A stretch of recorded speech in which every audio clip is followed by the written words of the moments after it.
Well done, Cheddar.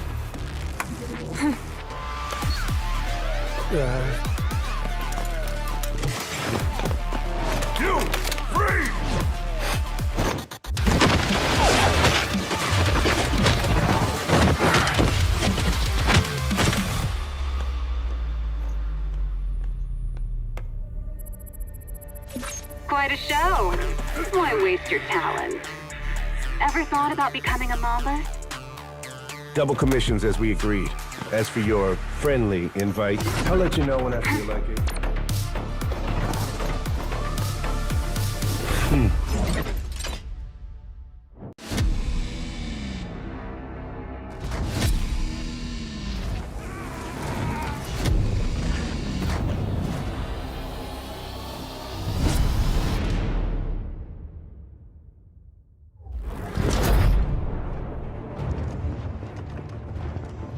For years, we brought justice to our city.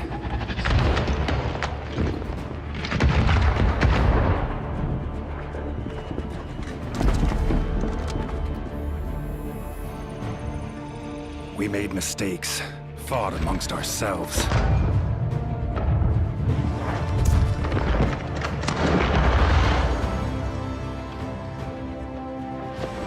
Many of us fell along the way.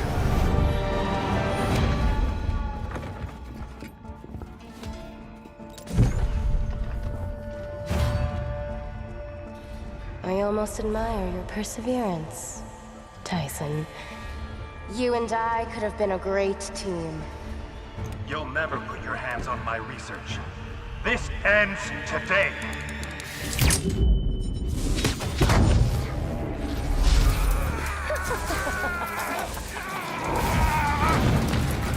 You need to fight back! Sonya is controlling you! No, old friend. She freed me.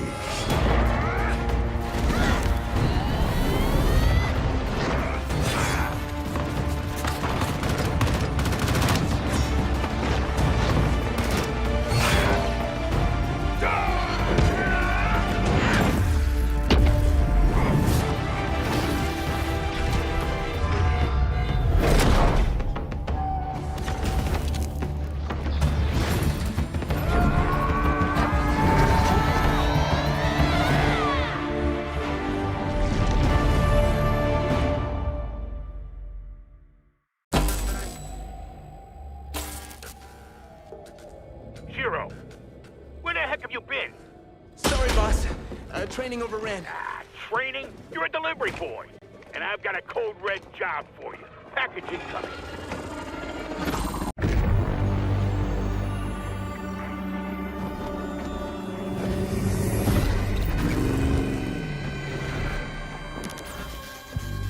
The scent of uncertainty in the air. I love it! Let's go! We relish making decisions. We delight in making our opinions count! And now that I'm in control, this game is in our hands.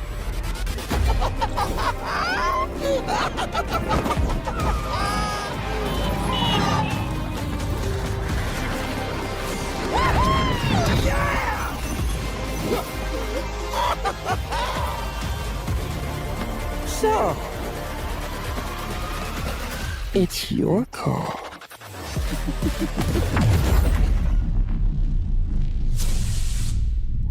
Ladies and gentlemen, welcome to the show. This is the Free Fire World Series USA 2026 Spring. And as we step into the last day of the group stages, the battle at the bottom will be grueling. As they chase for the top 18 and the chance to get to the knockout stage, it's more excitement, more engagement, and more booyahs to be witnessed all across the board. I am Neptune the Gentleman Garcia, joined by my brother, the Musashi AJ, and we will be our casters all throughout the tournament.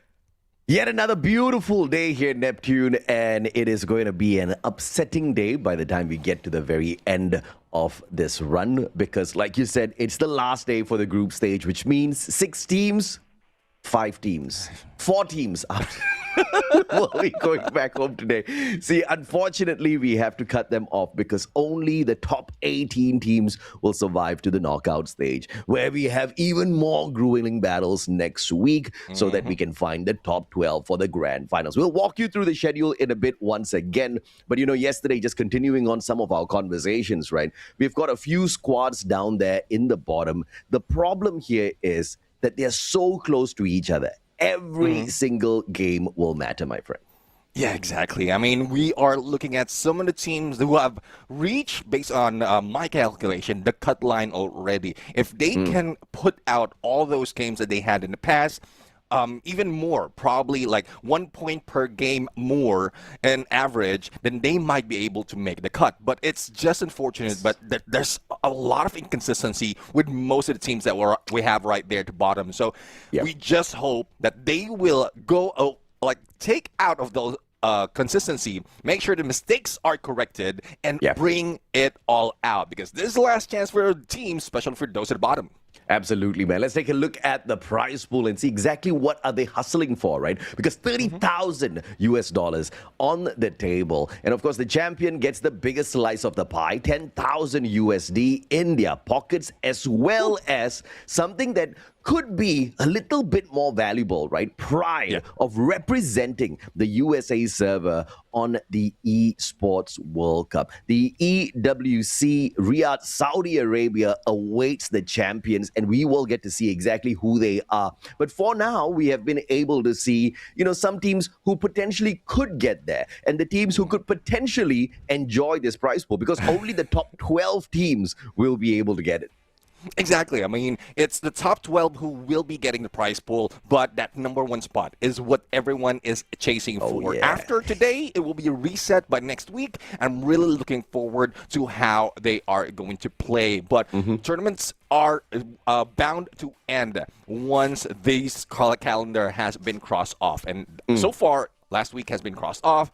And we are 1 day away from crossing off our second stage before we get into the knockout stage and also get into the grand finals where that number 1 spot is being chased by everyone else. Yeah, at the beginning, it feels like, oh, we've got a lot of dates, oh, we've got a lot of matches. But then, oh, man, it's just moving too quick, Neptune. It's moving too fast. We are already on the final day of our group stage. And once we cut away those 6 teams, we'll have 2 dates, the 17th and the 18th of April for the knockout stage. And, of course, the grand finals literally a day after that, right? So we only have got 2 more weeks of play left in here, of course, excluding today. And I feel like feel like, the format last time used to be a little bit more elongated. I kind of loved that. Now these teams have to hustle, right? Because there's no time to waste. You can't show up on a day and feel like, okay, today I'm not ready to give my best, because if you're not, then you're probably going to be pushed down with the rest and kicked out of the competition, man. And of course, this is one of those situations where you're looking at some big names making some quite big moves. And I feel like Red Eagle yesterday, they were kind of like tethering on the edge of not giving their very best. But even if so, they're on the 13th spot. They're fairly safe. But I could say that if today they don't show up at all, they could be risking relegation, because they've already played 15 games. And it's not just them, right? We've got so many other teams here vying for that top spot.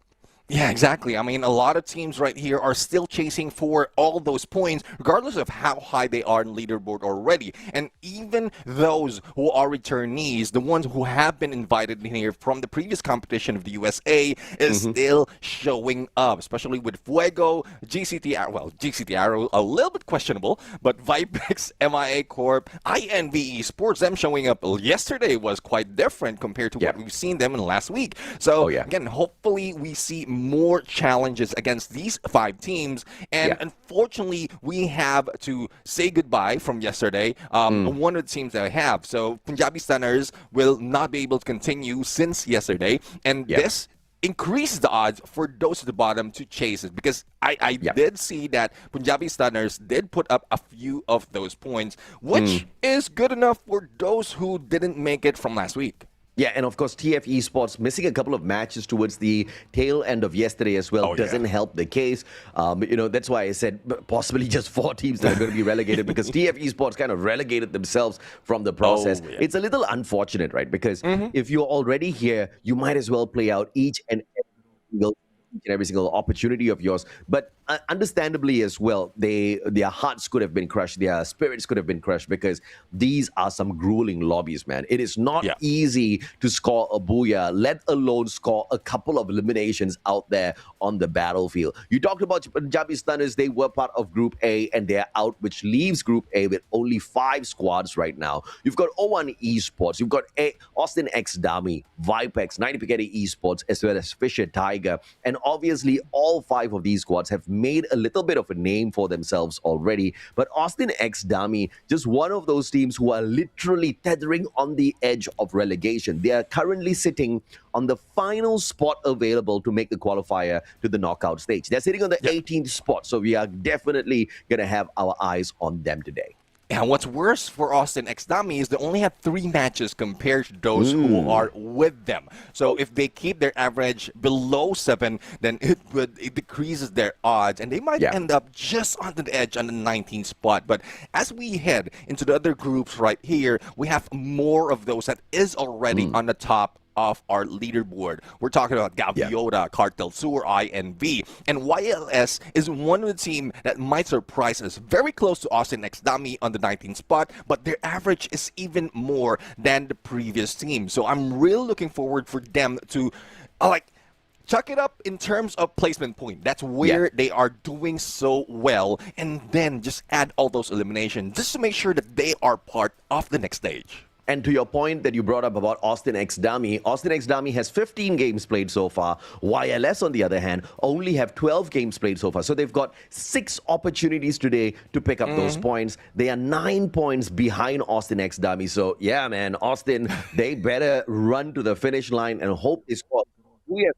Because if not, YLS should most probably be overtaking them, unless, of course, YLS bombs out big time. We've got Team Fighter as well. Team Fighters are currently sitting in the 20th spot. And obviously, we need to see a lot of hustle. Let's take a look at Group C and see if or not we've got our eyes on anyone. You mentioned GCT Arrow.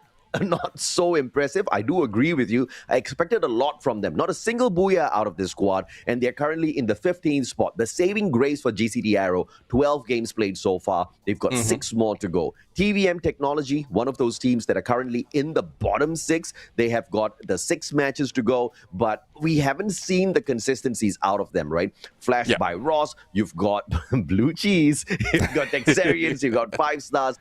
All of these teams, some of them are are still struggling. Texarian still in the bottom 6. Blue Cheese is just one of those outliers where I have no idea. Is it because of the name? Nobody wants to go near them, but they're currently in the top 12. Yeah, well, let's see. Let's see if they will be brave enough to smell what Blue Cheese is cooking. But as we get into Group D right now, we are seeing a few of those as well that needs to go all out. Because Red Eagle, as you point out, it needs to be consistent enough to keep themselves afloat. For the rest of the gang, for the rest of the squad right here, even Power Rangers have done so much already out of the past few days to keep them onto the knockout stage. So it's only Red Eagles who, out of the Group D teams, who is outside or potentially feathering onto that 18 spot.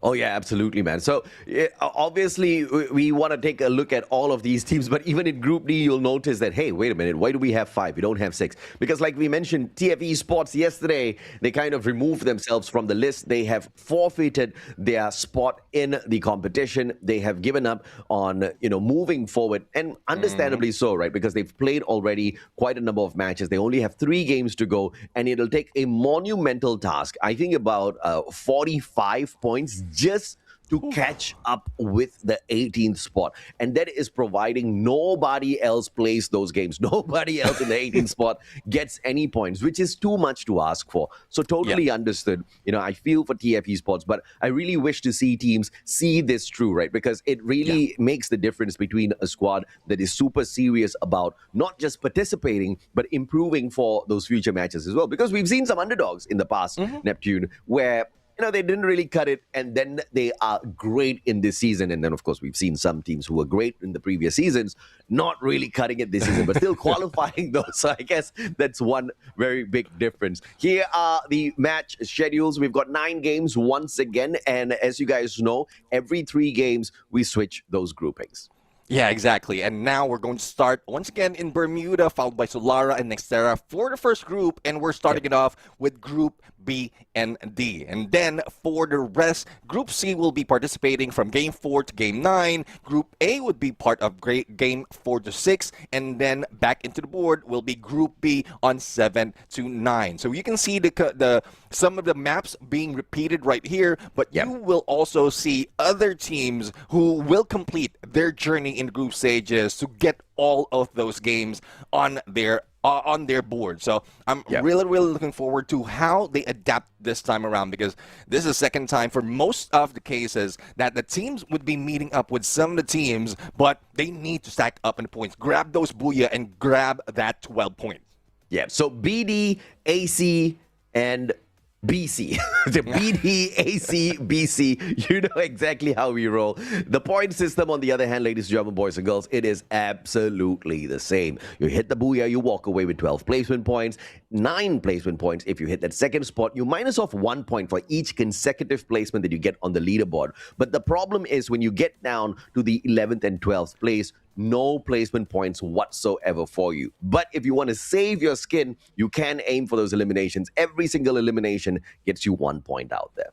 Yeah, really exciting to see who will be getting those booyah and all those placement points, as well as we look into the standings in a bit, where we are going to see how much of points everyone has gathered. And we were talking about Vipex teams that really doesn't have to move at all. They can sleep the whole day, and I think they will still be safe. They're 44 points in the lead against MIA Corporation. But Vipex, we know for a fact that they're still bringing that fire, and I'm really looking forward to what they have to do on the knockout stage, because this time I think they can rest easy, give more chances for the teams, but I doubt that they will be doing that, because they need to practice, especially with Lucas High being introduced with the team.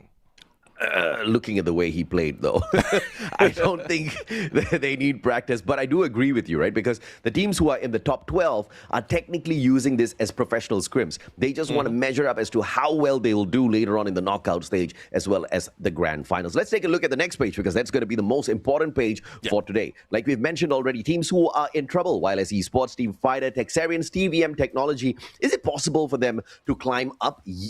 Yeah, but if you look at TBM Technology, 51 points versus just YLS in the 19th spot, where you don't qualify yet, and you've got about 30 points there in difference, 30 plus points. So it's going to be it's not going to be a walk in the park. It's going to be a walk in through hell. I don't know.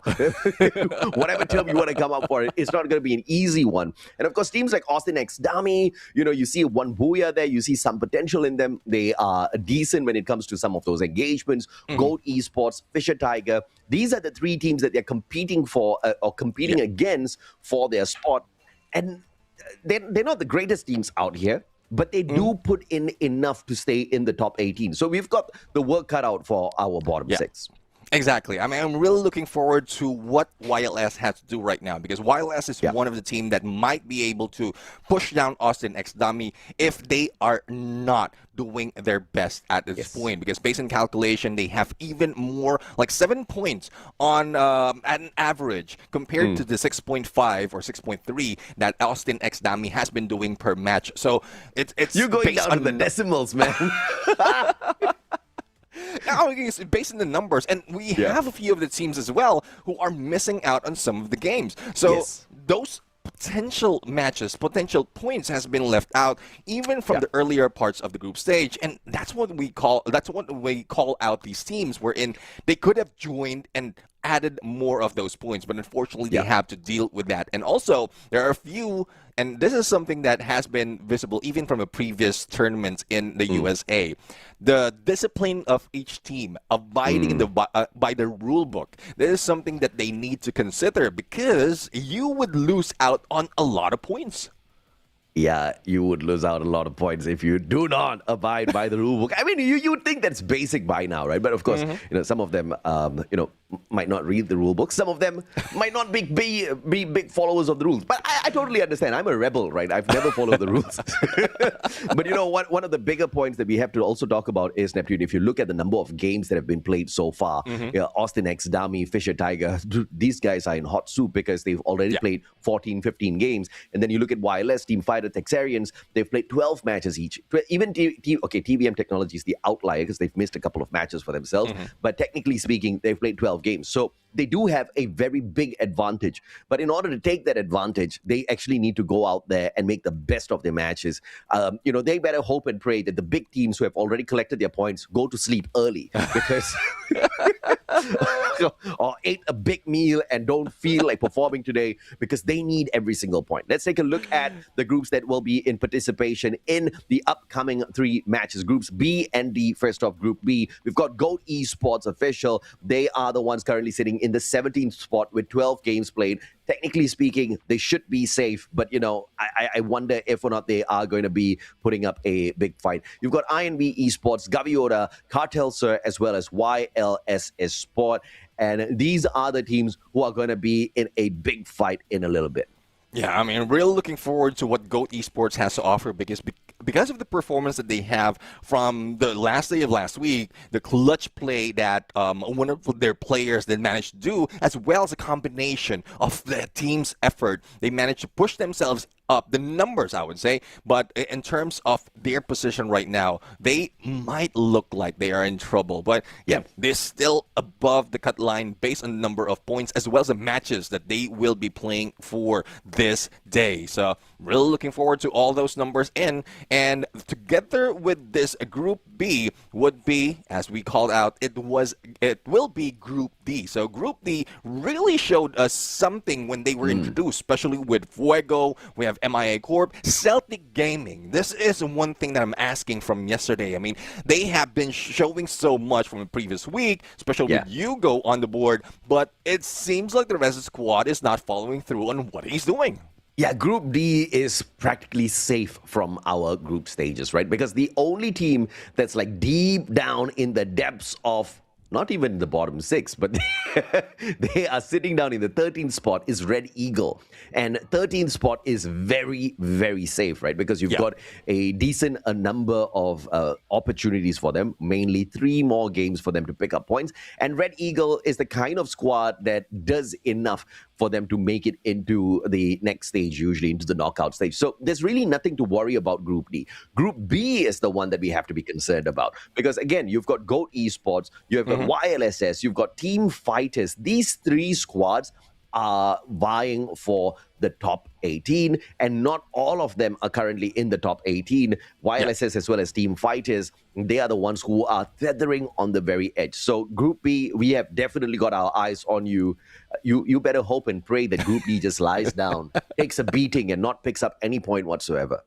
Yeah, I mean that is a big ask, but well, hopefully Team Fighters would get that because they are very far away in terms of numbers. We did look at the comparison right there. It's 85 against 58, so it's 27 points that they need to catch up on to be able to do so, and that is contributing that YLS, even Austin X Dami, onto the next groups will not be making that much points. So I would love to see that much fight out of Team Fighters, but as a returnees from previous season, we've seen them do that, but again, there's still some inconsistency even in this tournament. But compared to some other teams, Team Fighters still are fighting on. So they're living up to the name right now, and I'm really looking forward for this team to evolve, not just for this competition, but also in the future ones within the year.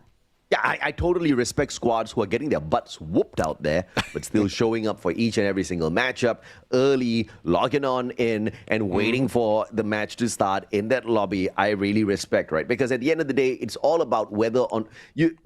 I don't know where I heard this, but it's been repeated so many times in so many different ways. You only truly lose when you give up, right? As long as you don't give up, like a person can never lose in life. So unfortunately, we do have some losers in the competition already, but there are some still vying to be winners. And I do, agree with you. The gap between Team Fighters and YLSS is 27 points, but also, both these teams only have 12 games played so far, which means 6 opportunities for these squads to pick up points. And, if you pick up an average, like you pointed out, 6.3.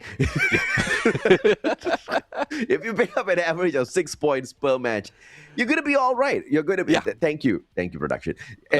You're going to be absolutely fine. So Team Fighters currently 12 games played, 58 points. Climbing up 6 points per match up against Austin X Dami, Fisher Tiger. These are the two squads. So I'm looking at YLS Sports and Team Fighters, 2 teams. Fisher Tiger and Austin X Dami, 2 teams. So we know which 2 teams are going to be at risk and which 2 teams are going to be super heated up out there. Problem is Austin X Dami and Fisher Tiger don't have that extra 3-match advantage.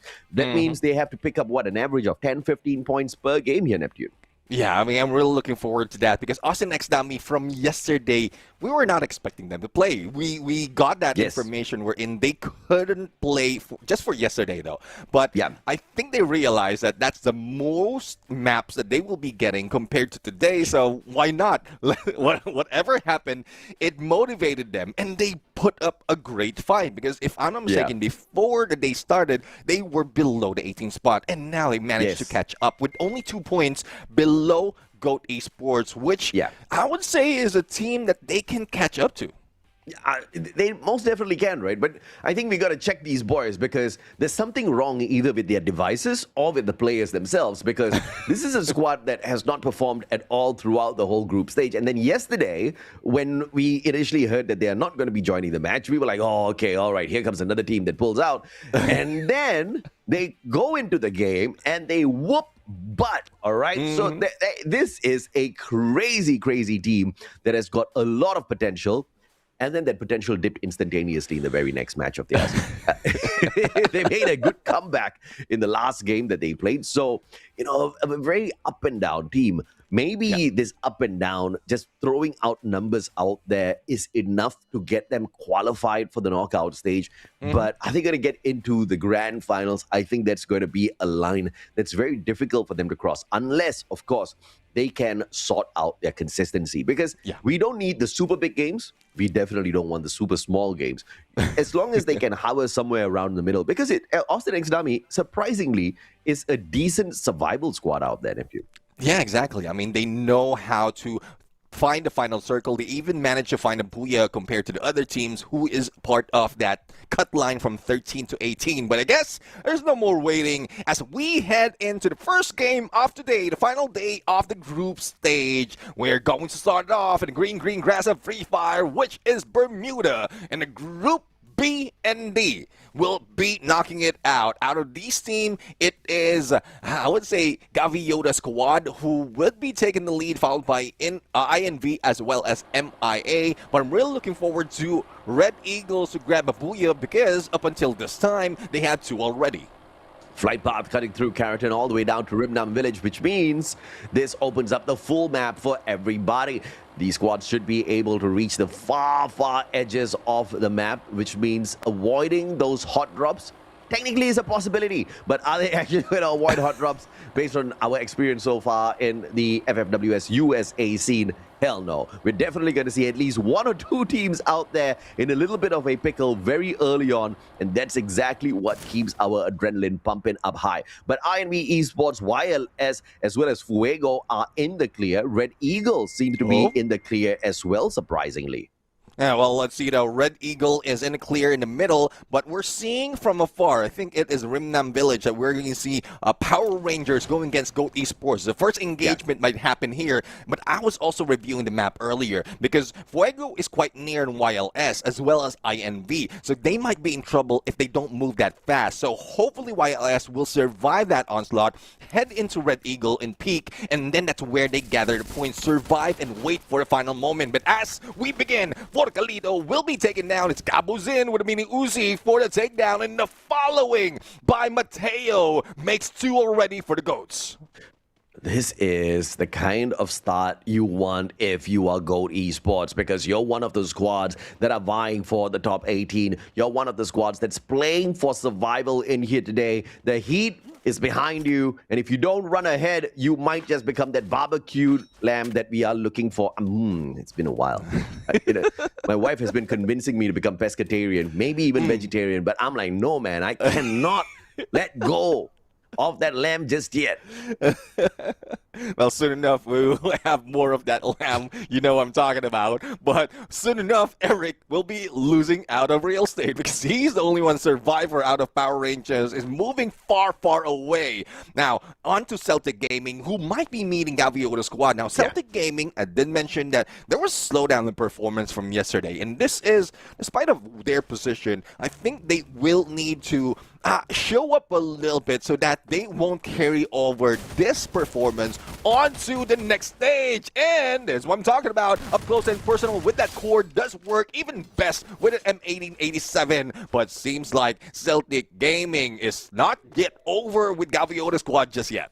Oh yeah, absolutely. And this is the kind of slow pace I'm expecting from these big teams, man. Celtic Gaming doesn't really need to go all out. They're avoiding that engagement, but I don't think they are going to get away from this just as easy because Gaviota, they want blood, and they are looking to jump up to the number one spot. They have got 6 games to go, and King really gives absolutely no crap about who steps up in front of him. That M590 hits like a truck.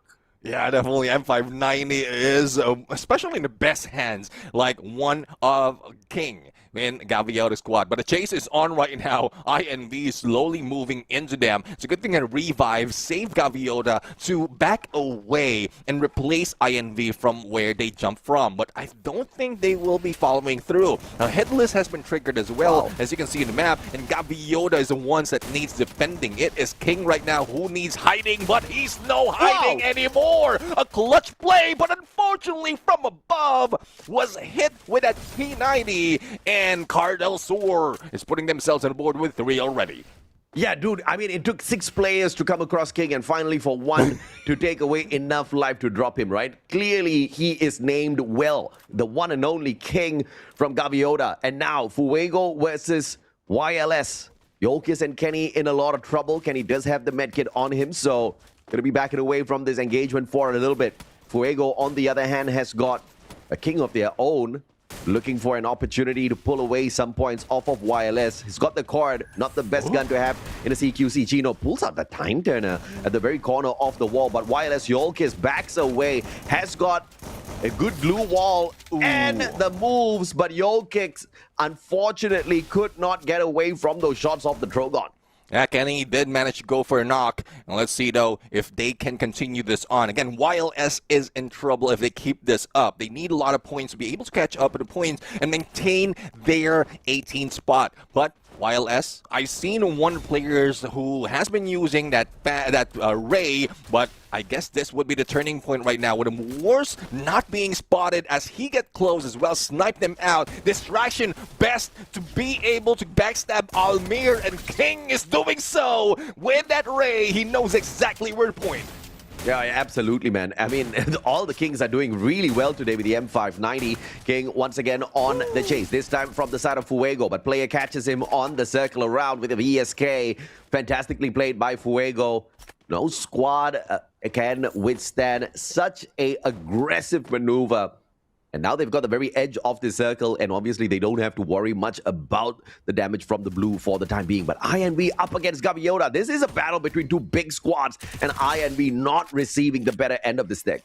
Yeah, it did happen on Bullseye, and it carried over in Observatory. And how long can they keep it up? It seems like Gaviota is getting a one-up already against INV, forcing Strix to move away, jump away. Hopefully he doesn't hit that tree. Otherwise, that will be a lost cause already. And he makes that adjustment, moves out of the blue zone, and getting into Cartel Sewer. But I don't think he knows that Cartel Sewer is here. And he needs to get to that vending machine, and just in time to go for a recovery. A double revival just to save the entire squad. Absolutely. This is a play coming through from the team. Not really wanting to go in for the rush just yet in Cartel Sir. They've got Zero going up against Strix, and the backstab by Fury with the P90. The distraction followed up by the backstab. Cartel Sir gets that sorted out, and INV is out of there. INV is out. They did have a couple of engagement wherein we thought that they will be taken out. But on the other side, Cartel Sewer is still in the battle against Gaviota. Surprisingly, Gaviota is still on the roll with those points. But Fury right now with a double against King, and I want to see where some of the teams of Gaviota has dropped already. Guess there you have it. Thank you very much, production, for the bird's eye view. So Makuin is the ones who is very close, but Low and Gaviota is safe from where they are. Safe on engagement, but not out of blue. But the first, or I would say second, going to the third, doesn't hurt that much. So there's still more time for them to play around. Oh yeah, absolutely. And Team Fighters, one of those fighting to stay in the competition. 27 points away from the 19th spot, which means they are currently in the bottom 6. Yomanshu, Aino Koji, and Jashu have to fight their way through these Power Rangers. And I don't know whether or not they are going to be able to do that, man, because the last time I checked from my childhood, Power Rangers are quite strong. Oh, yeah. I mean, they haven't pulled out the Zoid Rush just yet, but I'm pretty sure, and if needed, they will be bringing out those huge robots, but there's no robots in Free Fire just yet, so let's see. Don't give them ideas. Why not? Why not? You know Zarina's listening. They're like, oh, robots? Neptune. Yeah, why not? I mean, have yourself transform 4-man strong, and the condition would be you need to be 4-man strong. You have specific... Yeah. You have specific vehicles on you, and then that's how you can convert yourself into a huge robot. So you have to drive 4 vehicles. You have to drive 4 vehicles into a garage and then purchase something at the vending machine. GG. Gaviota. What is Gaviota doing, man? They're farming this lobby. Big teams are supposed to be asleep, Gaviota. I think they didn't get the memo. Well, I guess they are really riled up right now. They are fired up to finish this game. And given the fact that they are part of Group D, or Group B rather, so they will be, after this, they will be resting after the 3 match, and they will continue on to the latter part. But YLS, good enough that they're surviving. But Strix is making it difficult for them to last that long. Your Welkers will be taken down. Kenny is the only one remaining. Don't fire that shot. You will be spotted. And Minor is slowly closing in on him. Move out of the way and survive. That is what YLS needs right now. Yeah, run, Kenny, run. Minor, Erica, and John B. all for the chase. And YLS just surviving by not even a sliver of health, but by Kenny. Okay, they are all betting on Kenny at this point of time for him to have enough coins to buy the whole squad back. Oh. And smart play by Kenny, scanning out Peak, the vending machine with the binoculars to make sure nobody is there. But what he doesn't know is he's being hunted down by Cartel Sir, who are coming straight in for that circle as well towards Peak. Gaviota, on the other hand, with Gaviota himself out of Gaviota, knocked down onto the ground, currently has a Penta elimination on himself, but looking for more lives as they bump into INV. John B up against King. Max 7! And you cannot turn your back on the King. INV will be eliminated at 9 points. Now Yoda close to 20 already. They are still a full squad. They grab all the resources that they need to get into Clock Tower. And they might be meeting another squad who is unsuspecting of their presence. As we also have witnessed that earlier, Red Eagles tried to survive. They did manage to survive. But are they ready for the next phase of the circle? Because it will be closing in a few seconds. But back into Peak, where YLS, Kenny, managed to clutch it up with a revive, but hopefully Kenny will be able to get away to lure entire Cartel Sur out of Peak and give a chance for their other player to survive. Yeah, absolutely, man. And well, good luck, Kenny, because he had enough money for one revive, and it's just not enough. Team Fighters, on the other hand, bumping into Fuego. Not the kind of team you want to be bumping on into, but the problem is everybody else is a Titan out here. If you are Team Fighters, they definitely have the fight in them, but Fuego punched them back to the lobby to wait for the next match. Yeah, a combination of 2 M59s and 2 Trogons definitely needed for CQCs. And then we saw them switch it up in long range because they will need that on next phase of the circle. Cartel Sur with 6 elimination already. And before we switch away from that engagement earlier in Peak, we saw that Kenny did manage to go for a knockdown. So that's a distraction that pushes Cartel Sur away from that chase into Gaviota's squad. And it seems like Gaviota's squad would be in trouble. It's a good thing that the knockdown onto King happens and the pickup is needed to stop those barrage of shots. Oh, they're going straight in, man. Here comes Crippy. Beautiful landing on the Trogon elimination. King picked right back up, though. Low is low on HP. Gaviota with the M590 hopping on in. Inside the glue wall, Gaviota annihilating his opponent from the side of Cartel Sir. Finally dropped here by Crippy, the last player alive. McQuinn picks King right back up. They do have an opportunity. 2 players. King right back down as he gets knocked down by the circle. Can he sneak back in? Gaviota tethering on the very edge of elimination here, but they've got 19 eliminations. They can sleep right now. Well, let's see. Let's see if they can sleep, or will they choose to go for a revive up close and personal, Morse in hand, and there's no hiding for King right now as he goes with a Max 7, try to break down the glue wall, and Cabozada will be taken down. What a move by Gaviota's squad to eliminate the entire team of Cartel Sur. Yeah, the duo getting the clutch and King with the double penta on him. My God, 10 eliminations strong, and he ain't done just yet. Go Power Rangers are now bumping into the GOATs and YLSS as well.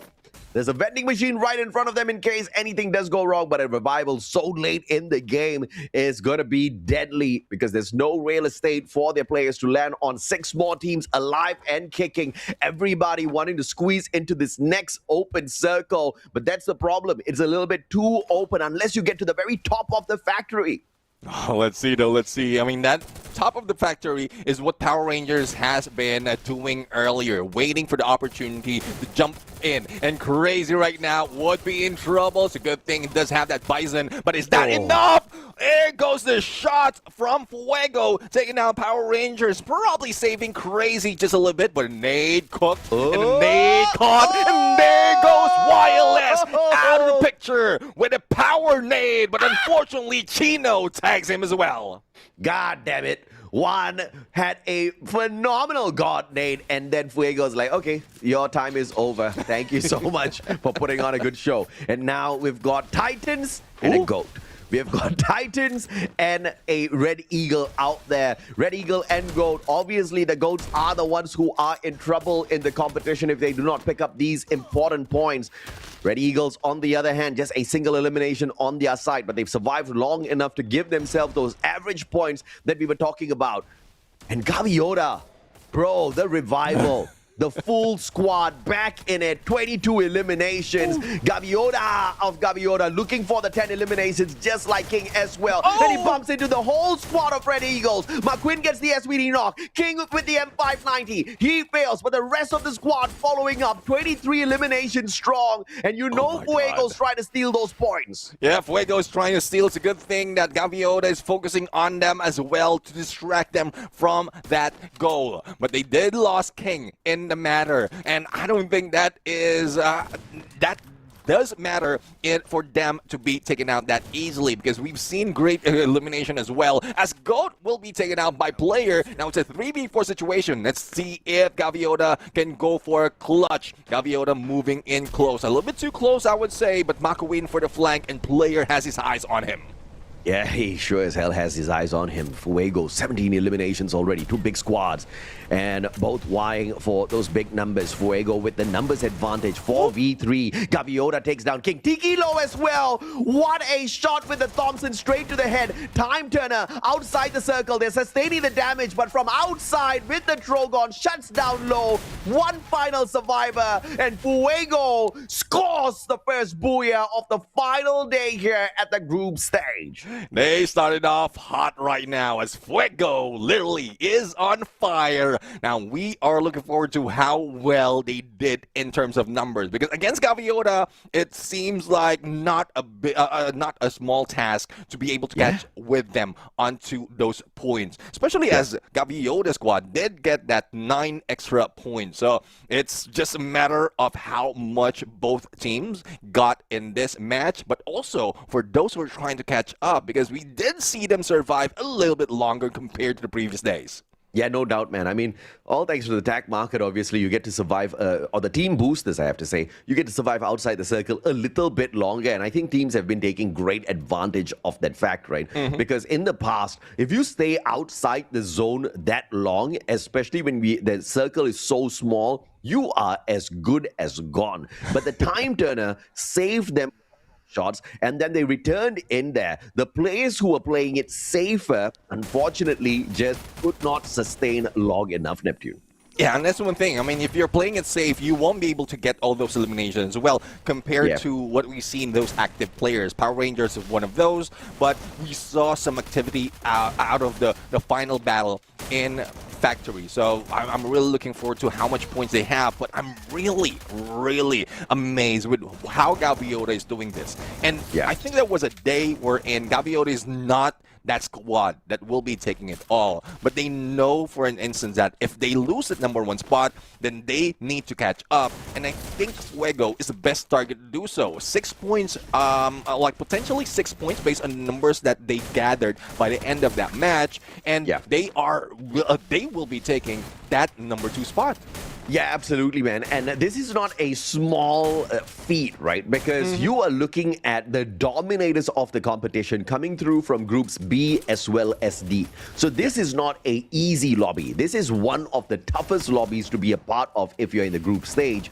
And both Fuego and Gaviota, they scored so many points off of these other squads, man. I think you are definitely beyond a Titan, capable of going to the Esports World Cup if you're one of these two teams. Because if you can dominate a grouping which has got so many other squads who are capable of not just getting the booyah, but massive elimination points, but you're farming those elimination points on them. I mean, INV, they got melted immediately by Gaviota. Yeah, that's one thing. I mean, going against Gaviota is not a small feat. It's a Yeti. It's a Bigfoot. It's a Bigfoot. Not a small feat. No, not a small feat at all. No. But, I mean, I'm quite surprised as well, because I thought Gaviota could have been taken out already. In this moment, there's only 2 remaining. They managed to move away, or not this moment, but the ones next to this. They move away outside the zone as all the engagement has been happening in Factory, and then managed to pull off a revive. And it's not just a soft revive. Everyone has a weapon to play with all throughout that final moment. Yeah, man. I mean, team boosters for the win, right? Because, again, in the past, you do not want to play outside the zone. Now, you can take that risk. And you better enjoy it before Garena nerfs that as well. Because season after season, okay, we keep things fresh. And now I think we've allowed them to survive outside the zone a little bit too long. And at this point of time, teams are not respecting the circle. Teams are not respecting the blue zone. And if you don't, then I think that Punisher is coming on very soon. I mean, look at the damage, man. Outside the circle, so deep in here. This is technically the final circle that was moving. In the past, Neptune, you will be decimated by that damage, but this time round, it wasn't the case. And your MVP, the one and only king from Gaviota, 3 headshots, 11 eliminations, 5,365 on the damage, rocking the Valiant dash off of that Oscar, has the Nikita, which means if you've got any sort of healing buffs on yourself, you are healing half of that pacing. And he does have the Joseph, which means you can't slow him down. He's a walking tank with the J beams, converting those EP into a little bit of HP. And the M590, that's the hand cannon that he's walking around with that nobody has got an answer for at this point. Yeah, I mean, he can get up close and personal. He can either push his way through glue walls or move away with a Valiant dash, and we've seen that being done so many times. But as we go into the head-to-head right now, I'm quite surprised on the gap between them and Fuego Player, because it seems like Player doesn't have that much opening compared to what we've seen him do in the previous matches. He, most of the time, gets at least 7-8 elimination overall, but I guess it's more of the slow pace that Fuego has managed to do so from when they move on their drop spot all across the board and then rotate and try to chase some of the teams. But there's still no taking out. That Player is one of the best snipers that we've seen in the USA so far, and probably if they head into EWC, probably the world. Oh, yeah. I mean, I will not doubt them at all if they do represent USA, right? The battle between King and Player, the sniper versus the Russia, 6 versus 11 eliminations. But look at the damage of Player, man. 5,423 versus the 5.3K off of King. But at the end of the day, it's all about the overall stats as well that we see in each and every single one of these games. How big was this first matchup? 70 eliminations. How did Not that much. 70 eliminations, but look at how much Gaviota has just for themselves, right? And I think about 60% of the eliminations came from 2 squads, Gaviota as well as their opponents that they just struck down, the one and only Fuego. How insane is that, Neptune? And it's one thing, I mean, Celtic Gaming got eliminated a little bit early, so they didn't have a chance to contribute on elimination, as well as Team Fighters, they slowed down a little bit. Only 3 in the placement point, I believe, and none on the elimination. So elimination department, there is a slowdown. Even Power Rangers, factory-wise, they could have taken those shots from above, but they waited for the perfect opportunity for their opponents to move away. And it's only that triple battle that we saw wherein they invested in those elimination, but unfortunately they failed. Yeah, let's take a look at the match standings as well to see exactly how many points they managed to get away with. Gaviota still sneaking that #1 spot away thanks to the 25 eliminations. And like I said, 45 out of 70 eliminations from 2 teams, man. I mean, how? Look at the numbers. I mean, on the second page, Power Rangers, 3, 2, 1... I'll be counting down here. Cartel saw INV Esports 8 each. Gold Esports with the 2 eliminations. This was a top-heavy lobby.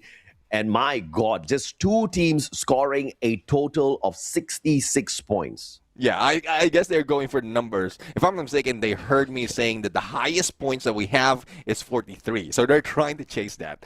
Breaking records is what USA has been best, especially in Free Fire. And they want to show it. And Player was one of the teams who did manage to participate in the team that did break records. So no surprise that Fuego wants to do the same.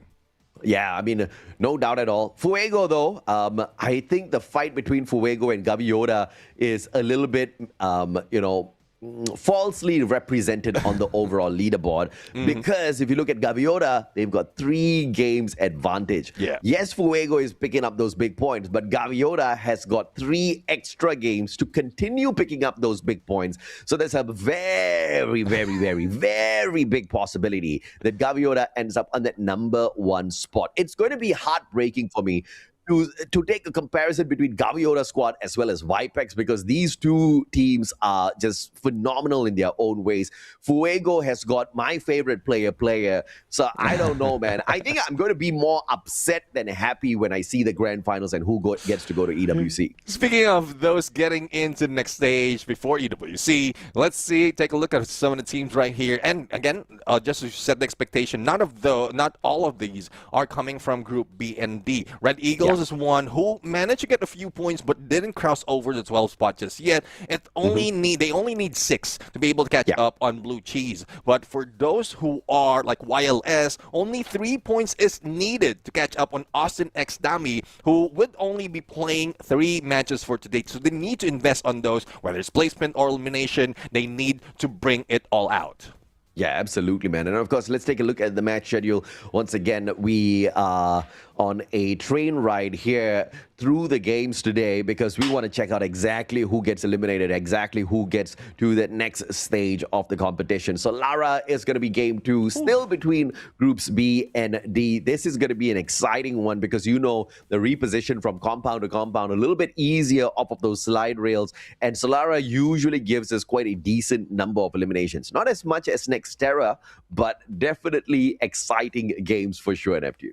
Yeah, that's one thing though. I mean, Gavio's squad might have invested a few more points in Bermuda because in Solara, their record is just 1 point out of the 1 game that they played. I don't know what happened there, but they failed miserably. So they need to catch up on that. And the ones on top out of Group B and D is MIA Corporation, Fuego, as well as INB. So let's see if that would change so far because Gaviota is rocking hot right now.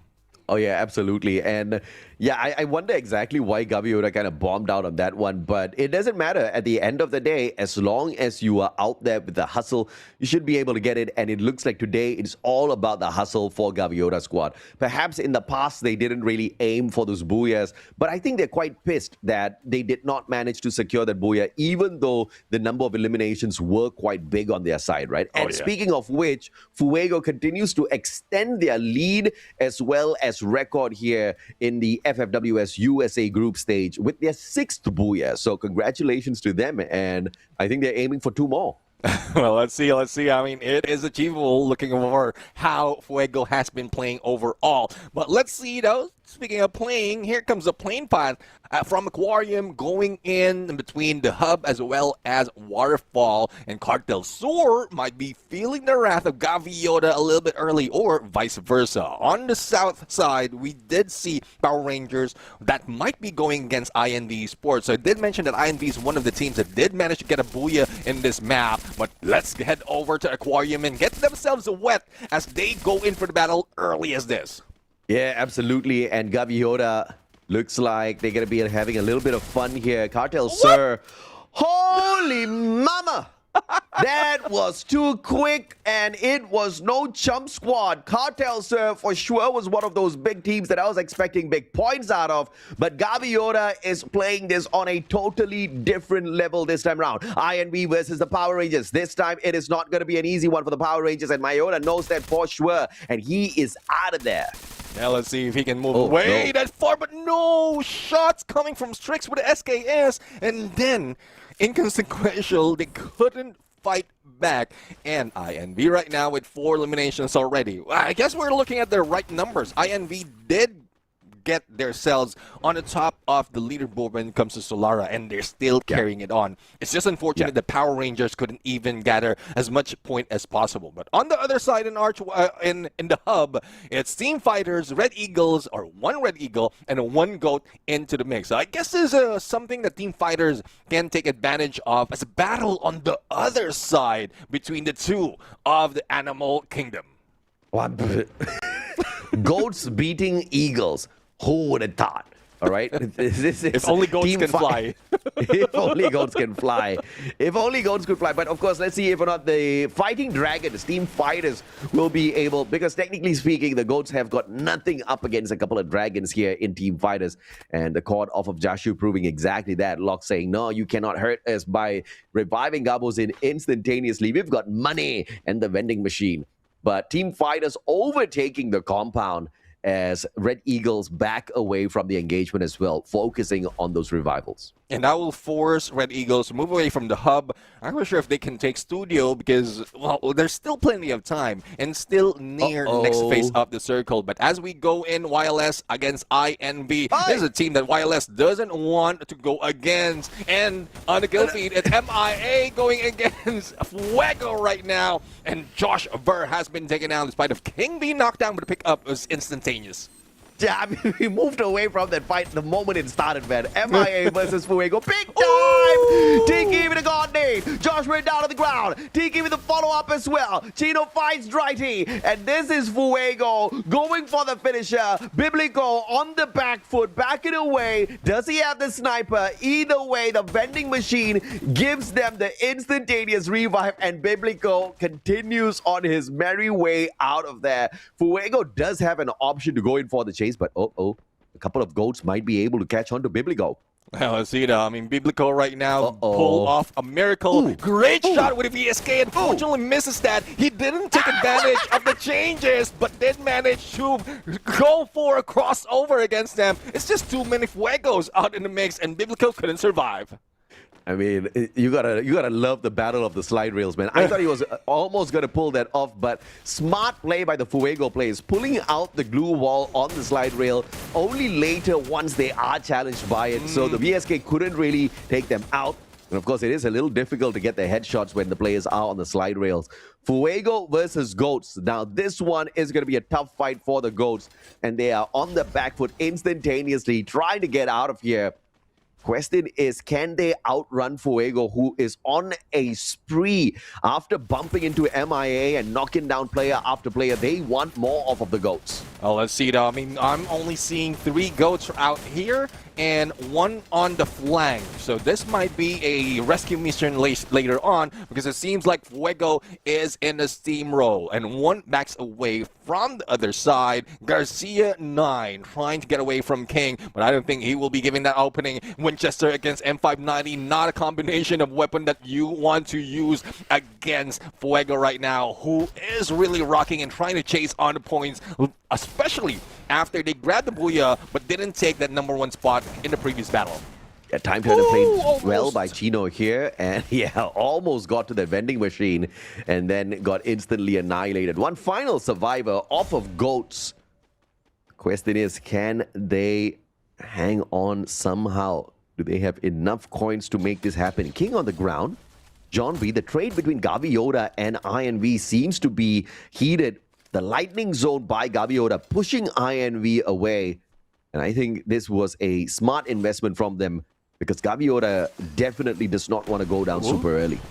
Let's see though, speaking of going down super early, it's Red Eagles being taken down by Team Fighters on an off-cam engagement. And I'm really loving the fight out of Team Fighters right now, and they are still full squad. And if I'm not mistaken, they did come from the area in the southern side of the map, which is Studio, but on this side, it is MIA feeling the wrath of Gaviota. Josh Ver has been taken out already, but Gaviota will be traded unless he gets picked up, and he was picked up at all. Yeah, MIA just out of the pan into the fire, bumping into Fuego earlier, the Booyah winners, now bumping into the Super Slayers of the previous matchup, Gaviota themselves. MIA is just not having a good day. INV, on the other hand, Super Revivals, full squad is back.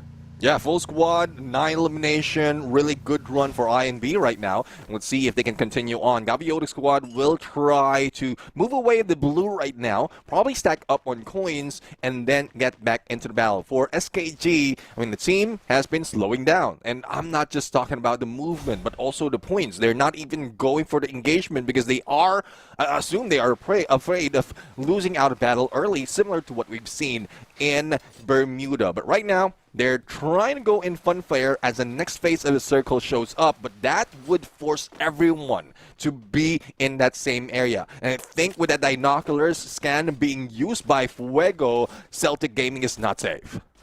Yep. SKG, Celtic Gaming, like you pointed out, not very safe because they've got the big Fuego heading straight in for them, and they've got the fire indeed. They want to get that back-to-back booyah.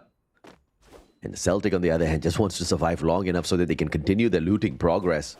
They don't really want to get smashed to the wall so early in the game because even in the previous matchup, they didn't really have a decent enough run. Oh, okay. And the fight between Celtic versus Fuego is definitely kicking off. Observers, we are looking. There you go.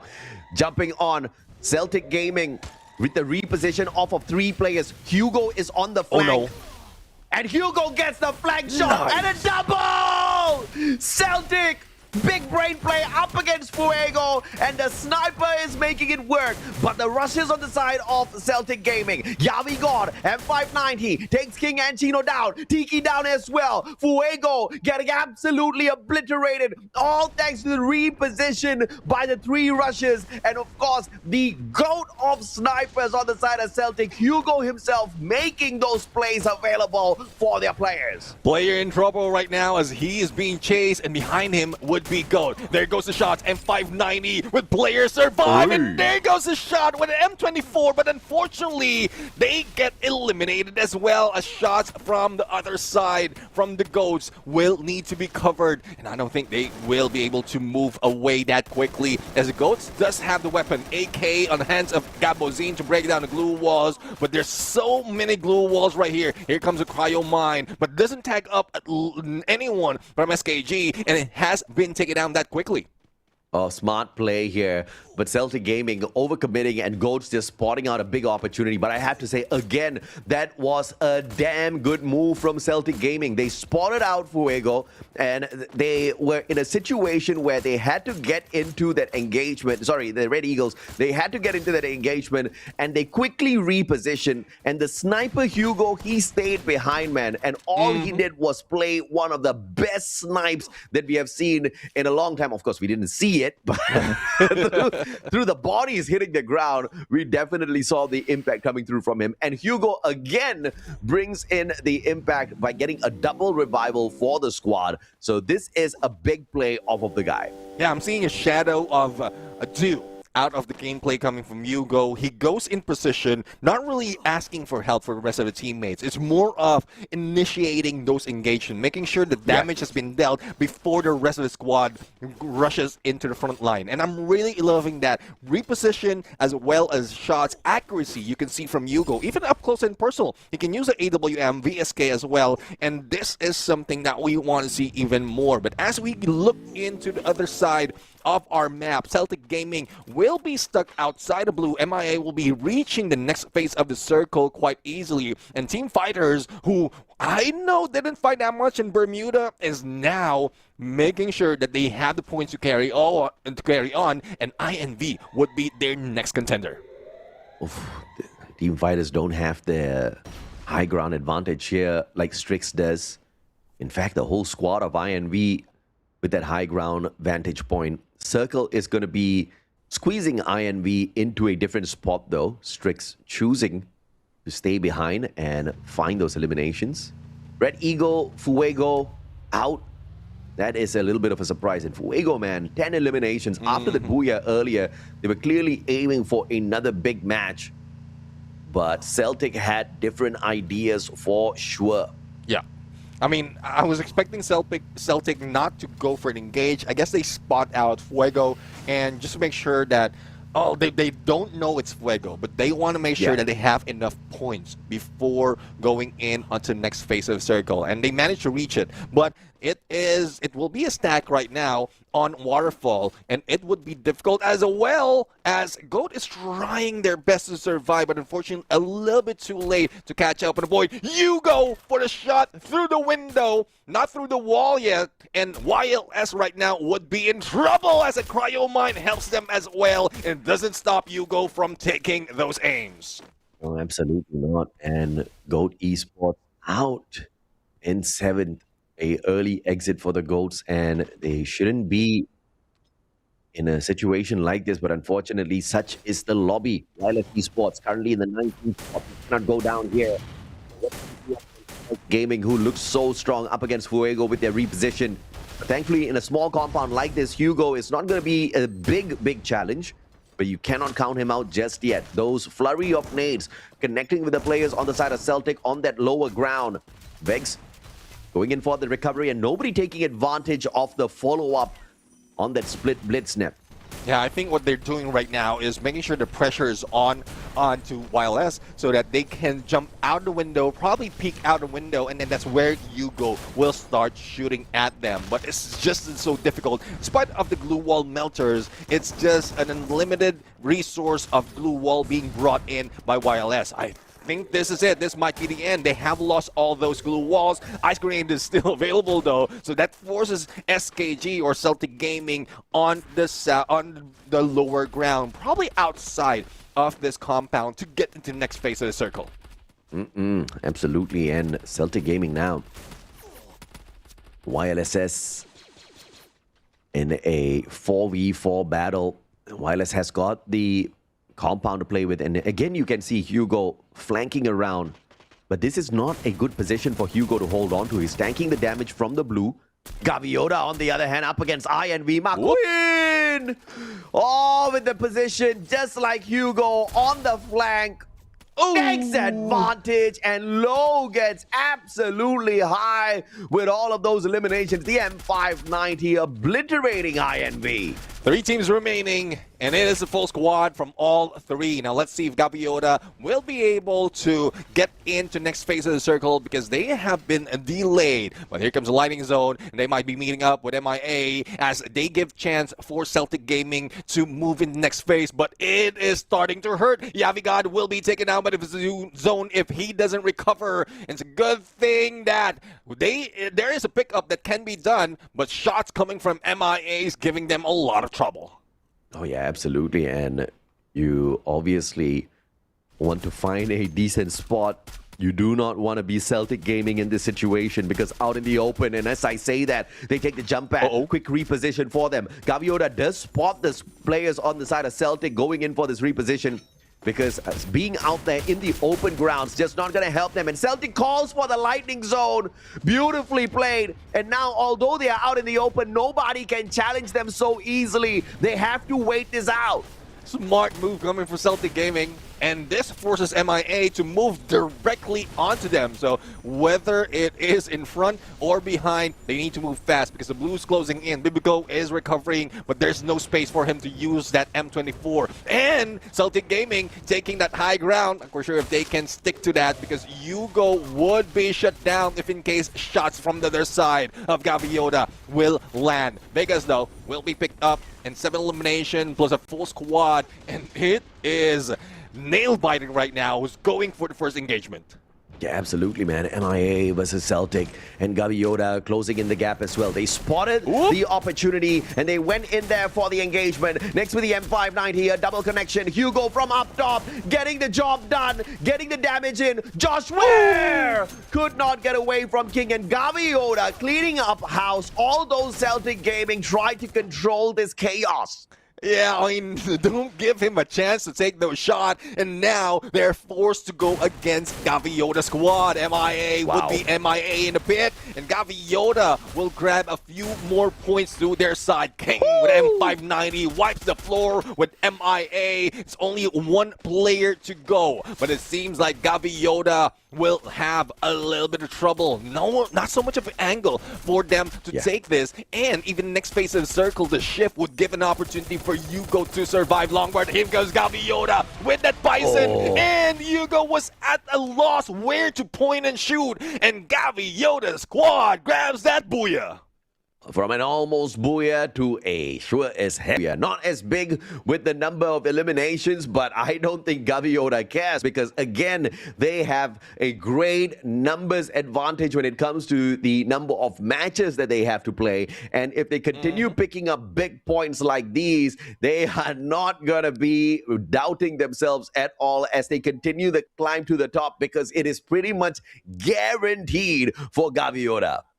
Oh, yeah, definitely. I mean, guaranteed is something that would represent the team itself because before the end of the day, they were in third spot, and I think by that game alone, especially with Fuego being taken out a little bit early into that fight, Gaviota squad will manage to get to that second place already. But you did mention that there's still plenty of matches for them, so I won't be surprised if by the end of the day it's a battle between Vipex and Gaviota squad.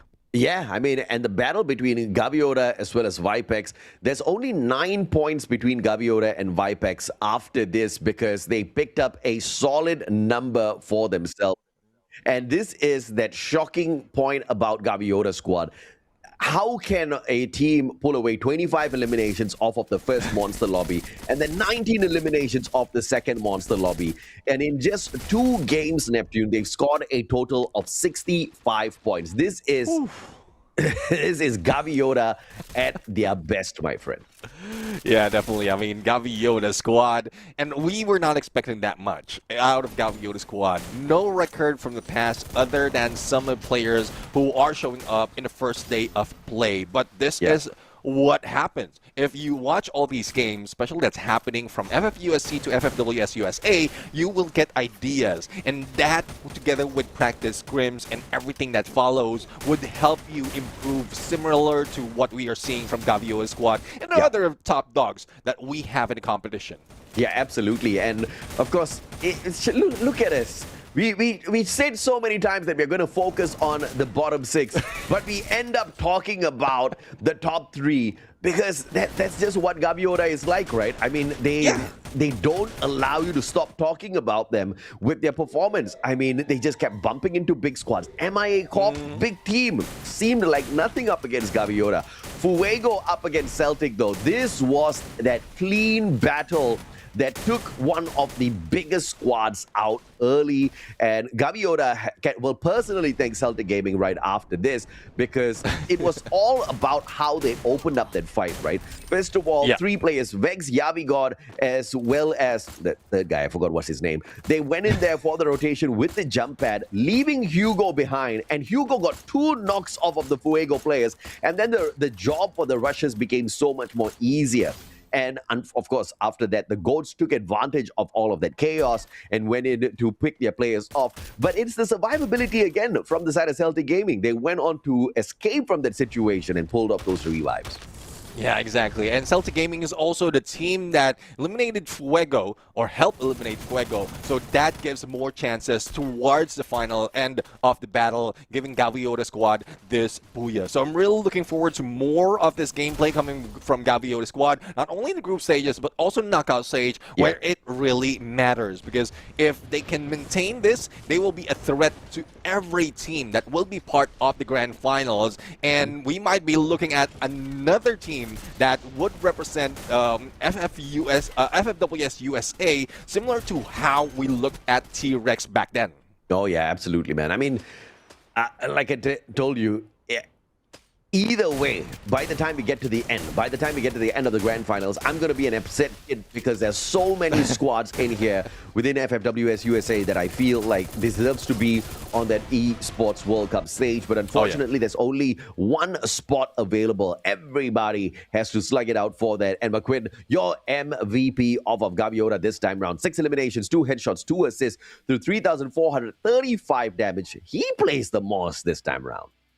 Yeah, I mean, as a sniper, McQuinn really lands a shot. And it's a split second when we saw Hugo trying the same, trying one of their best move, and then McQuinn follows through with the same move coming from Gaviota. So I'm really loving that he is trying to replicate what Yugo has done, player has done overall, and he's taking the board right now out of Gaviota's squad. It's not just King, it's not just Low, it's not just Gaviota anymore. Even their snipers is showing up. But I love to see who is going against him onto the head-to-head right now. I believe it would be another sniper who is Strix from INV. So Gaviota against INV, and INV was not even far from that final circle that we witnessed, but it's because of his tenacity. And you saw in that one of the moment in Waterfall wherein he's trying to spot out MIA. If not, it was Red Eagles on one of the compound as he takes that bridge. So he makes that initiative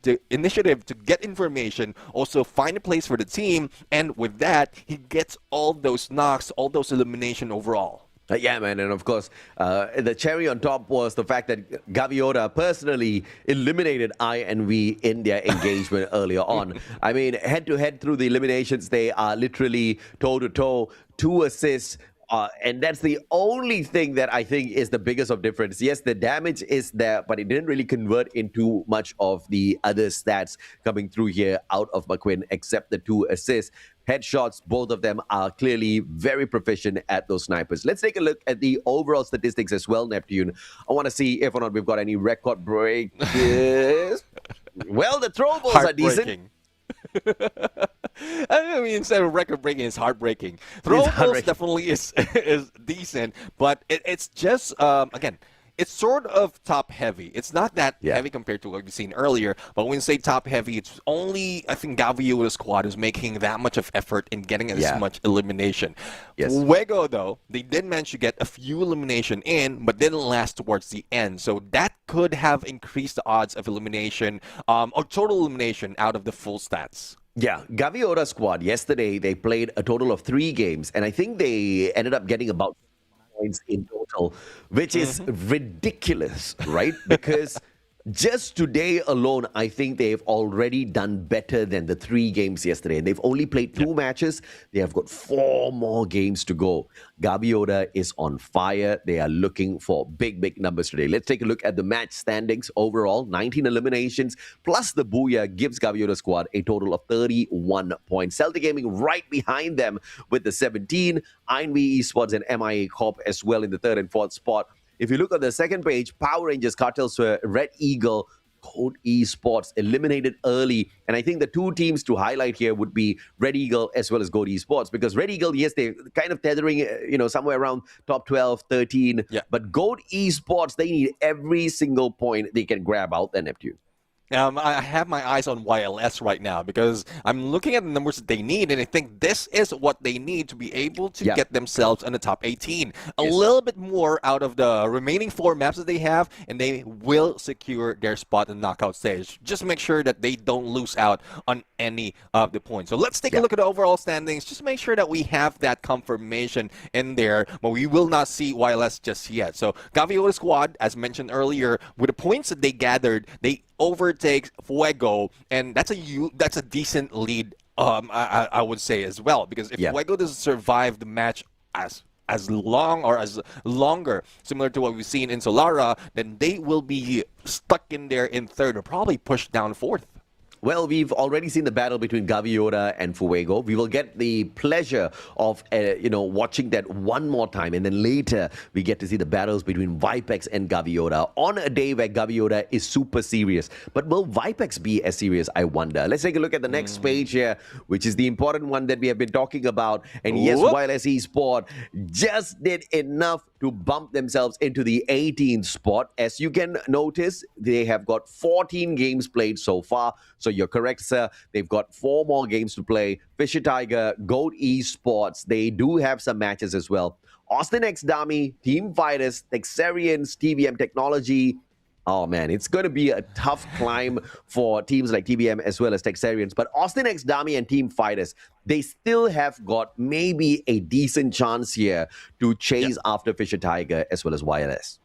And that's one thing, though. I mean, they need to get at least a 10-plus game to make sure that they catch up to Yeah. what YLS has done, or probably Fisher Tiger, who's also on a 17th spot. So I'm really looking forward to all those early engagement, because you don't want to risk towards the end wherein you were passive and not grab all those potential points overall. And there's plenty of time all throughout the map to grab all those revives as well. But as we look into the map schedule right now, out of 2 games, it's still the top dogs who's taking the board. Fuego for Bermuda, and Solara, it's Gaviota's squad, and I don't think they will be giving it out to everyone else, especially on the 3rd map. Yeah, but even though no Booyah on that Bermuda, it was still Gaviota on that number 1 spot. So Gaviota has been topping the charts in every single game. Granted, there's only 2 played so far. In every single game played so far. Can they make it 3 games in a row? Because now we head on into next era. Next era that usually gives us quite a number of throwables, quite a lot of grenades, quite a lot of eliminations because of the way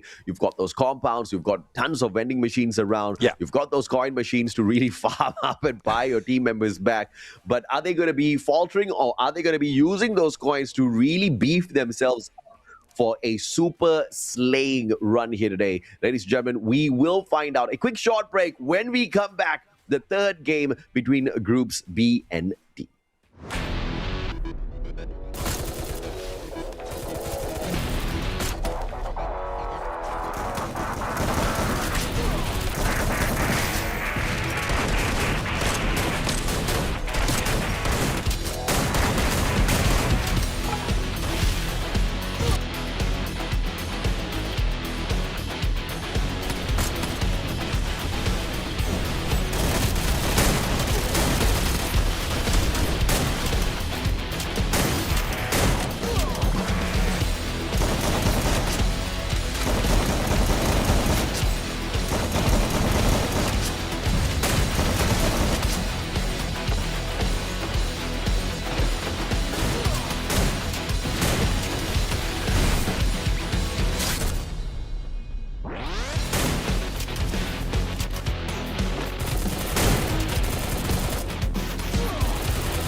The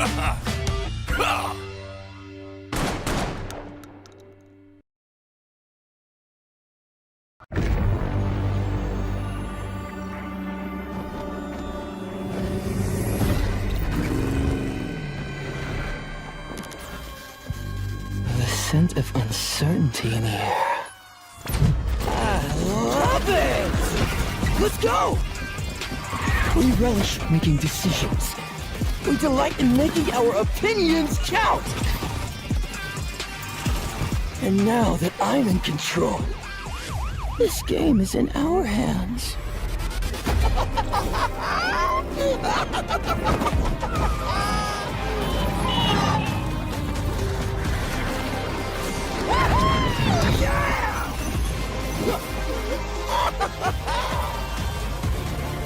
So, it's your call.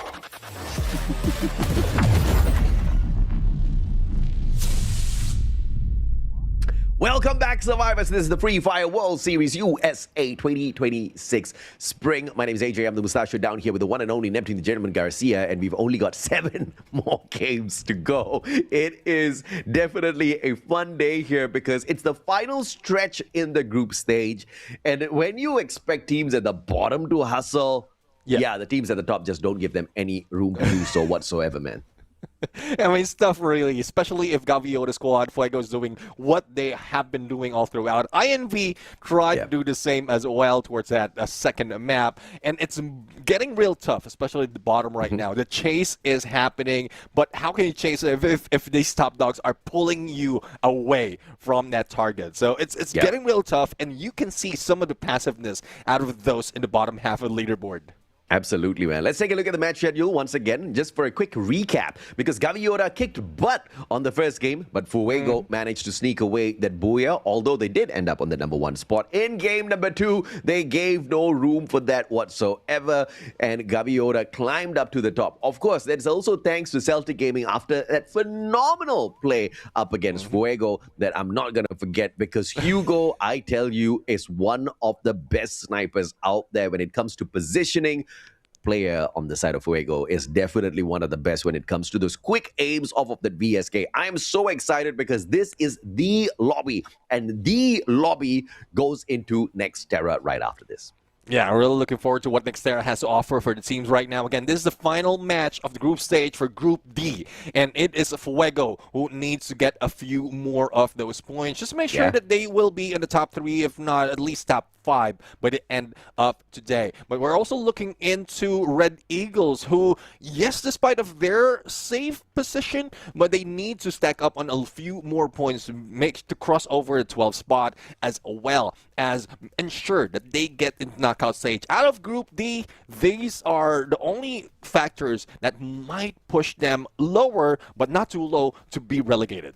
Yeah, absolutely, man. And you obviously think that that would be quite easy, but again, because of how the top dogs in the competition are just not slacking off, they are using this like a very serious scrims to practice for the grand finals. The ones at the bottom are finding it quite difficult to find those big points. So they really need to dig deep and figure out exactly how they're going to be doing this. And very specifically, you're looking at team fighters out of Group B. You're definitely looking at teams like Red Eagle a little bit as well, because yes, they are safe, but at the same time, they are not in a position to do well for the grand final. So they need to start bucking up right now. Yeah, hopefully don't dig too deep that they're digging their graves right now. Let's see though. Speaking of graves, seems like GOAT is being dug their own grave as they face against MIA. A little bit too early into the fight. Lost managed to get away and also trade off Josh Burr, but there's no confirmation just yet. Garcia will be hit with a P90 coming from Nyx, but Nyx is all alone. It's a 1v1 situation against Lost, and who's going to win it? It is the GOAT, G-O-A-T, taking down MIA. One of the top dogs, or one of the top dog in this specific map.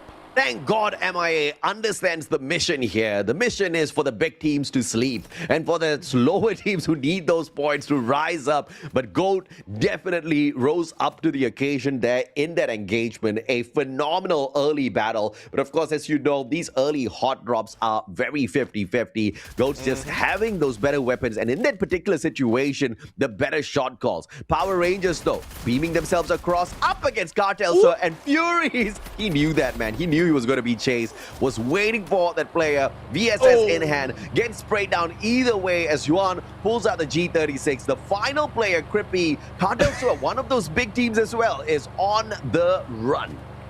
Well, on the run, on the wheels, on water. So he's using Jesus ATV right now as he tried to move away from that engagement. But he moves away from the engagement, being chased by Power Rangers. In the horizon, we're seeing Vegas from SKG. So it's not looking good for Crippy. But there goes a revival already. The full squad is back in play. Yeah, absolutely, man. And Crippy bringing them back from the dead as well. That's like Jesus. 2 eliminations so far. And Cartel Swear booking maybe a engagement with the Power Rangers. Okay, if he plays this well, he should be able to pull off 1 elimination here. But Mayota No. almost makes that mistake. He pulls out the Moss and then quickly cancels it. Uh-oh. And Mayota knows he is here. Crippy is about to get annihilated. He's got 1,100 coins in his pocket. It'll be quite a waste. What? When he goes down, and he does go down, Power Rangers spotted him out, took him out of the equation. Unfortunate for him. Oh, another unfortunate is YLS. We were talking about how well they were playing in previous map. They managed to get to 12th place, but they got eliminated a little bit early. So this might force them to go down into 13 as Team Fighters might be able to catch up. I think they are still part of our conversation, but we're talking about 2 players out of the team. But on the other side is SKG right now. Yavigod not phased of Vegas being knocked down and managed to take down King despite of Mag 7 on the guy. But glue wall to save him from being shot by player as they force themselves in, and it is a vehicle gameplay just to get away, but it doesn't save him from the AC-80 from Vegas. Absolutely, man. And 6 eliminations here. Celtic Gaming on fire up as they take on Fuego, but Yavigod, without him, this gets a little bit more difficult. Vex with the MP5 on for the hunt. Tiki, great lure wall to just block out those shots. Goes out to meet him with the M590. Valiant Dash breaks down the defense, and he follows it up with another shot of that super shotgun, like a cannon blaster, blasting Tiki away. But here comes Gaviota as well, cleaning up the pieces as they move on. Low gets knocked down to the ground, and Celtic Gaming now understands that they might just be in trouble.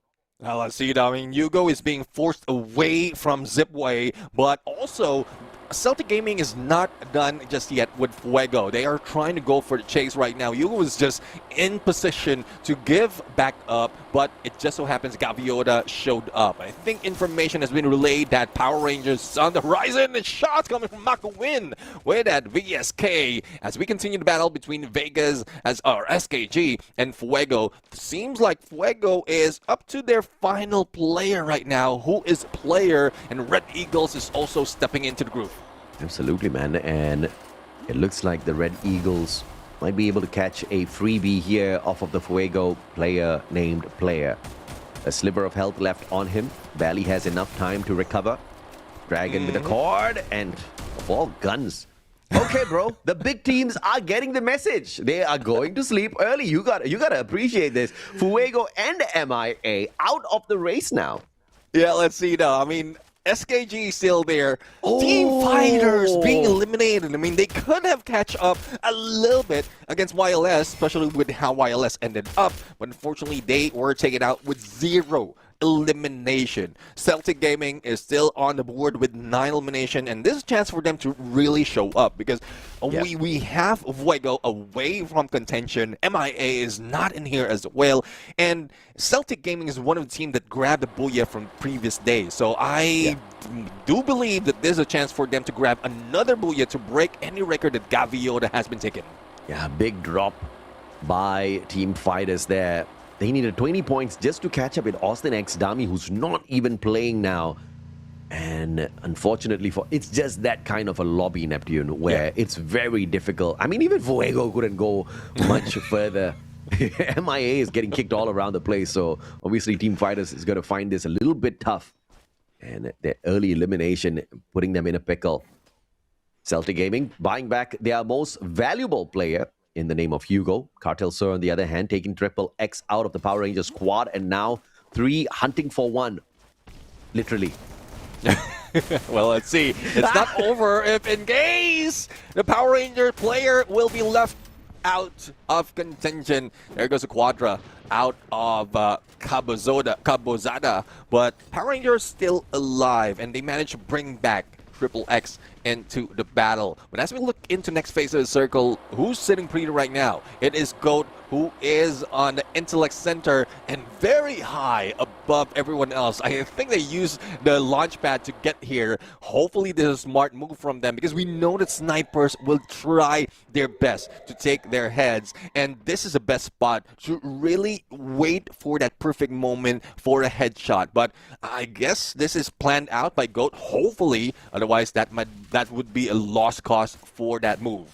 Yeah, absolutely, man. And Cartel Sur with the 11 eliminations now, looking for the smash on Gaviota. They've caught one player out of position. Oh, he's got the ray. You saw the connection there. But he could not take him down. Unfortunately, P90 just not having enough firepower on it. And it's also the time turner that saved him from reducing the HP down to 40. But if that one hit, or that gun landed 2 hits, then that's an instant knock already. But Cartel Sur will not be slowing down. 7 elimination already for Cabozada, and they are taking 14. And they're not taking down small chumps. They're taking down Gavi Yoda, none other than that. And well, I really love to see more of Cartel Sur right now, because this is the only time that they're popping off. Yeah, absolutely. Cartel Sur is surely having fun this time around. Power Rangers with 1 down on the ground. Crippy with the knock. Triple X in the aims of the AC-80 in the hands of Fury. Furiously tossing out those shots one after the other. Oh, look at that plushie fly through the air. The cryo mine tossed on out to stop them pulling out glue walls out in the open. I think that was just a desperate move from Triple X. Well, let's see though. I mean, Triple X right now will really need that desperation move as well to survive, because the onslaught of the flurry of shots coming from Cartel Sur is preventing him from moving with Mayota. But Mayota has already, I think, done the deed of pulling away and probably get into the vending machine to revive the rest of the teams. But does he have enough of those coins? Fury finishing off what Creepy did, and this is thanks to Creepy, who managed to survive earlier after being the final player in that initial engagement. Yeah, absolutely. And 17 eliminations now. This is so unsuspecting of Cartel Sur from not really, going explosive. They now have got massive numbers on their side, 17 to be specific, just through those eliminations, with 6 other squads to take down. INV up against Gaviota, a 1-for-1 trade, 2-for-2 trade as a matter of fact. As INV quickly rushes on in for the pickup, McQuinn needs to get into position. Pulls up his buddy. Time turner pulled out by Low here. Has got the MAC-10 and flying through the air. The Car-98 finds the connection and the MAC-10 on the follow-up. Gaviota again, so clean on the annihilation, and INV just stood no chance in that situation. Well, let's see though. I mean, they will need to recover, because I think they're a little bit far away from next phase of the circle, and hopefully the zone doesn't eat out of the HP. They pull up the monster truck to get a little bit more speed, but they will need to work fast, because 8 seconds and the zone will be closing in, and they're still far away from Intellect Center, comparing them from the rest of the teams. We only have 6 teams remaining at this point, and Cartel Sur, not only are they on top, but they have plenty of elimination. The Goats right now being surprised by Celtic Gaming, and no one responded that quickly, and seems like the Goat will be taken down. Oh yeah, man. Goat Esports, one of the squads that are definitely in the danger relegation zone. One thing that's great is they have 3 more games to play. So the risk for Goats definitely there, but they will have a few chances later on. They did manage to pull off a decent number of placement points here, so Not all is lost just yet. And Cartel, sir, just keeps picking up those points. But INV, those players have not been eliminated just yet. Fury, Kabuzada, making sure that they do get those confirmations. And Cartels were on the way to annihilate INV as well. INV, only 1 or 2 remains. One in Twin Bridge, I believe, and one who is getting close onto the bridge, connecting them to, or the bigger island, to Intellect Center. And we will be left in Intellect Center. Celtic Gaming is now taking over that tower that GOAT has managed to secure earlier. But let's see if they can bring more points compared to the GOATs, who I think didn't get that much because of how passive they were. Absolutely. 13 eliminations for Celtic. My goodness. These teams now starting to pick up those big numbers. McQuinn shutting down John B and Erica. 2 players revived on the side of INV and 2 players taken out of the air just like that. And it looks like Gaviota now is going to give up on McQuinn as they circle around to stab INV from the back. Erica's not going to be saved here because Cartel Sir is keeping an eye on the outside range. So traveling out in the open is just going to be a deadly move for anyone that attempts it. And one saving grace for teams who are losing out on players is there's a one vending machine just on the edge of that Intellect Center. So let's see if they can survive as they go along in that area. But Cartel Sur really is on watch. Same goes with Celtic Gaming. So that's a tough cookie to beat right now. And going low as Fury goes in with that AC-80, and they have been left with only King behind. Gloomwall can save him for now, but the closing of the circle might force him to move out, and Gabiota's squad might bow down a little bit early in this fight. How can King clutch this one out? Does he have enough money to buy his buddies back? Does he have enough spunk to go into this battle all alone? Celtic Gaming just playing this on dirty. Up top. Try to shut down player after player. Oh, tossing out the plushie as well. Cryo mine towards Minor. You saw the Riptide Rhythm going towards the player on the side of Celtic Gaming. INV hits right back. Well, Celtic Gaming did manage to secure 1 knock against INV, but INV's left with only 1 player's tricks. So Sniper might be able to take down at least 1 of the players from SKG, but it's tough to go for that confirmation, especially if backup is there. But talking about SKG, Hugo, because of the presence that he's shown in the tower, he pulls away from that and is waiting for any prey that he can hunt later on. Yeah, I mean, these are all revived players. Now they've called for the monster truck. So to reposition from up top without taking any fall damage is going to be easy. Or beautiful play by Vex here as he pulls out the Winchester. And now here comes the reposition. Straight down to the bottom. No fall damage. Smart play. And Vex going in for the chase. M590. Nobody's home. And obviously they want to go in for the chase. But Cartels are just keeping the distance between themselves as well as the Celtic players. Great reposition coming from Cartel Sur right now, and they back away, but the cover is only being held for only a few seconds because as the shift of the circle will be happening in a bit, they will be forced to engage with Celtic Gaming. Strix will be safe for a moment unless he shoots down one of the players of Cartel Sur, and M24, yes, is packs a punch, but he needs to be sure that a knock happens. Otherwise, he will be the one being taken down. Needs missing those windows. Unfortunate for the split blitz.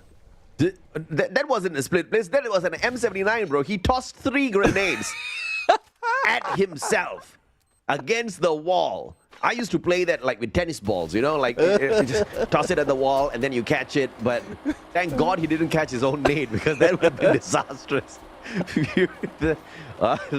Sometimes we take a break for jokes, guys. Celtic Gaming. They've got the numbers, though.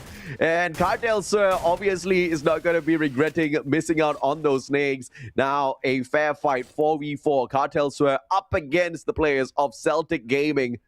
And the circle is going to force this battle between them. Celtic Gaming still does have an advantage, though. They can use this compound and that high ground to pound on the players on the side of Cartel, who pulls out a monster truck for an extra layer of defense. Yeah, let's see it. I mean, I think the plan would be to Oh, use that smart monster play. to move quickly, but distraction overall. Not quite sure if Cartel Soul would go for the chase, but Oh! here, Gims opening for the backstab, and Vegas right now is putting a number on Crippy, and Hugo even takes a shot. Celtic Gaming, though they lost one, it is crucial that Cartel Soul will be taken out of this shift. This is an Again. advantage that Celtic Gaming can get. Again, Hugo, the playmaker, and Celtic Gaming gets a well-deserved booyah. Again, you saw it, and this time we caught it in 4K. The reposition from the sniper on the side of Celtic Gaming. Hugo quickly finding the reposition off of the jump pad, and that instantaneously scrambled the brains of Cartel Sir. And not only that, the timing of the rush by Yavigod and Vex to pull that distraction to get in a couple of shots, and then Hugo gets a double knock. This just looked way too easy. Celtic Gaming might not have as many eliminations as Cartel Sir, but they finished them off in style. Oh, definitely. Yes, I'm really loving this evolution from Hugo right now. First time we saw him, it's more of just the accuracy. Now it's reposition prowess. 300 IQ that he's using overall. It's not even pressured off the zone, off the what Cartel saw when he jumped in, because we saw that there were shots onto him as well. But the timing, it's the communication and the timing of the rest of the squad from Celtic Gaming that saved him and also helped him to get all those eliminations. Yeah, I mean, it was a crazy good game from both Celtic Gaming, INV, as well as Cartel Sir. And obviously, we didn't see a lot of INV in terms of the engagements, but they did get quite a number of eliminations in this matchup.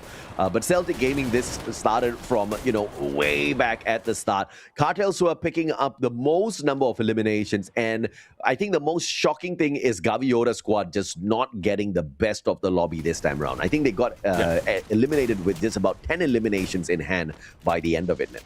Yeah, I mean, it's tough if you will be taken out a little bit early, but I do agree with INV. Though it's not that showing, but they did get a decent amount of elimination before being taken out, especially in Nextera. And before that, there's a lot of points that has been gathered already. Though in the previous day, they were sleeping. Not quite sure if that was intentional.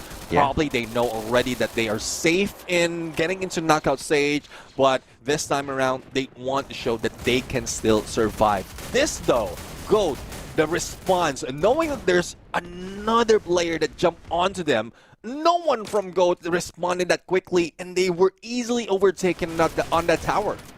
Yeah, absolutely, man. And I think, this was one of the best plays out of Celtic Gaming as well. Just kind of camping up on the very top of the tower, repositioning with the monster truck, taking no damage whatsoever. And it was right after that that Hugo goes in for that reposition, just giving the squad such a big advantage in terms of positioning. This was the timing where Hugo backs away from the team, and then Vex goes in for the rush. And it was just a thing of perfection when it comes to the timing as well as the accuracy of execution. Kelvin getting the M590 shots overall as well. 9 eliminations, 3 headshots, 4 assists through 3,786 of total damage. The MVP, Fury from Cartel Sir. Yeah, Fury, really a furious player overall. He is wearing that AC-80, but in comparison to the active skill that he has, as well as a passive skill, it is contradicting. So I'm really looking forward to how well they are going to change up their pace later on. But right now, this MVP is deserving of prestige, of the highlight right now, because they really done well in that battle on Nextera. Yeah, so this is definitely a well-deserved highlight for Cartel Sir. Fury definitely got a lot of eliminations out there alongside the rest of his team members. But I think for the head-to-head, we need to highlight 2 other champions. The one and only Hugo up against Strix. These 2 snipers pulled away a lot of numbers out there, both getting 8 eliminations, both getting 6 assists each. The 4,000 damage on both sides. And of course, the headshot-wise, it is Strix that gets the W. But for style of execution, you gotta say it's Hugo with the gold medal here, Neptune. Yeah, I'm seeing similarity on their approach as well. In the final moment where INV was still on the board, Minor was being a distraction and Strix was far away. So reposition, Strix knows the role of a sniper. And the same goes, we keep mentioning that from Hugo, and I'm really loving this, that snipers are taking the highlight right now. Not only because of the update, but it's more of the skills that FFWS USA has been giving these players opportunity, or given these players the opportunity showcase all those snipers. But in a bit, we're going to see the overall stats as well on how well this battle engaged. I guess this is better compared to the previous one. 91 total elimination as well as 115 in the knockdowns. Hey, the throwables are only 8. Out of the 8, 5 wasted by Cartel, sir. But 25 eliminations, right? So I think they saved themselves a little bit of red face, although their logo is red, through those eliminations. They just like, we don't need these names. They can just toss them up against the wall. 91 eliminations, 8 throwables in total, 52 rescues, 115 total knocks. This was a big, big game. 55k in overall damage. I want to take a look at the game standings as well, because I think some big numbers were put up. 3 main teams. Again, I think we saw a lot from Cartel, sir, but they were not the only one ripping away the lives on the lobby earlier. Yeah, definitely. I mean, Cartel Sur looks different this time around, but Yes. Celtic Gaming did show up. So many instances in that game. Even INB has put up a lot of elimination in that match. But for the rest, it was just them being preyed upon by these giants. So Yeah. I'm quite surprised that Nextera is becoming a problem with most of the team. I'm not saying that like Celtic Gaming, INV, and Cartel Sur are confident in here, because we've seen a few of those mistakes as well, even in position. So Nextera might be the kryptonite of the USA League, I would say. Yeah, I mean, no doubt at all. That's going to be something that they need to sort out soon. And this is what I was talking about, right? The 3 teams that were ripping away the most through those eliminations. Cartel Soy was not the only one. Celtic Gaming with a total of 18 eliminations. INV Esports with a total of 20. And you see the number of points that they rip away from the lobby itself is big. Gavi Yoda, although they got that early exit, they still managed to walk away with 10 eliminations, giving them a total of 17. Everybody else kind of, pulled away something decent from this. But what's the best part of this is that the big teams were exiting early. What's unfortunate is we saw the small teams exiting early as well. YLS Team Fighter, they didn't really get a lot of it. Gold Esports got the decent side of the bargain this time, though. Yeah, I mean, a good story for YLS, I would say, is they have invested a lot already, especially from the game that they have earlier. They managed to step into top 18, and Team Fighters is way far behind. And even like the 1 point difference doesn't really matter. They wouldn't flinch overall, but they need to do better on the next matches. Otherwise, YLS might be pushed down in there onto the relegation area of our overall standings. So speaking of overall standings, we're going to switch to that scene and find out how much further these teams need to catch up on, especially on those in the second half of the board. Yeah, absolutely, man. I mean, the first page, obviously, you see some movements here. You see Gaviota moving up to the top. You see MIA Corp Fuego kind of like really positioning themselves on the decent side of the leaderboard. But this is not where the importance is. The second page is where we really want to highlight, because of how gruesome and how close the points have been between these squads. And YLS Esport, yes, 100 points. They kind of faltered a little early, but they're still hanging on for their dear lives. 3 more games to go for them. And you see Team Fighters here. 20 plus points, or around 20 points behind Austin X Dummy, who's not playing. But thankfully, both of these teams have got a few opportunities right after this. Texarians will be making their comeback as well. They are all teams that's at risk of relegation. Fisher Tiger, I want to see a little bit of them later on. I mean, Gold Esports, the 9 points that they got was quite low, but it was enough to just put a little bit of distance between themselves and the rest of the teams here. Well, let's see, though. I mean, Gold Esports is currently very close to GCT Arrow, who's not performing that well.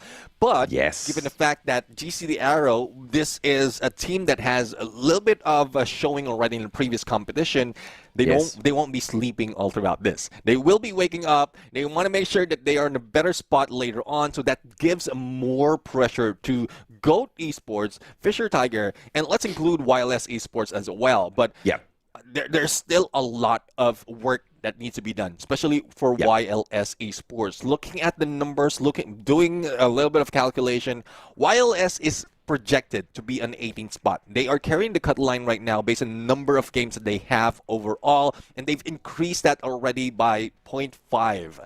I would say, sorry if I'm going to numbers right now, but they have increased that, and they are even better by some of the teams who are close to them, like Austin X Dami. But still, Austin X Dami will be introduced next, and that would be the trouble that they need to deal with later on.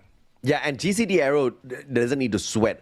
Flash by Ross, Blue Cheese, these teams have got 12 games played already, especially Blue Cheese, because a great distance plus just 12 games played means they've got a lot of opportunities to pick up these points.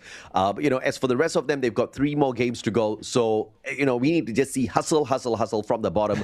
Hopefully the big teams are done and dusted with their point chasing, man. Vipex hasn't even started. You've got Lucas High who's saying that, hey, no, I'm not done warming up in the competition yet. I need to prepare for the knockout stage. I need to prepare for the grand final. So I'm expecting some big points out of them as well. But we got to wait and see exactly how the cookie crumbles here, Neptune, because we are at the end of the 3 games. You've got 6 more matches to go. Yeah, and Group D will not be seen anywhere unless they are part of knockout stage, and it does look like out of the overall standings, they will be proceeding, or most of them will be proceeding onto the next stage, other than TF Esports, who bowed down a little bit too early from yesterday. So, again, congratulations to Group D. As early as this, I want to congratulate them because they will be moving in knockout stage. It's more of a battle of Group B, who still have 3 matches, and Group C, who has 6 matches to go. And let's include Group A as well with 3 matches. So there's few more potential, but also a lot of struggle that will be happening at the bottom. Yeah, absolutely, man. Let's take a look at the lineup of the teams that are going to be playing in a little bit, ladies and gentlemen, boys and girls, because we have got Group A now stepping into the fray. You've got Austin X Dami, you've got Fisher Tiger, Vipex, 90 Spaghetti Esports, as well as 01 Esports stepping up to the plate this time round to see if or not they have got what it takes to farm those points and, of course, to secure their position in the top 18. One thing is for sure, Vipex are sore losers, so them being pushed down in 2nd place, they want to take their #1 spot. Now, there's a lot of teams right here, especially in this groupings, that really showed up. Austin X Dami is a team that we're calling out to show up as well. 01 Sports or Esports, a team that we didn't really expect, but I'm really loving how well they play, especially yesterday's matches, because position-wise, they are doing quite well, though they are not taking that much of booyahs overall, but elimination, they're also farming it well with 101 in total. So I guess 01 Esports is one of the team that is a late bloomer at this point, and hopefully they work it out on knockout stage, because once the resets happen, they don't have that much time. Yeah, you are most definitely right about that, man. And again, Group D is absolutely done. So this is Group A, and they will take on Group C. And in Group C, we do have some teams that are in a little bit of a hot soup. We saw Texarians and TVM Technology down in the bottom 6. They need to hustle big time because TVM Technology, my God, they have got some space to cover, right? Texarians as well, 24 points behind Team Fighters out of Group B. So, and they do have got a few more matches to play when we get to the very end of the day. So this is not going to be easy. GCT Aero, one of those teams who are surprisingly down in... I did not expect to see them so close down to the bottom 6. Yeah, exactly. I mean, again, this might be part of the plan. You don't want to show that much of tactics. There's not so much of strategy can be shown out of this game, especially with the group stages. As they step in the knockout stage, they need to have a little bit more of tricks on their back pocket before they really bring out their all. So I'm not worried about GCT Aero, though the same question does apply, because right now, being tied by Flash by Ross is questionable. We've seen how devastating it was for Flash by Ross, especially in the first week. It's only the 2nd week that they started catching up. So basically, Group C, the teams in Group C, the teams that you're looking at right now, have got 6 games to go, right? They'll battle against Group A first, and then they'll battle against Group B. Group A and B have only 3 games each to go. So Group C is the one where we actually don't have to worry about so much because they do have more opportunities. But just because they have 3 more opportunities does not mean they can slack off. Because again, Texarians as well as TVM Technology, in all 6 games, they need a minimum of 10, 15 points to guarantee themselves in the top 18. If they get a minimum of 10 points every single game, I think they should be fine. Yeah, I mean, it's just 2 teams trying to push down 1 in there. Yeah. So let's see if they can do the same because Fisher Tiger is still there. YLS is part of the mix just yet. So as of out of the 6 matches that we have, it's Group C that has more advantage, but it doesn't mean that Group A and B will be left out that easily. Kalahari, Purgatory, Bermuda, and then a recap of that Nextera, Solara, and Bermuda as well. Just complete the 2 matches per group in those in these groupings that we have against each other. So we want to see some of the adjustment already being done, though it's not a full week compared to yesterday. So hopefully they learn and make the adjustment real quick after yesterday's game and also match after match.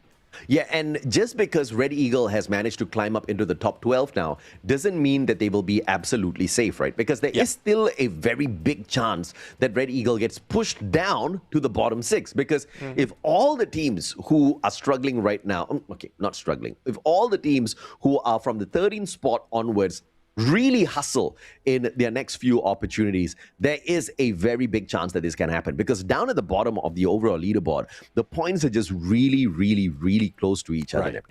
Yeah, I mean, looking at that, it's not only Red Eagles, even Power Rangers.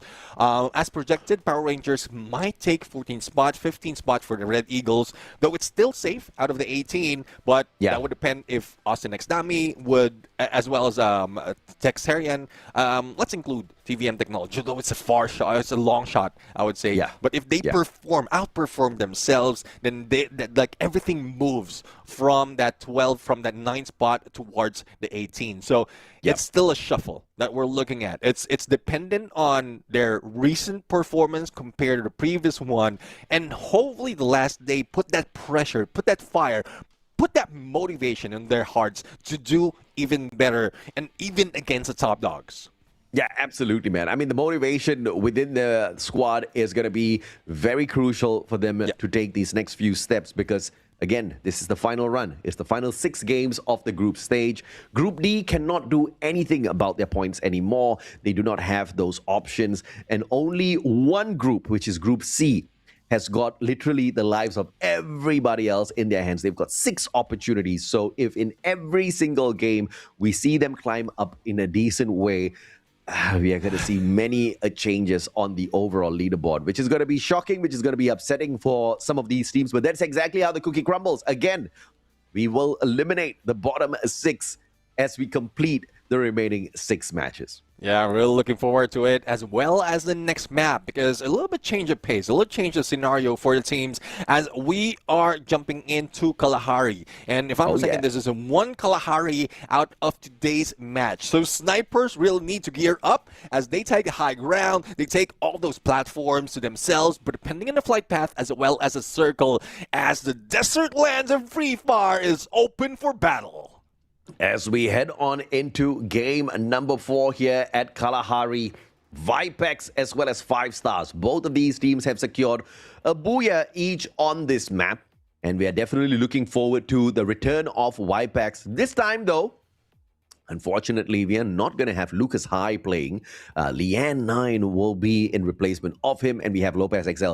This is so dangerous, right? Because Vipex is not playing at their full capacity every single game. And therefore, they're just keeping all of those fingers warm, but just not going all out just yet. Well, let's see though. I mean, probably this is part of the plan because they don't want to pull up all their aces for everyone to see. We've witnessed what Lucas High can do, and that alone is a threat overall. So I guess they were surprised that Lucas High didn't even slow down. So why not hide them and then just show them up a layer onto knockout stage, or if not, on to the grand finals. But Vipex lost one of the players as they fight against a Fisher Tiger. And it's a good run for Fisher Tiger right now because they will need to invest in a few points just to make sure that they can secure their spot on the knockout stage.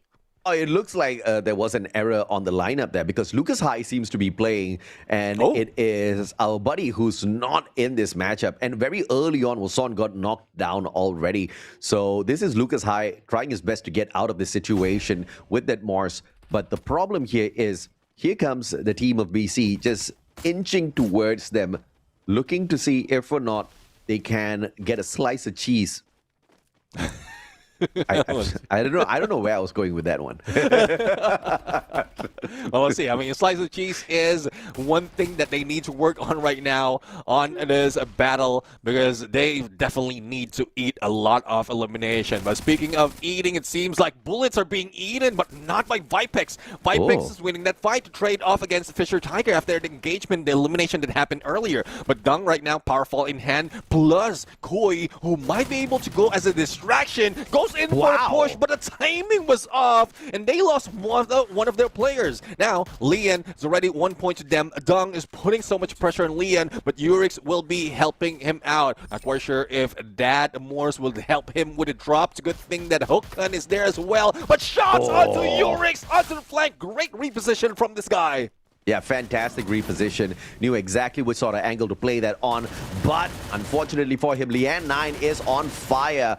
And yes, the guy is a phenomenal rusher. Had the M1014 in hand, managing to knock down 3 players on the side of Fisher Tiger. But those revivals are fairly easy since they are camping on that vending machine. And the Blue Cheese squad finally makes their way towards confinement to book a appointment here up against the Fisher Tiger squad. Yeah, they're preparing Carter Cherry right now as they include Blue Cheese with Fish and a Tiger. Let's see as they go in for a rush. The lone missing that opportunity, but it's a good thing that he managed to go in an angle who take down one of the players, which is Void. But Void almost being picked up, and Hui is being barraged by all of those Blue Cheeses. And I don't think they might be able to get away that easily, especially with the position they have. But one player did manage to pull away from this engagement. It is Q-Tai, but the chase is on. And now, as Fisher Tiger looks for some way to survive this encounter, Eric, opportunity. This is the distraction potentially. MP5, BSK and the P90 will meet Eric, taking the squad out. They could not get to the vending machine, could not get more money to buy a bigger chance for themselves. And Fisher Tiger, at risk of relegation, gets eliminated early here, Nem. It's just unfortunate. I mean, placed on 17, and they were taken out a little bit early. And even some who can manage to catch up will need to do a lot more. But speaking to do a lot more, TVM is doing more. Even a surprise hit behind them. Not quite sure what happened. Doesn't have that Raphael to go for a silent step. But I guess it's more of the smart move, especially the crouch, not to be spotted and not to be heard. But Lucas High, spotted, shot, and now recovering. And it's Prof E, I believe, that's putting so much of damage out of this player of Vipex. What can they do from a situation like this? They do have 2 eliminations in hand, but the squad is kind of scattered out here on the battlefield around Santa Catarina. Now taking on TVM Technology. The one lucky spot that they've got here is the fact that they're not a very big aggressive squad, but in a game of numbers might play against Wason here.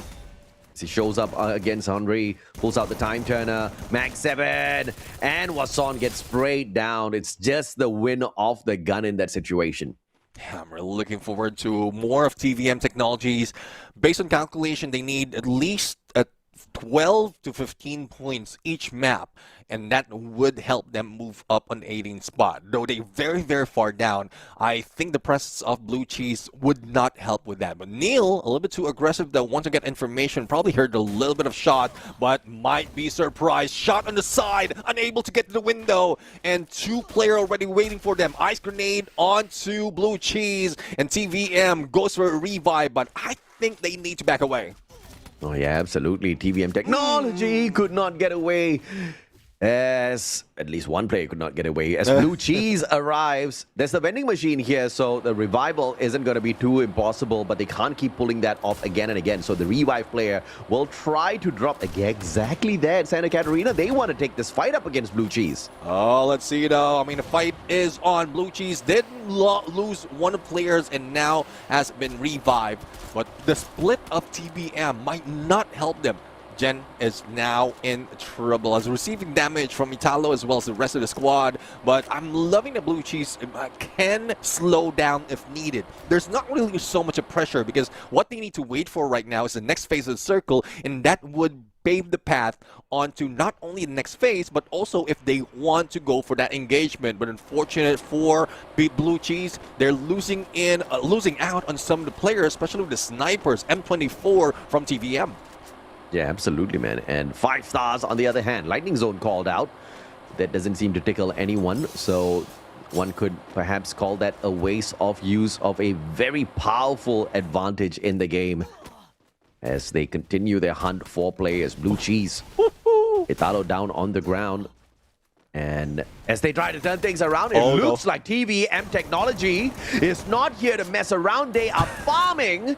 And they came back through on that revival to smash Blue Cheese where they stand. I think Blue Cheese is regretting that decision of not backing away in time. Oh, yeah. Because they were forcing TVM to get into the other compound, not in the shipwreck, but they were caught off guard, especially with the snipes that they have. A double of snipes on TVM really helped them a lot. Now, let's see if this snipes or marksman or Winchester would help Vipex get those shots. So it's Lopez XL that we're not seeing right now. And it gives more chance for Lucas High not only to give highlights but also to warm up before the next stage. But as we look into 01, what was left out? A launch pad might be delayed, might be shot at, but no, uses a vehicle instead. I guess it's a good distraction just to make sure that Vipex doesn't aim as to where they are dropping.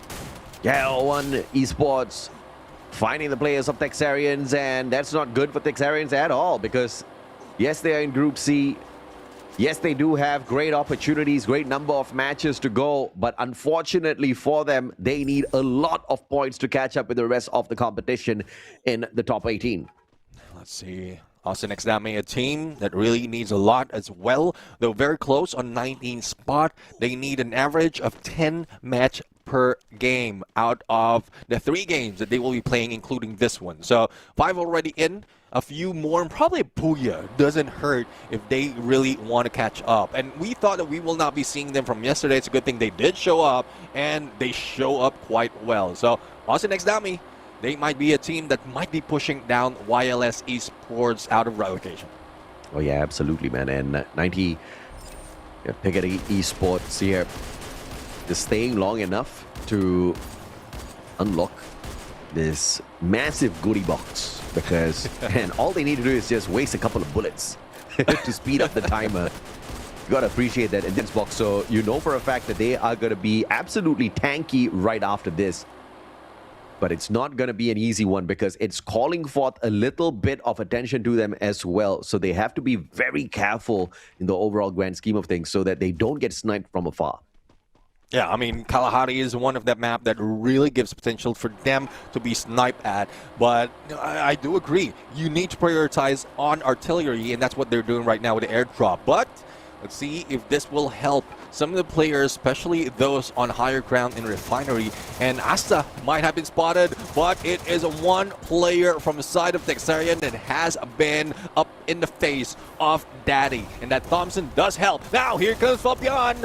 Charge Buster in hand, charging, but not landing those shots. But finally, a knockdown happened, and they might be able to pick up Reyes as well to be prepared in the next battle at hand. 5 stars up against Texarians, and Kratos says, hasta la vista, guys. I am not going to stay here and see what you are capable of. Overshooting the vending machine is not his plan, as he drops right over it. Killing himself with the light UAV as well. So smartly played, gets away, and will be able to pull his team members back into play. Let's see. I mean, there's plenty of time, a lot of pressure, and I think he has been spotted. So Though Crado will be in there, Royer might be the saving grace for the team. We haven't seen them just yet, but let's head over to Blue Cheese and Austin X Dami, because Blue Cheese almost got annihilated earlier. They're back into play, and Austin X Dami is not in a position to go with this engagement, especially for this team, but Lynx right now proved us otherwise with M590 as well as Bounty with a cord, and it seems like they are scraping this Blue Cheese out of the lobby. Oh yeah, hell yeah. They say you stink, man. And they kick them right up. And with the Quadra on the side of Lynx, they are on fire. Austin X Dami, the team that has been hot and cold, the only team in the bottom 6 with a booyah, looking for those big numbers. And guess what? They only need 6 points to catch up with YLS Esports, and that's exactly what they had in terms of eliminations before that engagement. So they are well on their way to jump into the top 18 here. Austin X Dami could just have a big chance. And GCT Arrow showing up at the wrong time, wrong place for Austin X Dami. Let's see if they can go for that fight, but I think GCT Arrow has a few problems of their own as they're dealing with shots from afar coming from 90 Piketty. So GCT Arrow's reign against Austin X Dami will be slowed down, though still have Faker though, who have a good chance of taking or landing those shots. On the other side, Vipex against 5 stars, or 2 players of Vipex against 5 stars, as the rest of the squad of Vipex starts to move in. This would be chaotic right now because it's not only 5 stars who will be part of the mix, and it's 0-1 who will be hearing those shots, but Austin X Dami has been eliminated, and I think last time we saw them, they had 9 elimination. It's not enough to really catch up. Oh yeah, absolutely, man. And unfortunately, this will be a tough run here. The players on the side of Texarians are out in the open, aimed at by 5 stars, but 90 Piketty Esports helps them out as well. My goodness, 90 Piketty helping out many of these small squads accidentally. Yeah, I mean, we are seeing 90 Piketty. I think they are somewhere in Bayfront right now with a clear view of everyone else in the edge of the previous circle. So they can take advantage of this, get a lot of points. And you can see there's only 4 eliminations. So that only means that despite of the knockdown, there's little confirmation that is happening out of those engagements. So hopefully they get at least 2 snipers, make sure that they can confirm those shots, those elimination, and not being stolen by the other teams. This is not the kind of performance I expected out of Vipex, but still alive and kicking. Many a times they have lost their players, just not fully at risk of elimination just yet. Just inching into the circle. 5 stars playing it very careful as well. Spending the time outside the zone. Texarian is going to be that distraction here for Vipex, as 5 stars now finds Wason. Lucas High spawning up against Rojidok, and Son is going to get picked up at the very final moment there. So Vipex still full squad as they try to annihilate 5 stars. Now let's see now. The pickup has been done on Wason, but unfortunately the knock happened again, and there's little no chance for him to be revived as Vipex is moving in not only against 0-1 but also against 90 Piketty on the compound and leaves him open on that high ground. Urix, good thing that he did manage to get in the ground, and a chance for them to force everyone out, especially from 90 Piketty. A couple of nades being thrown, damage has been received, and 90 Piketty might be in losing end right here despite of the pressure, but it is 0-1 Esports who bow down early. And GCT Arrow, the team that we have been talking about that is not really showing us what we have seen from the past, stepping it up, still alive and kicking, but of course position-wise they need to look for a decent circle around in. And 90 Piketty Esports, although not a lot of numbers, they have been poking their noses into the business of Vipex multiple times and finally eliminating them.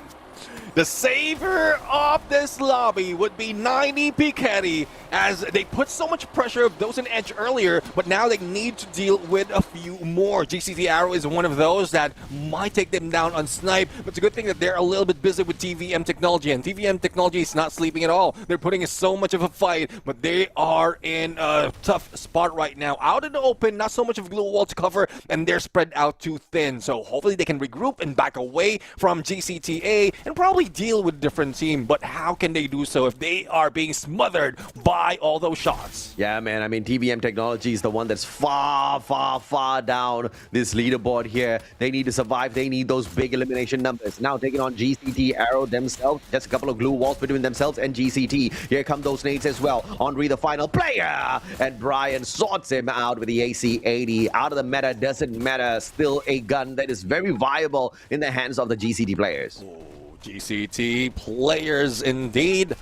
I mean, Faker and Brian right now is doing so much, especially in close range. And Faker, we've seen him on that AWM as well. But 90 Piketty is not a team that you can deal with right now, especially on who they took down before getting into this area. But it's a good thing that they have a little bit of elevation, but the moment the blue closes in, it doesn't help them. So thankful enough for them that the shift favors them. They only need to back away, but not phased at all, even by the cryo mine. Not quite sure if this is smart because damage being received a lot by that Nero shot. Yeah, I mean, yeah, it marks you if you take it out, but I think that would be a little bit better than just taking all the damage. It's a little interesting in terms of a strategy of the player. GCD Arrow has to start moving with the circle here unless they're going to give this advantage to 90 Piketty Esports. Please take Flash by Ross out of the equation. Now booking a final encounter with 90 Piketty for the Booyah. Both teams 4-man strong. The narrow cryo mine sent out, tagging up the GCD players. Not taken out of the equation just yet, allowing the plushie to survive. At this point, they don't want to be marked. Oh, let's see if they can be marked and they can be tagged as well, because 90 Piketty looks a little bit different right now. Though we've seen them evolve, but now with that ray, he knows exactly where to shoot. Unfortunate for him, he is just quite well in the motion as moving away from the bala, but out in the open, still managed to take that shot, and 90 Piketty for that Booyah, surprising from the squad. Oh, the reverse in terms of the Bond of Eclipse pulled out there. Phenomenal. And it is such a broken active skill in the current state of the game. And it is just like what you see out of the electrotherapy, Neptune. But the reversal, you don't pump them up with life. You take life away from them. And of course, it gives a lot of information in those CQCs if you're the M590 player. And 90 Piketty Esports, from the savior of the chump squads to the winners of the Booyah, they showed up many a times on the kill feed. They showed up many a times as they took the knocks onto those big squads. And now they show up for the final highlight of the match as they pick up the 12 placement points off of this game. I'm real surprised. I'm really loving his evolution from 90 Piketty. Though they didn't show up in the first day, second day, that's when we see them really pop off. Yeah. And day after day, they are evolving quite well. They even have more, they have been a more challenge against the top dogs in most instances, and I'm really loving how that's working. It's just unfortunate though, in this engagement of Blue Cheese and Fisher Tiger didn't survive that much, and Blue Cheese trying to mow down on a lot, but we've seen as well halfway through that's Blue Cheese being eliminated early. So it's just unfortunate, but there's not so much a pressure on them and being taken out. Yeah, absolutely, man. And, you know, I was expecting massive numbers here, but instead we kind of experienced a game where it was quite spread out in the overall. Of course, the teams that just got towards the final circle got a little bit more of those numbers. But in the earlier parts of the game, you saw those eliminations really being spread out all around the battlefield like butter, perfectly done. And this was a situation where everybody was getting into encounters, pulling away some numbers, managing to find some sort of a survival, coming back in to continue to farm those numbers. But in the overall grand scheme of things, the impact that 90 Piketty Esports had in so many of these encounters, without even being directly a part of those encounters, was quite amazing. Yeah, I mean, they're a distraction. Again, going back to some of the best, especially in global scene, it's more of a strategy coming from the books of AG Global. They don't want to be up close and personal, but if they can take those shots from a distance and get, like, not only as a distraction, but also to get a few elimination, land those shots, and even like deplete all those armors, all the utilities that opponent has, then you will take it just to make sure that towards the end, towards the final circle, you will have a lot on you. So props to 90 Petty right now, but I am really loving how this ended up in this Kalahari map. Oh yeah, absolutely, man. And I'm just wondering if or not we're going to see any Clash squad out of this region because just remember we do have the global finals. We definitely do have a little bit of Clash squad action on the global stage. I would love to see them rock it on a couple of Clash squad lobbies as well. The MVP for this matchup from GCT Arrow, the one and only Faker. And he's faking his profile photo, man. I mean... Yeah. It's Maxim. Well, I mean, I guess with the name itself, it doesn't want to be shown that yet. Yeah. But hopefully, we will see how well GCT Arrow or how well Faker looks. Because once they have a chance to go to EWC, there's the confidence that will be built right now. I guess for now, doesn't have that confidence yet, but we've seen in Battlefield that he does have that prowess. So using that Nero as well as a little bit of a sniper build with a Moko and a Maro and a little bit of cash in hand or queen in hand with that Suzy plus that Arvin that they keep using to scan out their opponents. Either that or his phone's camera is broken and he couldn't take a photo of himself. I don't know, man. Let's take a look at the head-to-head here as well. We have got the one and only Sammy King as well as Lucas High. 6 eliminations apiece. 4 versus 1 assist. Sammy King getting in more of those assists thanks to those damage and obviously winning gold on the headshots as well. Lucas High just not having that kind of phenomenal impact that we expected out of him.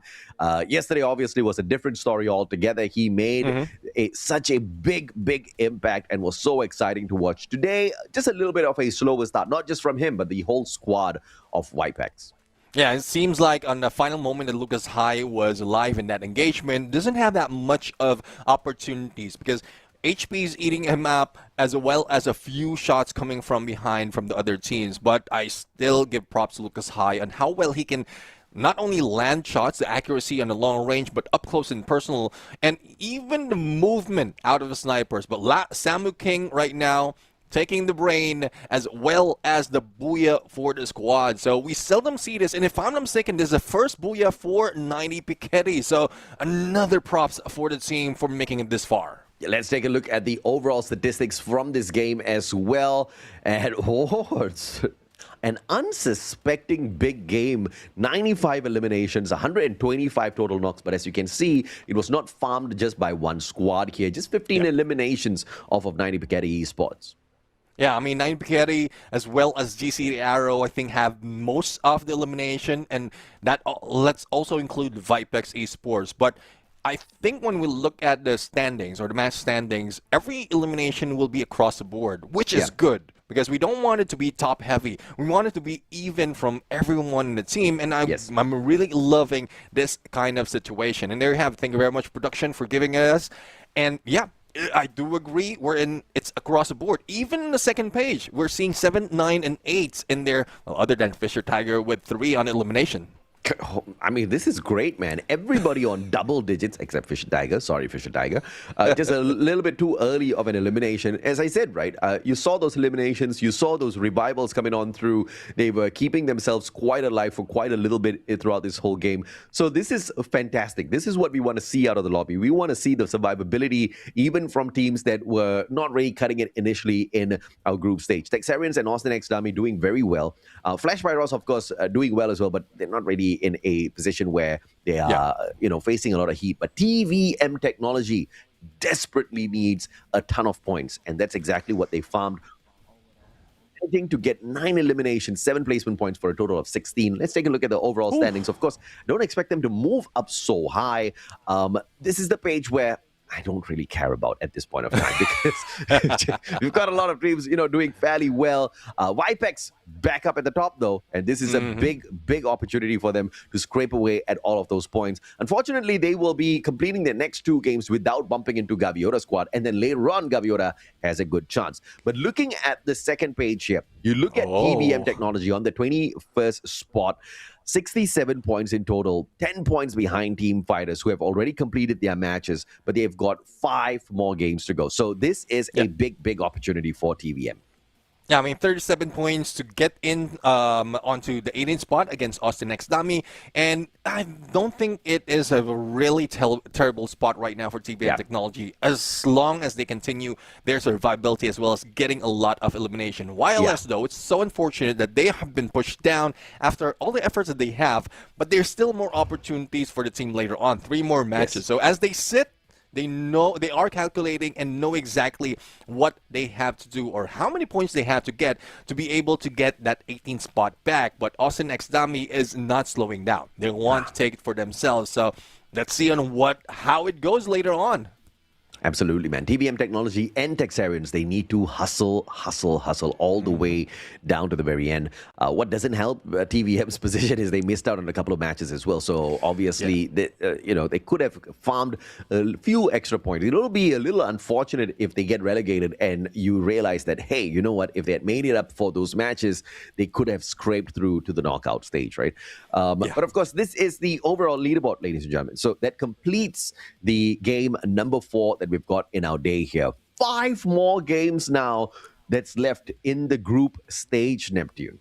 And, well, let's see, though. That's one match already being taken by Group A, which only has 2 more chances after this. But looking at the board right now, 90 Bikeri, I'm really loving this team after how they evolved quite well, is now getting Booyah. So it's more of the progression that we often say or ask for the team. You go with survivability.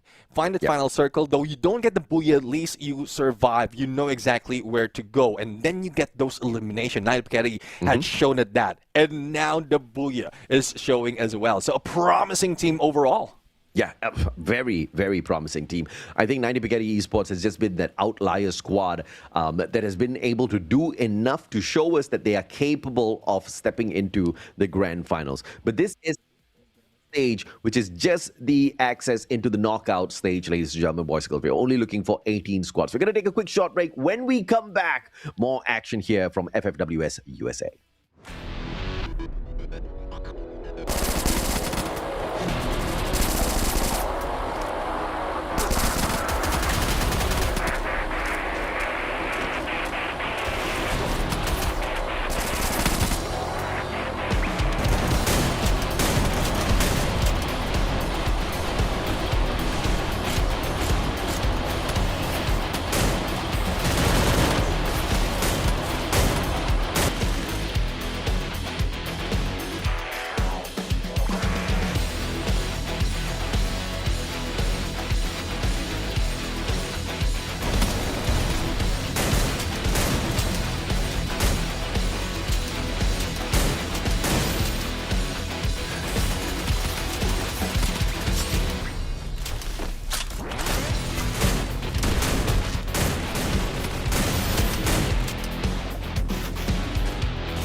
The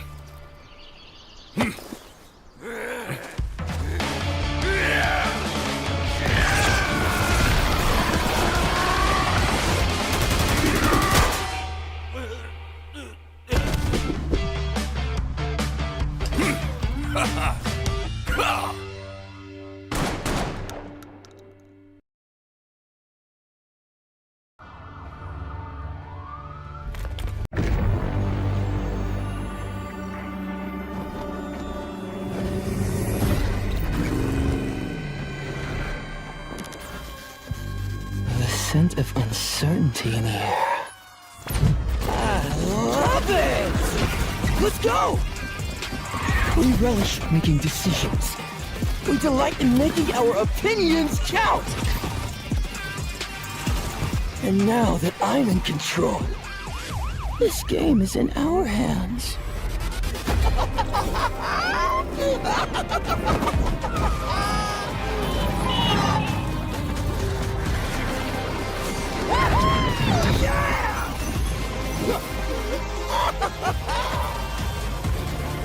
So, it's your call.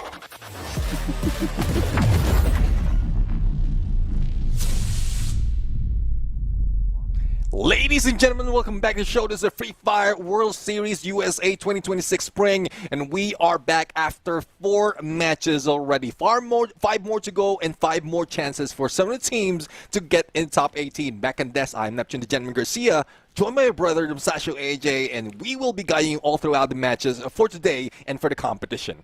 Absolutely, and it has been explosive, and obviously you see that the fire under the bums of some of these squads are making them reach up to the top to get away from being burned by elimination, right? Because at the end of the day, we eliminate the bottom 6 squads. Teams like Wireless Esports, Team Fighters, Team EM Technology, Texarians, they are hot and they are vying for those points. TVM Technology just put on one of the best performances that they have shown us so far in the group stage. And this is what I like. Although I don't really like that they're doing it last minute, I like the fact they are doing it either way because it's a strong fight, man. Austin X Dami as well out of Group A. Fish and Tiger, they're not out of the dark just yet, right? Because they're so close down there to the bottom, Neptune. If they slip up, if they miss a couple of opportunities, they are out of the competition. Yeah, I mean, hopefully they join all the matches and also make sure they have a few points. And there's a few instances wherein, yes, they lose out, but if they can invest in some of the numbers, then that would definitely help. But now, game number 5, one of my favorite, Purgatory. And I'm really looking forward to a cruel flight path just to force this team, but I'm not. I'm pretty sure that this team doesn't want that to happen. They want to be safe. They want to be in a good spot as they drop. Oh, yeah, absolutely. I think, playing from your comfort zone is great, but this is where we get to see exactly who is really great in the competition. Give us a skewed flight path, force some hot drops, force some chaos out of the competition, and let us see who is the best survivor out there. It's going to be Purgatory once again. The battle between Groups A and C continues on for the next 2 games, including this one. Oh, let's see. Well, I'm pretty sure neither heaven nor hell will help these teams to survive, especially for those unsuspecting, as the flight has been laid. The teams are geared up, and the fight is about to happen. Purgatory, game number 5, and it is coming from the south to the north, quite fair for everyone, but hopefully the circle changes that as we see some of the teams who might be dropping in a little bit early already. Hopefully they will be forced in a hot engagement, early engagement overall, because there's a lot of potential for the teams right now, especially in this grouping. Yeah, absolutely, man. And flight path, absolutely kind. Avoiding a lot of these hot situations, quite a number of these squads. And Flash by Ross is able to do exactly that at Lumber Mill. TVM Technologies spreading out into golf course, just buying themselves an insurance policy as well with Henri, making sure that they don't get caught out early. But Flash by Ross up against 90 Piketty Esports, this is not the kind of situation you want early on. And 90 Piketty is actually getting caught out here. Sammy King just turning things around. Thankfully, he had the AUG in hand. Dybala! My God. Emmy King just walking through there with a valiant dash, knocking the guy down as well. Not giving him any room for a breather. And Dybala follows up with the mini Uzi. Uziel taken down with the mini Uzi is just too poetic. Definitely. I mean, chaotic turned poetic overall. But I'm really loving this combination of that Dreki as well as that Oscar coming from the guy from 90 Piketty, because you know exactly where to run to. And you've seen that. We've witnessed that already. But onto the other side, GCT Arrow trying to gear and take shots onto Killex. And let's see if Faker can land those with the M24. The buff has been done with this weapon, but seems like they need a little bit of breather themselves. So 1 minute into the next, or before we head into the next phase of the circle, plenty of time, and they have one elimination already to boot. Absolutely. 90 Piketty up against O1 Esports now. Sammy King and Dybala have to get out of here, and Sammy King is potentially going to be that distraction as Dybala tries to get back to that vending machine. So game of survival, Emmy King brought right back in. And O1 Esports, with the UAV just scouting out the area, trying to spot out these players. Texarians, on the other hand, in a potential crossover at Crossroads up against the one and only Fisher Tiger. Yeah, Plasma Gun doesn't gear up against a cord that Koi has, so it's a good thing the glue wall has been pulled up as well, and they back away in the perfect timing. But is there enough time for Texarian to go for the flank? They have spotted Koi already, as well as Boyd. Shots onto Boyd, but here comes Jason for the rush. Mac 10 doesn't beat it with a cord that has been used up close and personal so many times. And Texarians up against Fisher Tiger, just not looking like it's going to go well for all the Texarians here, mainly because the squad is spread apart. But this is going to allow them to survive the encounter, unless, of course, Fisher Tiger has got a jump pad here to cut the distance instantaneously and go for the hunt. This could be the early end of the Texarians that we do not want to see. But into Austin X Dummy, Texarians are running straight into. Oh, let's see now. It is Royer who is in trouble right now. But Austin X Dami did back away. And it is Asta who has been spotted. So that gives more opportunity for Royer to move out. And that shot coming from Austin X Dami, or Emilio per se, would reel Fisher Tiger onto him. Now, Royer is already in a safe spot. Koi and Q-Tai will be going for the chase. But hopefully this is not a wasted effort for them. There's only one target for them, and the rest of Austin X Dami is far, far away. But for O1, well, it's hope that is far, far away, and 90 Piketty is hunting Gotti down. Oh yeah, absolutely, man. And Flash by Ross up against 5 stars. Lightning Zone called upon, not by Flash by Ross. So they're going to get flashed by these lightning bolts. Unfortunately, it's not really fun. And 5 stars getting the great big advantage. UZL Breeze Kevin right back here. Flash by Ross getting to the vending machine in time. But the remaining 2 players are potentially going to get hunted down here by the 5-star players. Oh, perfect timing in there. But Fabian, not quite sure what happened. I don't know what happened. How has he been taken down in there? So this might be Flash by Ross, who did manage to pull off that lightning zone, but it's a good thing it has its Spire already. But Fabian has been picked up, and here comes Reyes going in for a long flank. The same goes with Fabian after recovering, and Daddy and Rojido as well, providing that backup up close against the rest of the squad of Flash by Ross. Daddy in a run, connected with that basic therapy, and Fabian be going for the shot against Julian. And I think Julian might be able to survive this as he gets into cover. Oh yeah, absolutely, man. And this is what we want to see out of 5 stars. The raw aggression that's required. And not because they need these big points, but also because we want to see if or not they're capable of putting up a big fight for the prize pool come the grand finals. O1 Esports unfortunately makes the early exit as Flash by Ross just continues to struggle in this lobby. Yeah, I mean, Uziel is far, far away outside of blue right now, surviving that onslaught of 5-star. Vipex, though, 2 elimination already and heading into golf course. And I don't think they will find anyone out there. But last time we saw TVM, they did send out 1 player in that area. So I'm not quite sure if he's still in that in golf course, or have they regrouped in Central already, missing out on a lot of engagement. But the next phase is about to close, or the previous phase is about to close, and we're being shown of the next phase in a bit. Oh, yeah, absolutely, man. And 2 eliminations courtesy of Vipex. Vasson and Lopez getting those initial numbers for the squad. GCT Arrow, Palmer caught out all alone. Kreto, can he get one for Texarians, or will he be punished early? Royer with the first engagement. Gets the shot in. Kreto looking for the victim. Or is he trying to run away? Either way, they have just missed a big opportunity here. And GCT Arrow is about to smash them to the wall. Texarians, they need to get out of that right here, right now. I think Grado is saving up on the 5 glue walls that he have. He doesn't want to use the glue walls. Well, why not use a natural cover? But Brian is trying to do the same, and it's a little bit too late. It's not only Brian, but also Vitin on the backup. Both of them on the Mag 7. But with the time turner, it saves them a little bit of time. And with Royer will be taken down. And even Jason has been knocked down as well. It leaves, I believe, 1 player out of Texarian. That is Asta. That says, "Hasta la vista, see you later," as they try to go for a revive, and there goes Jason back into play. Yeah, man. GCT Arrow. And this is that kind of aggression that you did expect from them, Neptune, from the very start of the group stage, but we weren't really seeing a lot of that. In fact, we saw them kind of take a dip in terms of performance compared to the previous season. Not a single booyah out of GCT Arrow. I am truly shocked by that statistic.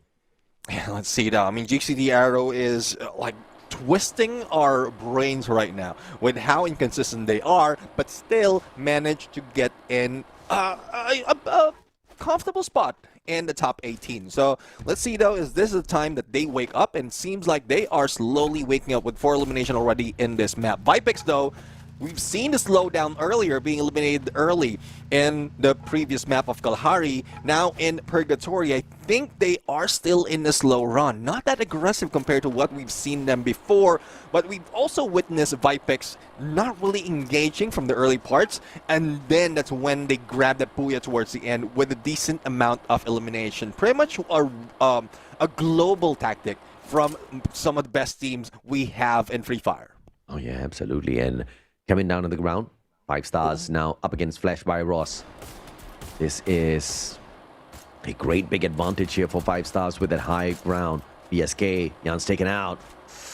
And the survivability of Flash by Ross in the overall grand scheme of things. About to get flushed down the toilet here if they don't get away quickly. The one saving grace is they have managed to pick up a decent number of points to be inside of the top 18.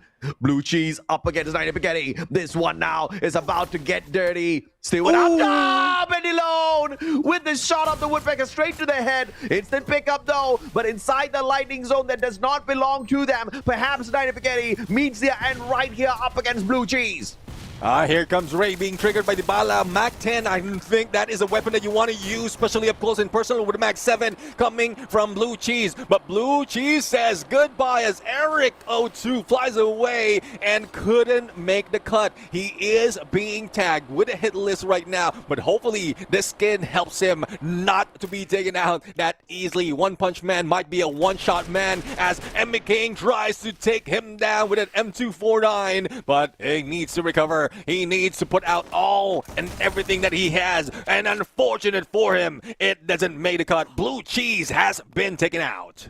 Oh, I mean, well, there's one less thing here. Tastes delicious, but you gotta close your nose sometimes, you know. Blue Cheese, man. For those who know how to appreciate it, they know how to appreciate it. Blue Cheese is still pretty much in the competition. They have done more than enough to stay in the top 12. And of course, there's a potential they do get kicked out of the 12th spot, but they're not going to be crying over it. As long as they don't go anywhere close to the 18th spot, Blue Cheese still going to be smiling year to year. Julian, far, far away. Reyes His shots off the VSK is not going to reach that far, but TVM is in shooting distance. Prom off, beautiful tag, but the electrotherapy quickly brings him back up to speed. Let's see now, Genry and Prof E.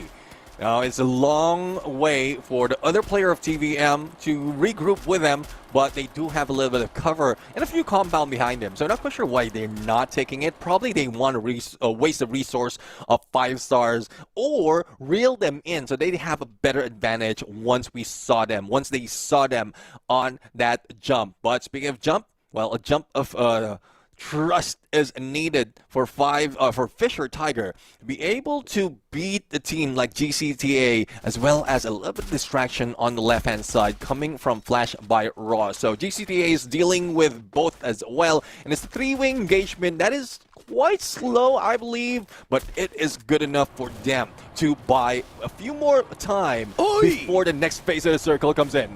Oh, that's very rare. Lopez XL just failing on those sniping attempts as TVM now tries to smash them. Lian straight into the fray at 10-14. Level 3 turns his back, punished by Neil. Wason finds Prof, and here comes Vipex to wipe out the rest of the squad of TVM. Wason single-handedly gets a triple. TVM out in 9th. What a crazy encounter that was.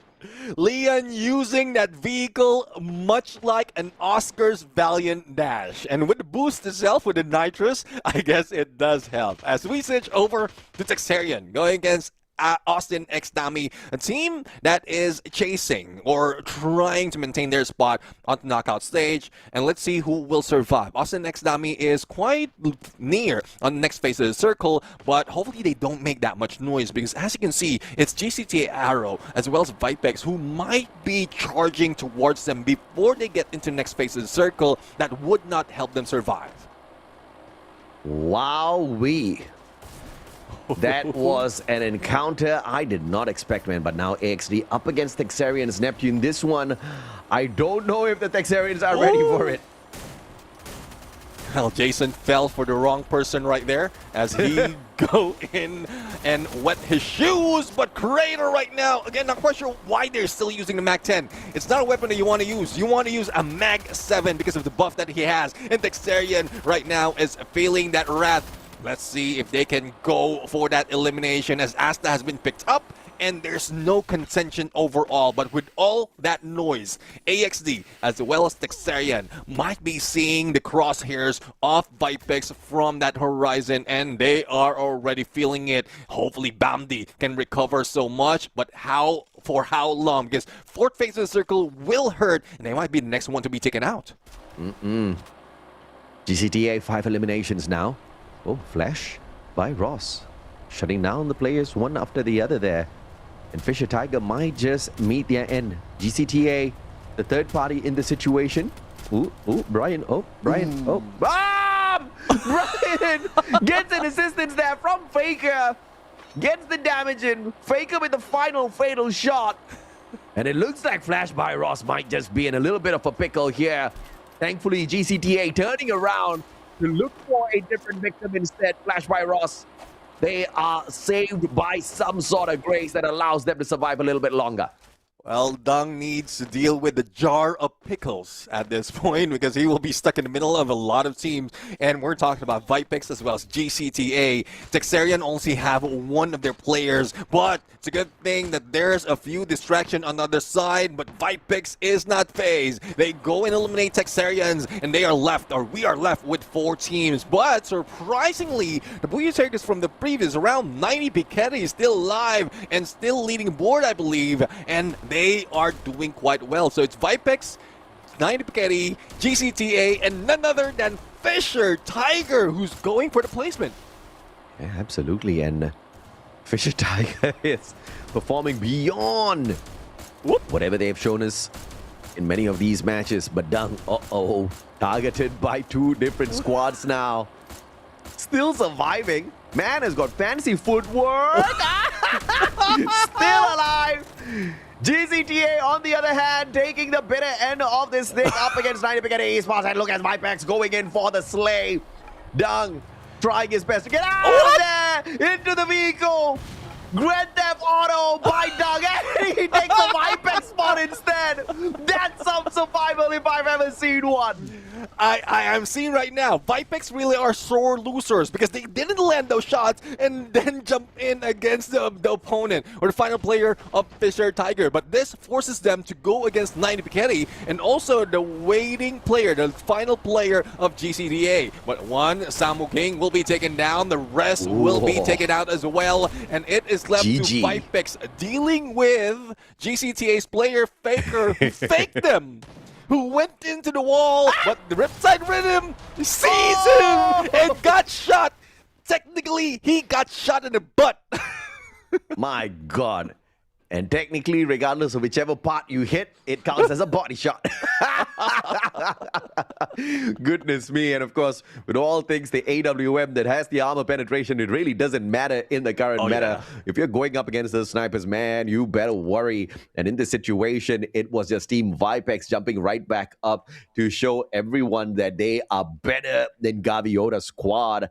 But I don't know, man. The race between Gaviota and Vipex just a little bit too close. They're definitely going to put a decent distance between themselves and Gaviota. And they have got one more game to extend that distance a little bit further before Gaviota starts playing. But Vipex have obviously shown us that they are capable of being champions of FFWS USA 2026 Spring for sure through all of those plays. Yeah, I mean, I'm really loving this move coming from a lot of teams right now. And again, the same question that you pulled out earlier. Why the last minute? Why the last day? I guess they want to hide a few of those cards, but there's a few that has burned their cards a little bit too early. So we'll have to find out later on. But Vipex, congratulations to them. Though we don't have Lucas High, who was not like really performing that well. So you have to bring back Leon as well as Lopez will be retaining that sniper position for the moment. Absolutely, man. And, you know, when we look at the matches again, I really respect what Fisher Tiger has been able to do because they started off the game in many tense situations, but they survived every single encounter. The only unfortunate thing about them is that they didn't really farm the massive number of eliminations off of every single encounter, like some of those bigger squads, right? And that, of course, makes you worry because, yes, they may be able to scrape through and get into the top 18, but are they going to be able to get into the grand finals with such a move? Because at a certain point in the competition, you need to start picking up those eliminations as well, Neptune. Yeah, exactly. I mean, cut line that has been calculated for this is around 125, and I guess Fisher Tiger is still a few points away from that. And hopefully they reach that. And the other teams on the bottom of the leaderboard who's also still going to play right here doesn't skew that data, doesn't skew that number, because we're seeing some improvements coming from TVM technology. Even Texarians has been surviving quite long, but is that enough? Especially with the top dogs like Vipex going against them, I don't think it's easy for them to make that adjustment. So again, going back to the question, if you want to get all those points, if you want to get all those eliminations, you need to do it early into group stage or the knockout stage by next week. Oh yeah, absolutely. I mean, you got to hustle from the very get-go so that, of course, you buy yourself a little bit of an insurance policy towards the very end, right? But I have to say, the battle between the 90 Piketty Esports as well as the 5 Stars players that we didn't manage to catch on screen would have been a phenomenal one as well, because 90 Piketty just went on to survive quite a while, but they did take quite a bit of damage in that battle, which reduced their possibility of a booyah up against Vipex in that final circle. And of course, GCT Arrow, this was that missing piece a missing piece in the whole GCT venture. But of course, speaking of 90 Piketty Esports, the MVP this time around is Samu King with the 9 eliminations, 4 headshots, 2 assists, 4,459 on the damage, rocking the Riptide Rhythm off of that Skylar, Moko, Maro, Raphael for that perfect sniper build. And you very rarely see him miss those shots when they're on fire, Neptune. Yeah, I'm really loving that this batch, as well as the players themselves from FFWS USA, are showing us great strides to highlight the snipers. And again, the Skylar, the Riptide Rhythm, was rarely used in global stage, but we've seen Lopez use that. We've seen Samu King use that as well. So it's just their potential of bringing this back to the meta. But as we go into the head-to-head, let's see who's going against Samu King right here. And there you have it, Lopez. I was just comparing their Riptide Rhythm skills, but I guess it's the numbers that we need to compare them with. Oh, yeah, absolutely, man. Look at the comparison here. 9 versus 7 eliminations. Simon King doing even better than the one and only hyped Lopez XL that we have been focusing on throughout the competition out of Vipex. 2 versus the 1 assist. 4K versus the 3.9K assist on the damage. Damage, and 4 versus 1 headshots on every single component here. Simon King actually taking the goal. Definitely. I mean, I'm really loving this move coming from 90 Piketty. This might be a surprise hit, and even in Purgatory, then we rarely see 90 Piketty lose out on some of the battle, though it's only Vipex who did grab a Booyah out of all of these groups, out of all the Zine in the group, but 90 Piketty is one of those that can beat them in terms of numbers. But speaking of numbers, we're going to go into the overall stats right now, see if this is a record-breaking run, but not so much, though, on elimination. So I guess just from this elimination overall, we are seeing a top-heavy once again. Yeah, absolutely. And of course, 17 most eliminations out of 90 Piketty Esports. I did not expect that at all, right? But this is the kind of hustle that you want to see out of all of the squads there. Because yes, we are focusing on the lower end of the leaderboard, but there's also a battle for supremacy. There's also the professional scrims that some of these top flight teams have turned FFWS USA into, because it's a well-needed battlefield to test what exactly your strategy could be before you move on into the knockout stage as well as the grand finals. 90 Piketty doing that very well. 44 overall headshots, 27 rescues. Big numbers here either way, although not breaking like you said. Yeah, well, let's see, though. I mean, we're going to see if this is a top-heavy match based on the match standing. And we're seeing double digits in top 4, and it is quite well on the other side. It's quite well on the other side, but not enough, especially for those trying to catch up. But 8 out of Austin X Dami is good enough for them to stay afloat, but this would be the second to the last match they have before they say goodbye of the of this competition, or off this group stage rather. But it might be the earlier as well if they don't bring in that much of elimination and points as well in the upcoming match. And I think, Vipex, in the overall grand scheme of things, even though they didn't get the most number of eliminations, they're still going to be smiling, right? Because they just won behind 90 Piketty, and they did manage to get the Booyah, still keeping themselves on top of the leaderboard. But, when you look at some of the other teams that do need the points, TVM Technology this time, that inconsistency that we have discussed in the past still seems to be affecting them as they take a dip in performance this time round. But, of course, as long as they did better than the blue cheese, they don't stay.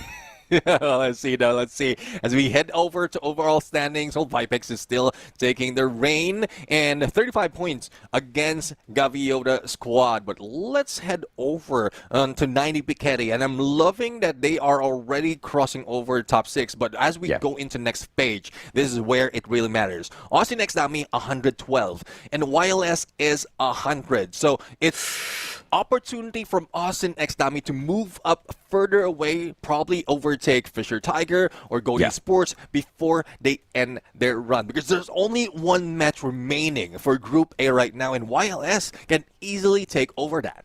Absolutely, man. And YLS is not too far away, but they still do need to have some sort of a consistent effort on their end in order to be able to climb up this leaderboard. Austin X Dami is, of course, in a challenged situation, no doubt whatsoever. 18 matches is the max, and, well, they're getting there for sure, man.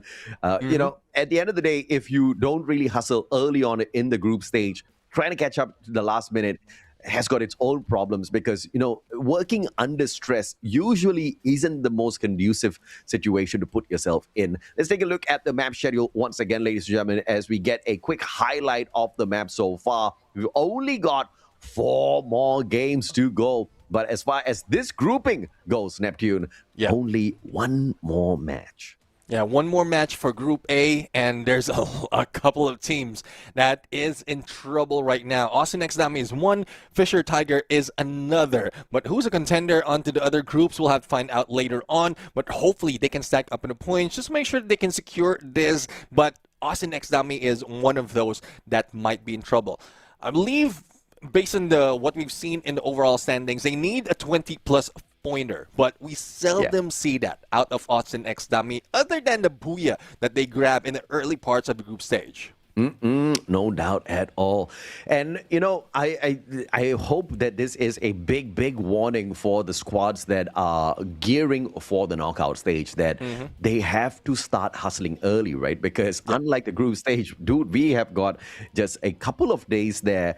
So lesser opportunities, but they have to make sure they make the maximum out of it in each and every single one of those early opportunities, right? A versus C, the final encounter here at Bermuda before we ramp up the stuff here in terms of the other groups jumping into the fray. We have got 3 more games to go later on as we welcome back Group B. But as far as Group A is concerned, well, this is a tad bit unfortunate that we will see them running on their last leg here. Yeah, I mean, let's see, though, if that last leg can be turned into at least 3 legs so that they can run a little bit faster, or they can be stuck in one area and secure that with the firepower that they can have. But it is coming, the flight path is coming from the south to the north, passing Pochino and ending towards Shipyard. And we're seeing a few of the teams already dropping in. Nine Piketty is one of those early dropping. And I'm loving this tactics coming from Nine Piketty. They want to spot out where the opponents will be. And I guess this is one of the key factors why they're winning all those gunfights. Fisher Tiger and Austin X Dami, these are the 2 very important squads that we need to keep our eyes on. It's their final opportunity, and Austin X Dami is like, yeah, we know, Mustachio. They're moving straight to the graveyard, and I hope that's not a premonition. Let's see now. I mean, digging too deep for scores or digging their graves. But TVM is not looking good right now as they are challenging Vipex, a team that doesn't want to lose, and despite of them, who is clear enough that they will be winning on the board. So 2 elimination already, and another one that has been knocked down. Only 1 remains, and they're moving far away. It's a good thing that there's a little bit of distraction that would be introduced to them, which is Flash by Ross. Oh, look at the guy, man, just staying at the very edge of that UAV. Managing to get away with the zipline as well. Flash by Ross might have just made it into the compound at the right time here. Wason backing away. Oh, now tagged up. Will Vipex turn around? No, they're going in for the finisher. TVM in a lot of trouble now. Henri went straight into 5 stars, but maybe 5 stars can help them out. Vipex. No. They spotted out Henri. Henri shuts down Lian. TVM striking back, and now Vipex has to deal with 5 stars. And that's tough. I mean, being pulled in against a full squad as one of their will be in need of revival. Riptide or GG. Time Turner has been pulled out, but unfortunate for them, Reyes has a sniper.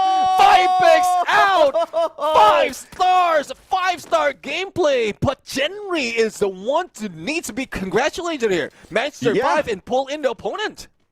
My God, Henri with the star play, baiting in the players of... Well, technically, he didn't bait them. He was running away. And Vipex were greedy for 1 extra point, and they met their early demise. TVM Technology still surviving. He's got a vending machine right beside him, but I don't know if he's got enough points on him. And obviously, he did get the damage and a little bit of revenge for the squad as well, as Henri took Lian out of the equation with that snipe earlier on. And 5 stars, of course, picked up the final few pieces. GCT Arrow, on the other hand. Managing to... Okay, no, TVM is still in it, man. I think I saw a couple of eliminations. There you go. You're already bringing Henri right back in here. And this is just such a nervous situation for TVM for sure, Neptune.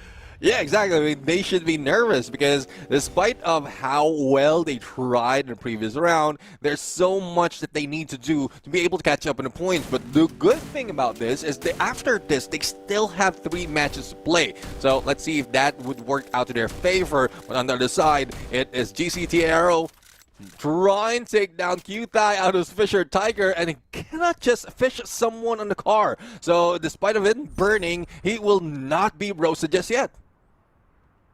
Not yet indeed, man. Fisher Tiger? They got to choose if they want to be a fish or a tiger. Either swim away or stay and make your opponents your prey. Into with the M590 up against Q-Thai. Has got the right guns here. Jumps on out. Oh, tagged up by that plushie. Opportunity. But Intu's just a little too quick with that shot. And the smart play off of the cryo mine gives him the great big advantage in that 1v1. Yeah, Crime Mind has changed the pace of the game when it has been introduced, and I'm really loving it. Still relevant this time. Now, let's see. GCT Arrow is now targeting Texarian, and a team that doesn't want to engage that much. So hopefully they will find a footing and this closing of the circle and then move away. But you also have Into onto the other side who will be gatekeeping them and making sure that he can buy a little bit more time for the rest of the squad to jump in together in this rush. But, well, it's a good thing that Texarian is making huge way towards him, forcing Into to move out. And there goes the launch pad already. So they secure that area and they can gatekeep GCT Arrow. Yeah, they most definitely can do exactly that. And now GCT Arrow up against Texarians and O1 Esports. This is not a good place to be if you're a GCT Arrow player. Lightning Zone called upon probably by O1 Esports here. Royer bleeding out. Texarians can't get to them. GCT Arrow going for the straight. Okay, all right. That's a wild miss with the plushie cryo mine going wide. Bitin up against Jason. Jason gets the catch on him, but Bitin with the strike right back. And O1 Esports chasing both of them down. GCT Arrow might not be able to get away from this one. 5 stars getting involved in this battle as well in a little bit. GCT Arrow has been eliminated, and that is thanks to O1 Esports. Now, a new contender has inserted a coin, and here comes a new challenger. Now, 5 stars, in spite of them new in this engagement, they're the ones being taken down, so hopefully they'll find a good spot right now, but Kratos needs to move fast, because once this engagement is over, he will be the next target in play. But 5 stars right now, well, not but really backing off. Despite of the glue walls already on them, they're putting so much pressure on O1. Yeah, absolutely, man. And 5 stars looking for the shutdown. Rohithog managing to get a little bit of assist there from Daddy SPL. 5 stars with the 6 eliminations. O1 Esports backing away. It's got the vending machine for the Revival Lotex Bow with a double purchase, and out he goes from that compound of Bullseye. 5 stars on the other hand, just farming up all of those coin machines. Looking for more players, but I don't think they're going to be wasting much more time as the rest of the O1 Esports players back away from this fight. I mean, there's still one left that might be hunted by 5 stars, and you can see Lotus Bao as well as Dez preparing for that what's about to happen to Goldie. So if he gets taken down, a revive is bound to happen, and we know that they have a launch pad to work with, and it is not a one-time use anymore. It just needs a little bit more time, so they can use it to get into the next phase of the circle, or probably close to it. So let's see on how that turns up. TVM technology right now, while putting pressure on Flash by Ross, but I don't think that would work. They do have vehicle and also this high ground or this bridge to work with, but I think they are just getting better position or probably providing distraction so that the rest of the squad can slowly move in. Oh yeah, this is Flash by Ross. Maybe at their best, Julian, with the headshot off that AWM. But can't go in for the finisher. Don't you do it. No, don't you do it. That would be just absolutely deadly.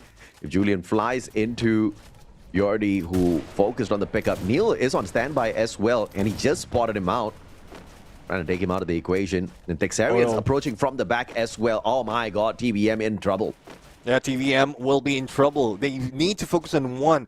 But Texarians, I don't think they will be that passive anymore. They need a lot of scores right now. And Morse has been triggered. And also the launch pad, a smart move, not to be spotted. But he ends up into Kratos' hand. So that that area where Morse is will give a prompt that someone is invisible right now, and it expires. Royer almost taken down, and Texarian, not quite sure if this is looking good for Flash by Ross, but it's Julian in trouble. Hey, Julian. M590 on the play. Kevin picks on Credo.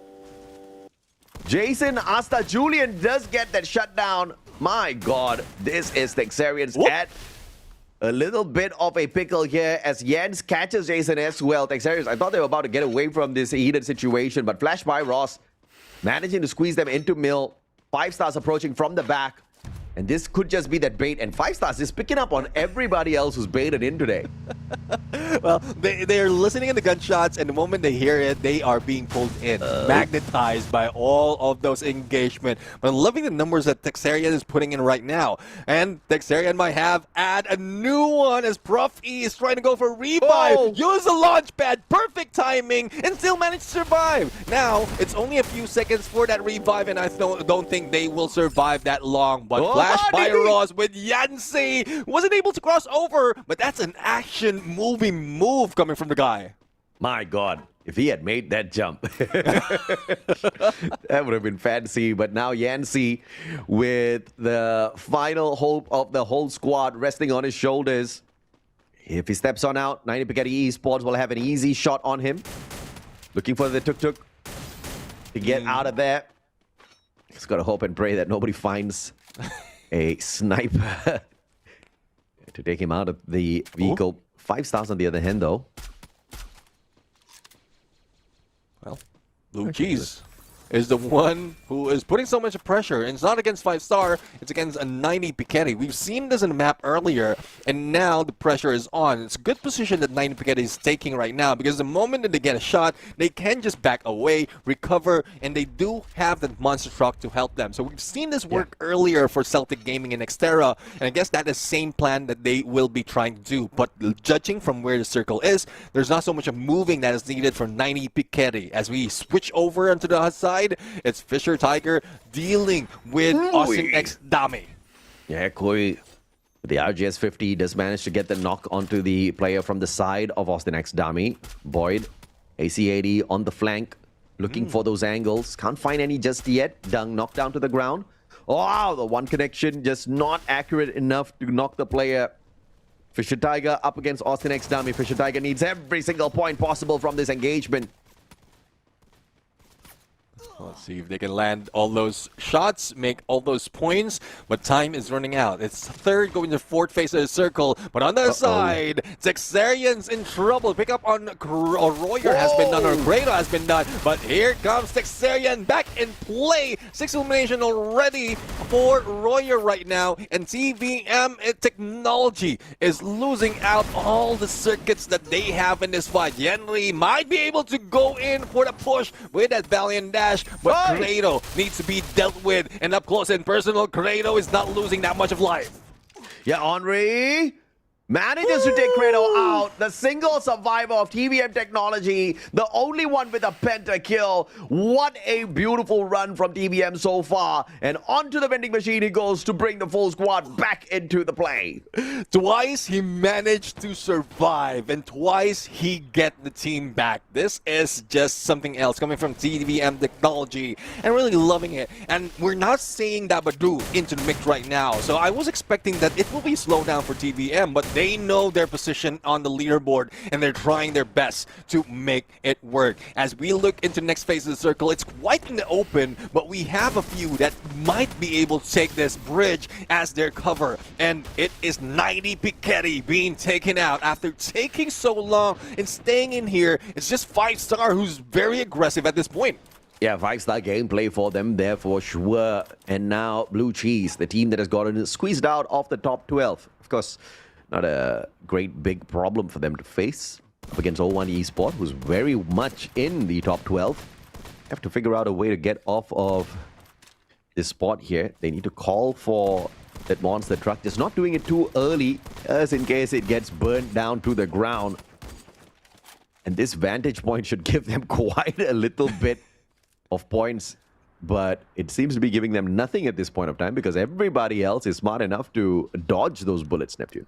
Yeah, and one thing, I mean, the reason why the monster truck is not yet there, we saw 2 of the players already, and they're definitely broke. So I don't think they have anything to buy a monster truck just yet. So that will be a problem that needs to be dealt with later on, but blue cheese right now is a current problem with a lot of teams, especially on the lower ground. And Flash by Ross would be dealing with that in a bit. But as we go back to 0-1, a few of those shots, a few of those eliminations can give them a few of those coins, probably can whip out those monster truck. But 0-1 Esports eliminating blue cheese, melting them, leaving us with only 5 teams. Oh, yeah, absolutely. And the monster truck on the opposite end, TVM Technology back in here with the survival as the final 5 squads talk a little bit about the fight in them. This is one of their final few opportunities. They still have got 3 more games to go, so they are blessed in that way. But they are not losing any bit of opportunity here on the final day of the group stage. But can they survive up against 0-1 Esports, who do have that high ground advantage? Tossing in the cryo mine as well, tagging up those players. Jump pad will have 1 reposition. Henri could not get away to save the squad this time around. He already sprayed down as well. TVM, 1 final survivor. And 5 stars now in the crosshairs of 0-1 Esports. 0-1 Esports, tower domination. And I thought this is an FPS, not a tower defense, but it seems like 0-1 wants to end it right here. And it's just fortunate for the other teams. The next phase of the circle will be far, far away. Again, no monster truck, but they do have that Heal ULVAV. And it's just a few HP remaining for them, but they will be forced to deal with Fisher Tiger, who has been waiting for so long. But it's just very unfortunate that Fisher Tiger didn't move that fast to take them out. I mean, 14 eliminations is no joke at all. 0-1 is on fire this time around. Probably the ones geared up best for this Booyah. Prof with a sliver of health. Does he get spotted out? Oh, he gets helped out by 5 stars from the opposite end. TVM almost got annihilated there. But the distraction of a 5 stars helps Prof survive a little bit longer. But Y is trying to keep his eye on him. Finally moving down below. Has got no opportunity to take Prof out of the equation. Has to focus on the players of 5 stars. Prof finally jumps on in. Looking for 1, but Wa takes him out with the M590. That's a 3v3v4 situation, and 0-1 is still on the board with a full squad. Pressure onto Fisher Tiger, and they're feeling it with Ice Grenade as well as the Glue Wall Melter. Here comes 5-star right now, and trying to beat down those glue walls. Give an opportunity for 0-1 to probably take a Booyah in this game, and let's see if this first Booyah of the team is accessible, because it seems like 5-star will not give this out quite easily. You can say that again. They're definitely not going to give this one up, but 0-1 Esports is going to be ripping it out of their cold dead hands. Steady SPL now, the next victim here for Low-Tech's Bow. Moving on in, throwing out the ice grenade first, and everybody circling him on in. And they were notorious in this game. 0-1 Esports pulls away a solid Booyah, start to end, aggressive, and no one could put an end to them. Another tactic that we've seen for the first time in Free Fire history, taking that tower, not having a monster truck, but still managed to survive because of the Heal UAV, multiple Heal UAV that has been pulled out before they go for the jump. Smart move from 0-1 and 0-1 indeed, taking the #1 spot in this game. Yep, you can say that again. I mean, taking the #1 spot in this matchup is obviously, it was the goal for them from the very start. But the question from me is, Neptune, is this the very first Booyah for 0-1 Esports? I believe so. I believe it is.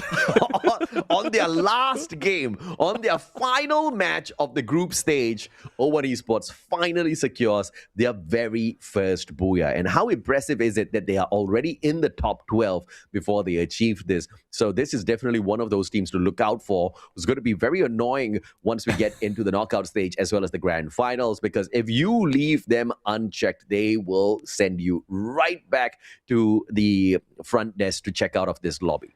Yeah, I'm really looking forward to more of 0-1 Esports. Again, they were not showing that much from the previous matches, from the earlier matches right here. But I guess it's Wa who's giving them that motivation right here. Yeah. But as we go in for replay, TVM, a team that has So many struggles, so many hurdles to go through. Though they did last a little bit longer, it was only left with to Genry to really bring back the rest of the teams. And we've seen how much the rest of the squad struggle. And hopefully this is enough. Whatever they did is enough to bring them higher. Otherwise, they will be losing a lot of opportunities to get in the knockout stage.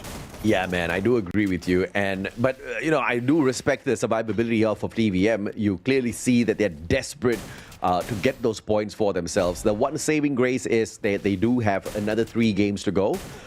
Good luck to them, because we're going to be inviting Gaviota back into the lobby. And when they are on their farming mode, they really do not care who's in front of them. They just annihilate one after the other. Texarians just couldn't really find a good break here as they tried to get into defensive spots. They just got shut down one after the other, just really not being able to secure many points for themselves. Unlike some of these other teams here, 5 stars, O1 Esports. And the battle between O1 Esports and 5 stars, I actually thought that O1 would end right here, but it was all about that survival gameplay as they sent out their final survivor in a vehicle, and the guy had to drive all around the battlefield looking for more coins to revive the squad, and they came back for a booyah. Yeah, exactly. I mean, that's quite a turn in defense coming from this team of O1 Esports. It's just that's insurance policy that pros has been using overall, and they utilize it to perfection.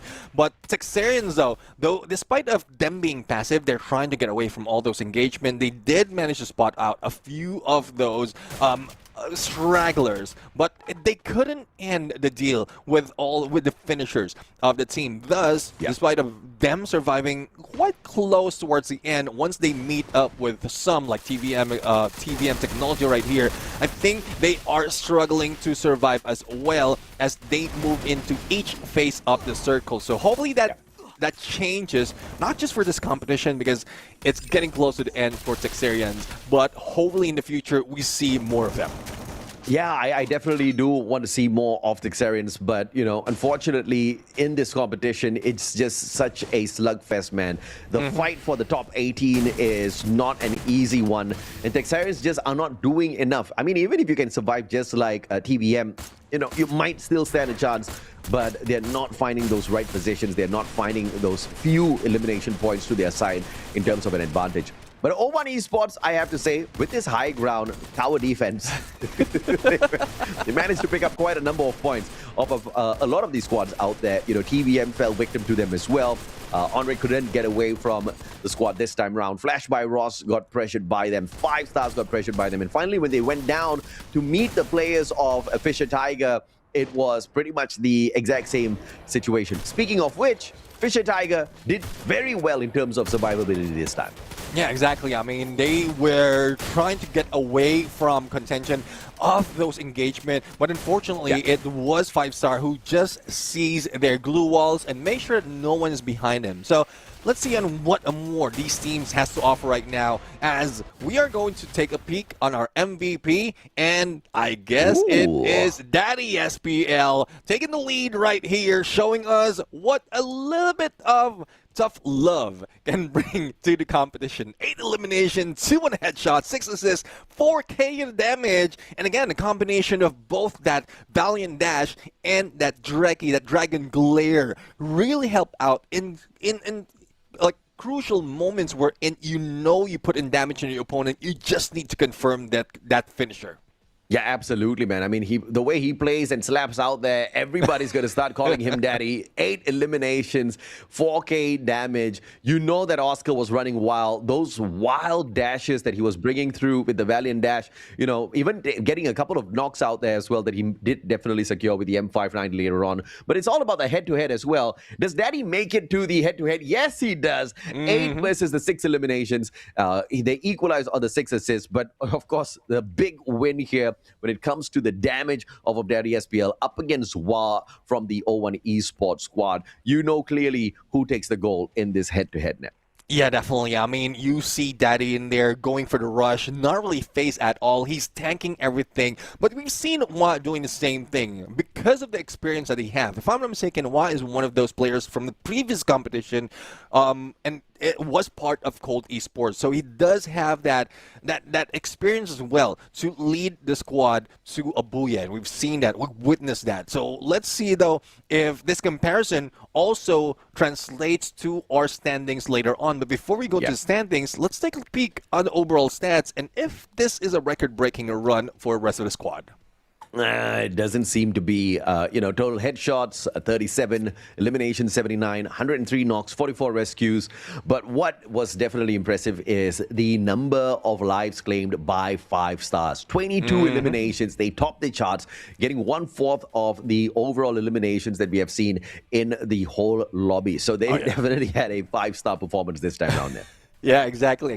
And with this, I mean, I'm doubting that O1 Esports will be taking the #1 spot on the standings later on because they didn't put out that much of elimination, despite of the booyah that they did grab in that final match. But still, O1 Esports, 5 stars, wowed as Fisher Tiger showed us a little bit of potential for them to survive even longer. But let's see if that is enough for them to keep themselves afloat, especially for those in potentially the last game already, or technically the last game already, as we are going to introduce a next group onto the next on the next matches. But match standing overall, 5-star does take over with only 1 point ahead.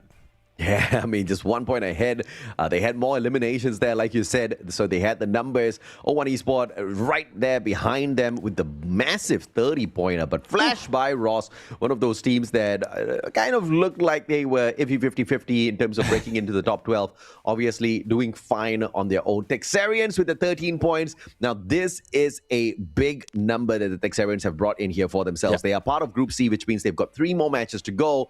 I've got some hope for the Texarians here, man. TBM Technology putting on the 12 as well. They, alongside Texarians, are both vying to make that break into the top 18. And this is a very good sign from them. Fisher Tiger, this is their final match that they have played, Neptune. I guess it's good enough, but is it good to keep them inside the top 18? We'll have to wait and see. At least for this match, they are still there. But I don't know what's their fate come through the next 3 games. Yeah, let's see now. I mean, overall standings, first half, just to give us a view of how the rest of the team, especially O1 Esports, perform. So they did move up, even beat 5 stars on leaderboard, and still safe to get into knockout stage. So I would say everyone in this list of the top 12 is already good enough to be signed off and head into the knockout stage. On the second page, though, looking at who's on the 18th spot, Austin X Dami, how far along are they against YLS Esports? So Austin X Dami, that was the last 17. game. And only 17 points. So unless YLS doesn't score any points, then Austin Dami would be taking out of the competition for the knockout stage. I think you were on the money when you said the cutoff point is going to be 125, right? And so if it's 125, then you know GOAT Esports is in trouble. Austin X Dami is in trouble. We've got YLS, Texarians, as well as TVM Technology, who still have got games to go.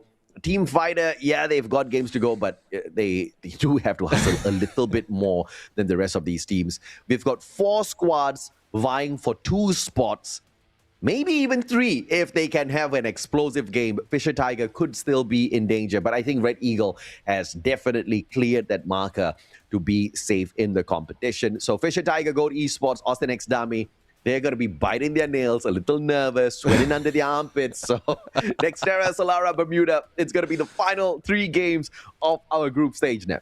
Yeah, I mean, we've seen the last of Group A. Earlier, we've seen the last of Group D. It's now left Group B and C for the final 3 matches. And Nextera, Solara, Bermuda. Those in contention out of Group B and C would be first GOAT Esports, who's very close on 17, YLS on 19, and 2 teams, Texarian, TVM Technology, who's quite far from reaching it, but hopefully they hustle quite well for the final 3 matches of today. Oh man, I did not expect it to be so close down to the final 3 games. But that's exactly how the cookie crumbles here in the Free Fire World Series USA, the inaugural FFWS title for the USA region. I am super excited to see exactly who makes it through. But this is not the end just yet. This is not the grand finals. This is just the knockout stage. We are going from 24 to 18. Some of the teams have made it a little bit easier by getting themselves kicked out of the competition early, but we still do have 2 more spots, or maybe 3 spots. Maybe 3 spots if we see some explosive rounds coming through in a little bit. Exciting stuff to look forward to within the next 3 games now. Yeah, well, let's see though. I mean, at least for some of the teams right here, they still have potential to catch up, other than those who ended their run from their hands. I mean, they really threw the towel out there and doesn't want to move forward. But speaking of moving forward, we're going to move forward for the final 3 games of today. Before that, we're going to go for a quick break. When we return, the final 3 matches of the group stages. So don't go away. We'll be right back.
The scent of uncertainty in the air. I love it! Let's go! We relish making decisions. We delight in making our opinions count. And now that I'm in control, this game is in our hands.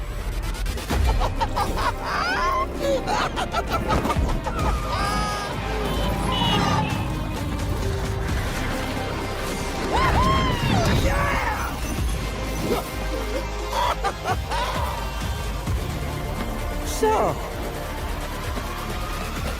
it's your call.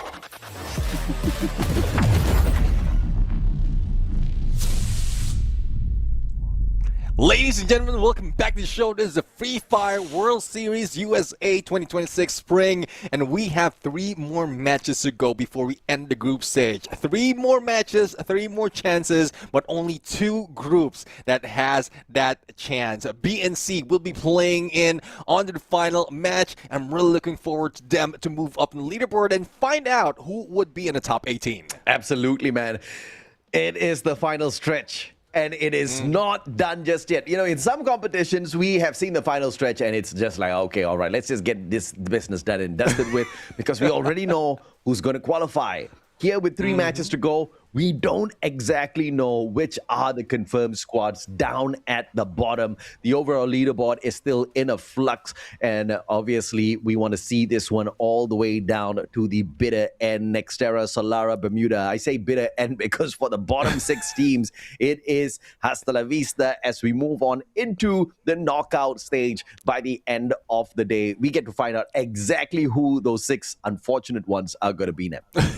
Yeah, definitely. But one thing though, I mean, we have 6 fortunate enough to grab the Booyah, and it's across the board, no repeaters just yet. But we might see a change of that later on because we are going to introduce a few of those teams back in here, and we're talking about Group B. And Group B, we know for a fact Gaviota's squad wants to take the #1 spot away from Vipex. So let's introduce Group B right now. We have Goat Esports, INV, Team Fighters, Gaviota Squad, Carl Soar, and YLS. And YLS is one of the teams that really needs to catch up to be able to make it the top 18. Yeah, absolutely. And in Group B, if you're looking for one team that is fighting to stay alive in the competition, it is Team Fighters who are currently in the bottom 6. And guess what? YLS is there together with them as well. The one big difference between Team Fighters and YLS Esports is YLS needs 17 points to jump into the fray.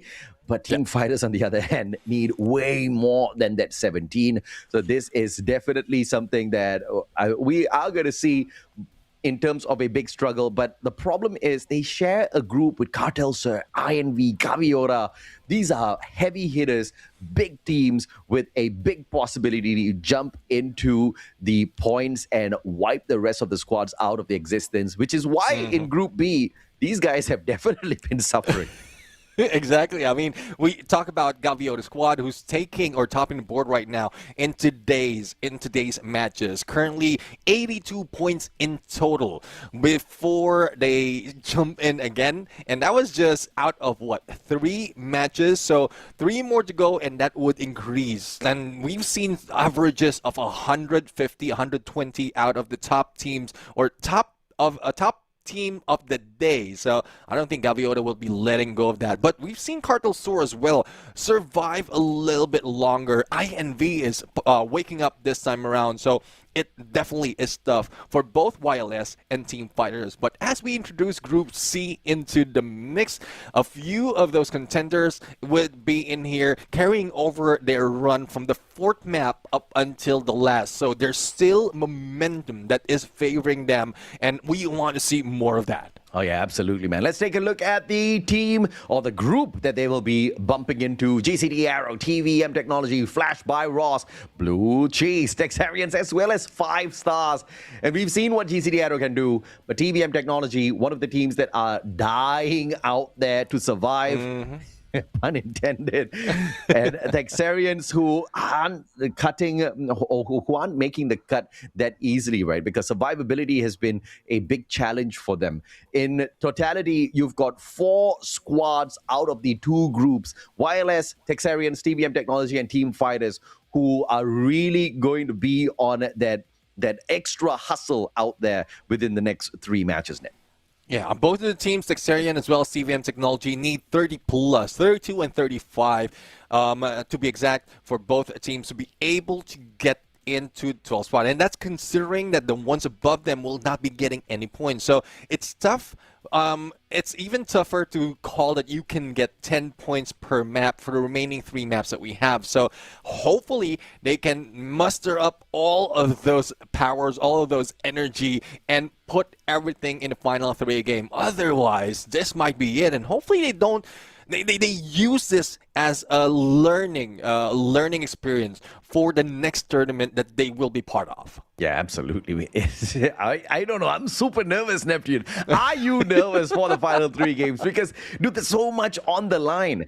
And even if you look at the teams that have already broken into the top 18, Gold Esports from Group B is there as well, right? And they're not too far away from the bottom. So I guess we also have to include them. There's 5 squads that we need to keep our eyes on here.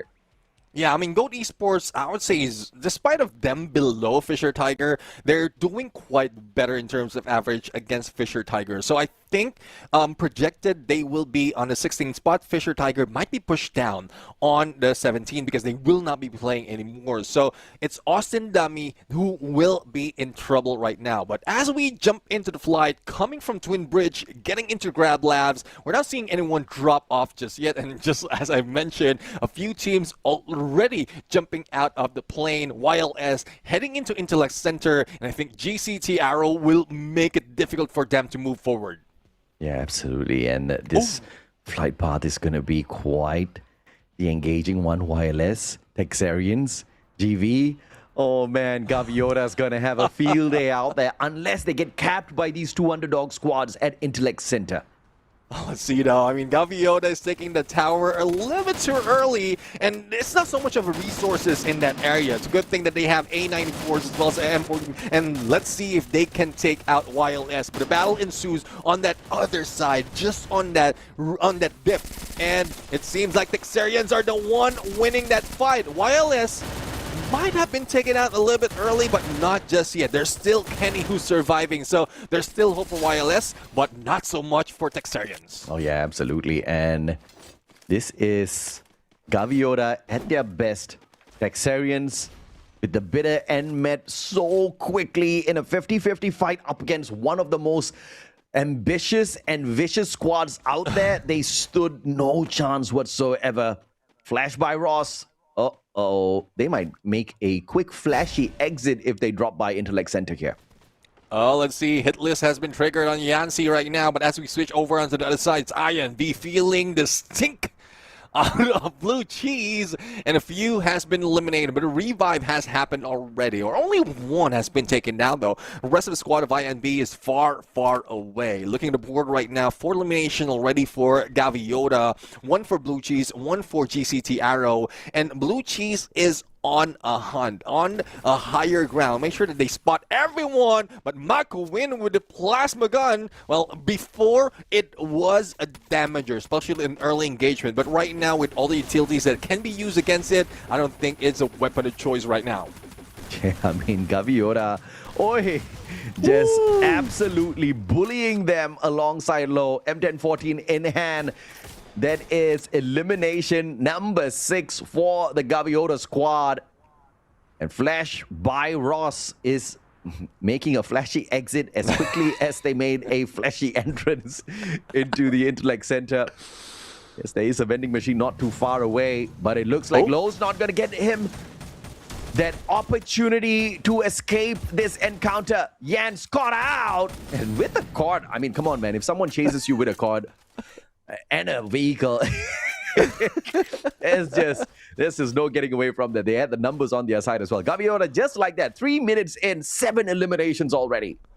Oh, let's see now. 7 elimination, and we are left with 10 teams remaining. It's a good thing that despite of all the pressure YLS has been into, they still managed to bring back a few of their teammates, and a few elimination has been done against them as well. So full squad is back on YLS. That's where my focus is right now, to find out if they can get a few more points to catch up to us and X-Dummy. But GCT Arrow with 3 elimination going against TVM Technology, and the team that really needs so much to get into the 18, but Blue Cheese cut down into that 9 or that 10 spot. So unfortunate for the team, but still they are part of knockout stage already. Oh, GCT Arrow facing a vicious TVM Technology this time around, but Ryan G36 manages to shut down Yordi, who does not fire back, but Prof with a backstab in the mini Uzi makes sure the second player on the side of GCTA is taken out of the fight, and now it's all up to Faker here,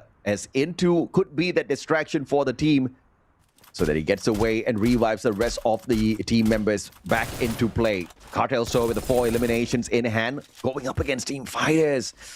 And this might just dwindle down the opportunity for Fighters to pick up those big points required. Yeah, definitely. It's tough right now, but it's very scrappy on engagement. I mean, everywhere you turn, there's another team that might be chasing you down or that you can chase down. But here comes a rescue mission from Cabozado, and a full squad even managed to escape. Let's see if the flank would work for them, because Yanzi is in there as well. Still on a few HP remaining before he gets taken down. But the deed has been done. The mission has been completed, and Flash by Ross would be introduced to INV. Yeah, INV just making their entrance here. My God, these two groups, they were on the sidelines for a while and they just could not wait to get at it. Battle after battle, we watched breaking down here. Menor with the M1887 going in for the shutdown. It's a 2v1. Easy picking here for the INV players. 9 eliminations already. Rocking it absolutely clean. And INV should find another one, not before a double revival. And Uziel even gets the trade off of that headshot with the Bison, but INV secures the elimination. 10 eliminations already so quickly in this map. Yeah, I mean, Minor is rich right now. 3,000 on the coins in there. Plenty of revives that would happen, but the only thing is they're not the one being taken down. They're the ones doing that takedown. Now, Lightning Zone has been triggered already. YLS, 3 elimination. Good chance for them to get a few more points, but they are going against GV, Gavi, Yoda squad, a team that you don't want to go, especially if you're trying to catch up on the points. But I guess Uelkis, as well as the rest of the squad, is that aggressive. They want that points. They are hungry for elimination right now, and let's see if they survive. Yeah, absolutely. Gaviota now, 7 eliminations. Looking for more. Overtaken already in terms of number of points that they have on the board. But now YLS, they get this one a tad bit too easy for them. YLS, one of those teams that's tethering on the very edge of not making it through to the knockout stage. And Gaviota just making sure their numbers or the opportunities dwindle. Look at the focus of the squads all towards the right-hand side of the map. Pumptopia, Intellect Center Museum, Grab Labs, all absolutely empty.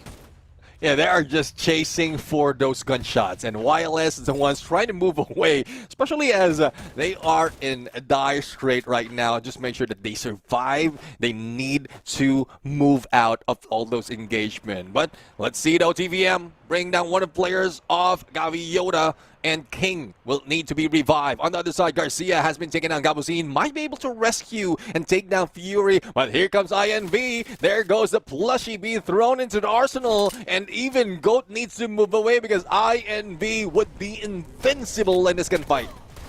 Oh, Goat. Gabuzin down. Eliza managing to find a quick reversal there onto the carousel player. But here is INV looking for the slays onto goat after goat. Eliza spotted out. Ooh, Minor, what a jump shot. Second, too late for Cartel Sir to survive that out in ninth. My goodness, I don't think I've seen a match this quick in the group stage so far. I don't know. It's either they're woken up or they're sleepy right now that they want to rush things. It's either the two or they're just having fun, enjoying that they can play the final match right now, especially for those who are in no risk of being taken out and will be moving into knockout stage. TVM is not one of those teams. They're really here with hunger of elimination, of points. So they're spread out too thin, but they missed a few players, if not one player, from Flash by Ross. But they're on the edge of the circle. There's plenty of time before that second to third phase comes in, and they might be able to make it. Oh, yeah, absolutely. TVM trying to get away, but Andre, the survivor and reviver of the squad, is caught all alone. And Yardi and Neil not giving up on your buddy. No, okay, they can't make up their mind. They're like, should we go back? Should we go back? Should we hold back? Yeah, man. The electrotherapy is almost disconnecting as their buddies are just a little too far. And thank goodness it's Flash by Ross, who's not looking to be super aggressive in this fight. Neil keeping an eye on all of them. As TVM now backs away. TVM is on their toes right now. They need a lot of points, and if there's any contention, especially if we don't have information, they're being forced to make decisions. And it's a good thing that they decided to get in onto the next phase. But for Gaviota right now, going against Goat, it's quite surprising that Gaviota is not that heated up. But unfortunate for them, Goat has been eliminated. I think a revive has happened before the knockdown has been confirmed, and it's just unfortunate that they didn't survive that battle. So we have 7 teams remaining, and those who have been taken out is Goat Esports, Texarians, Cartel Sur, as well as Blue Cheese. My goodness. I don't mind the Blue Cheese getting taken out, but the Goats just a little unfortunate because they are too close to the bottom. They needed every single point, and look at TVM and the way they are climbing the leaderboard. With such confidence, but now INV looking for YLS. YLS cannot survive this one as they get obliterated where they stand. Player after player, they're going down. INV Strix finding crazy as well. And Team Fighters, on the other hand, it's good to see that they still have the fight in them. Yeah, I mean, definitely. They are trying to survive edge after edge, phase after phase. They're going in for the move. Not so much of elimination though, but this is what we're talking about. Despite of your position on the leaderboard, despite of how dire your situation is, as long as you're fighting just like this, we might see you in the future. But speaking of the future, TVM, they wouldn't have that technology to step in the future and survive if Flash by Ross will be acting like this. Oh yeah, absolutely. What a god nade there. Getting 2 knocks, 1 confirmation, and a squad wipeout as well. Flash by Ross. Completed that in a flash, all thanks to the explosives that we were definitely missing in this league. Yeah, we need a lot more of those throwables, a lot more of those highlights right now, and a confirmation out of that. J. Cole, the only one remaining, a vending machine on him, but only a few coins remaining. So I guess this is enough to revive at least 1, and then the recovery will happen later. But there's not so much of hope later on, because on Mud side, it's quite far from the next phase of the circle. And as you can see, this next closing would even reel them into the lightning zone that has been triggered by either one of these teams, Gaviota or INV. But INV is the ones who are aggressive, and we've seen that from the beginning of the game. Yeah, INV is the one that pulled out the bolt maker here. So lightning zone warning for Gaviota. And Gaviota doesn't care. They've got the firepower. VSK straight to Strix, and now it's a 3v2. McQuinn with a sliver of health left on him. Yes, they're playing on the outside. Yes, the lightning zone is absolutely threatening, but Gaviota has got the firepower to sort that out instantaneously. McQuinn almost annihilated. Double glue walls to protect their buddy from up top. GCTA can't really get to them as they're distracted by Flash by Ross. Yeah, let's see now. Flash by Ross. They did manage to survive earlier, but now they are receiving the onslaught of GCT Arrow. And some of the players are already stepping into the fray right there, but Insu is not giving up with the Groza. Now, as we head in onto the other side, it's Team Fighters who gets introduced, and more points will be gathered by Flash by Ross. Not really phased on GCT Arrow's approach earlier, and there goes TF. Team Fighters losing the fight in this game, ending in 5th. Yeah, man. I mean, 12 eliminations by Flash by Ross. GCTA losing player after player here. YLS actually surviving the onslaught, but not for long. Gaviota needs to interfere to help YLS survive this somehow. Oh, no. And Crazy's just going to stay out of the fight. But the next circle's quite far away from him, so he needs to figure out how to get there. Let's see now. I mean, not quite sure if he can move up out of that. There's no one to help him boost up.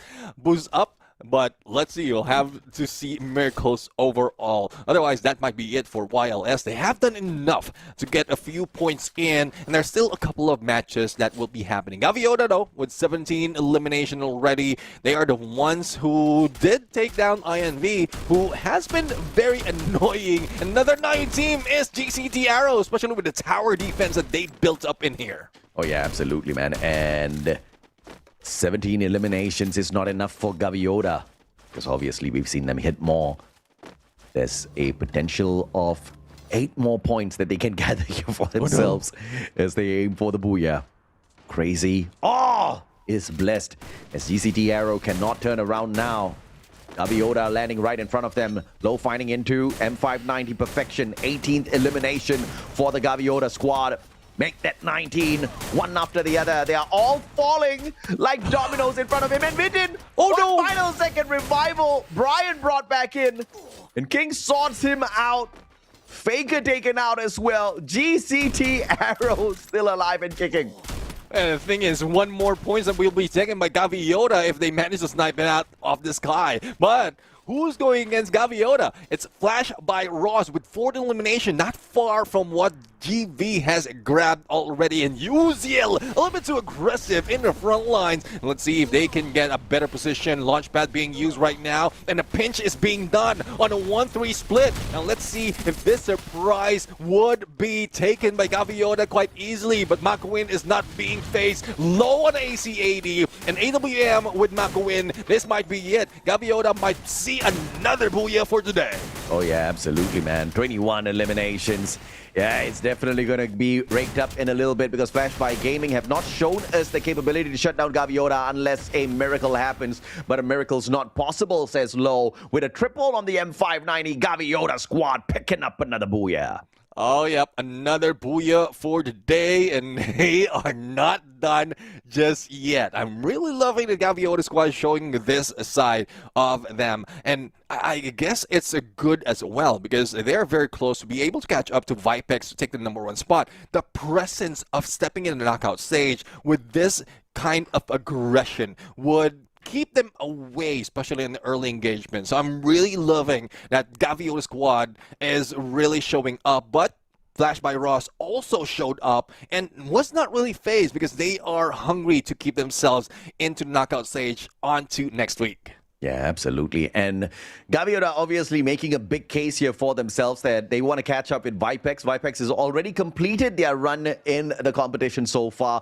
They did manage to put a little bit of a distance between themselves as well as Gaviota. Earlier on, we did see a 38-point gap between Gaviota and Vipex. And I think Gaviota just wiped that down. I mean, speaking of Vipex, they wiped down the distance between themselves as well as the #1 squad. And obviously, with 2 more games to go, Gaviota is geared up to pick that #1 spot back up here for themselves. Yeah, Gaviota is making it look easy to really catch up in the points where in some other squad are taking so much time. So they are getting, they got their 5th Booyah already, and they're 1 Booyah away from Fuego, who will not be playing, so they might be able to catch up with that, and given that they have 2 chances. So, again, I did mention that Vipex is one of those teams that is a sore loser. I think Gaviota is a sore loser who doesn't want to give out that #1 spot. Oh yeah, absolutely, man. And all throughout this matchup, GCT Arrow, they were surviving quite well in the battle up against TVM. I thought GCT Arrow was about to go down. TVM, striking back in a phenomenal fashion. Clearly, these guys are desperate to survive, desperate to make it into the knockout stage. I love to see the fight in them.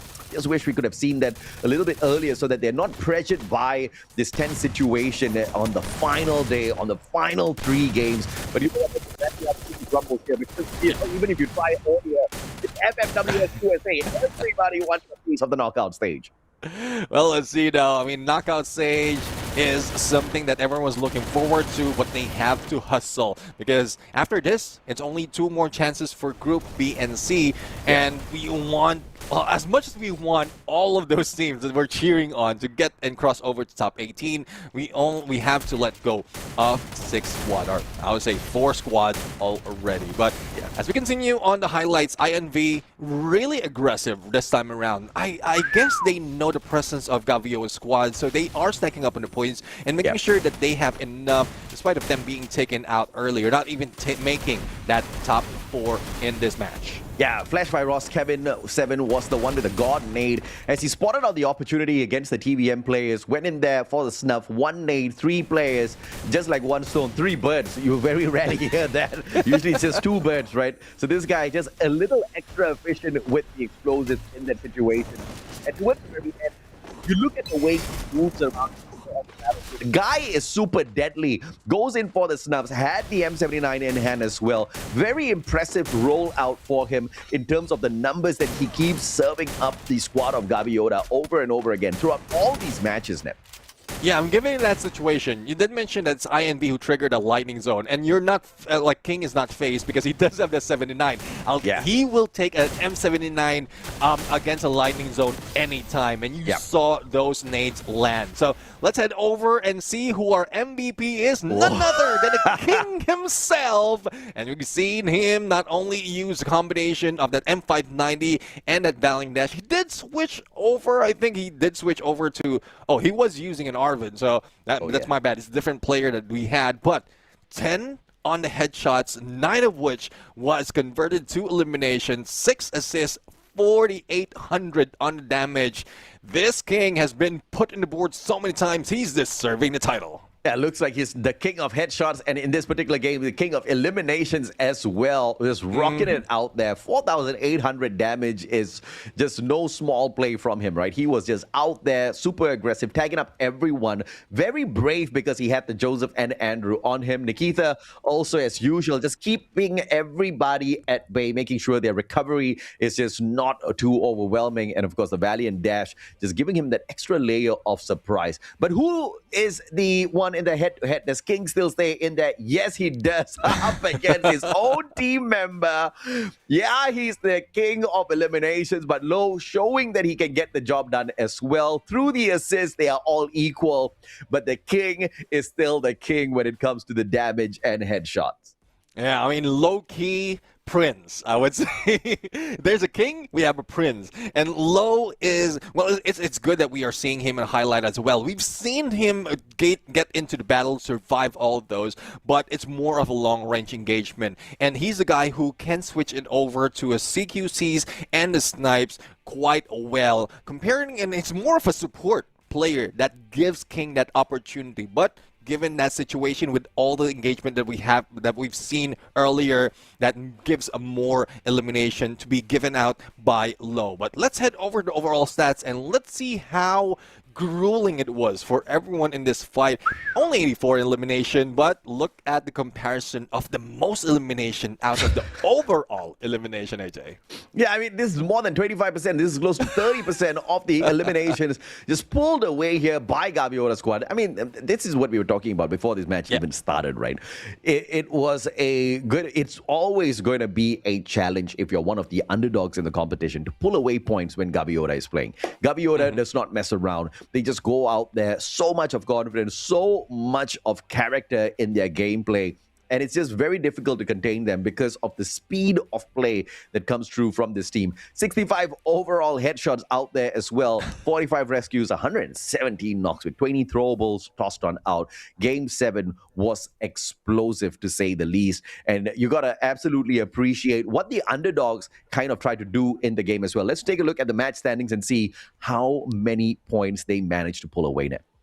Oh, 37 points. I mean, closest target, and if I'm mistaken, this is close to the second, the highest that we had in terms of elimination. 29 was the record that we have, and Gaviota was trying to catch that. But with this might be the best day of Gaviota's squad. The first time we saw them, that's 2 booyahs in day number 1, totaling to 123. Right now, they are almost 120, 119 points with 2 booyahs already. So it might be a record-breaking run just for the teams themselves, but for the rest of the squad, especially for TVM Technology, Wireless Esports, they need to hustle. But I love Wireless Esports with a double digit.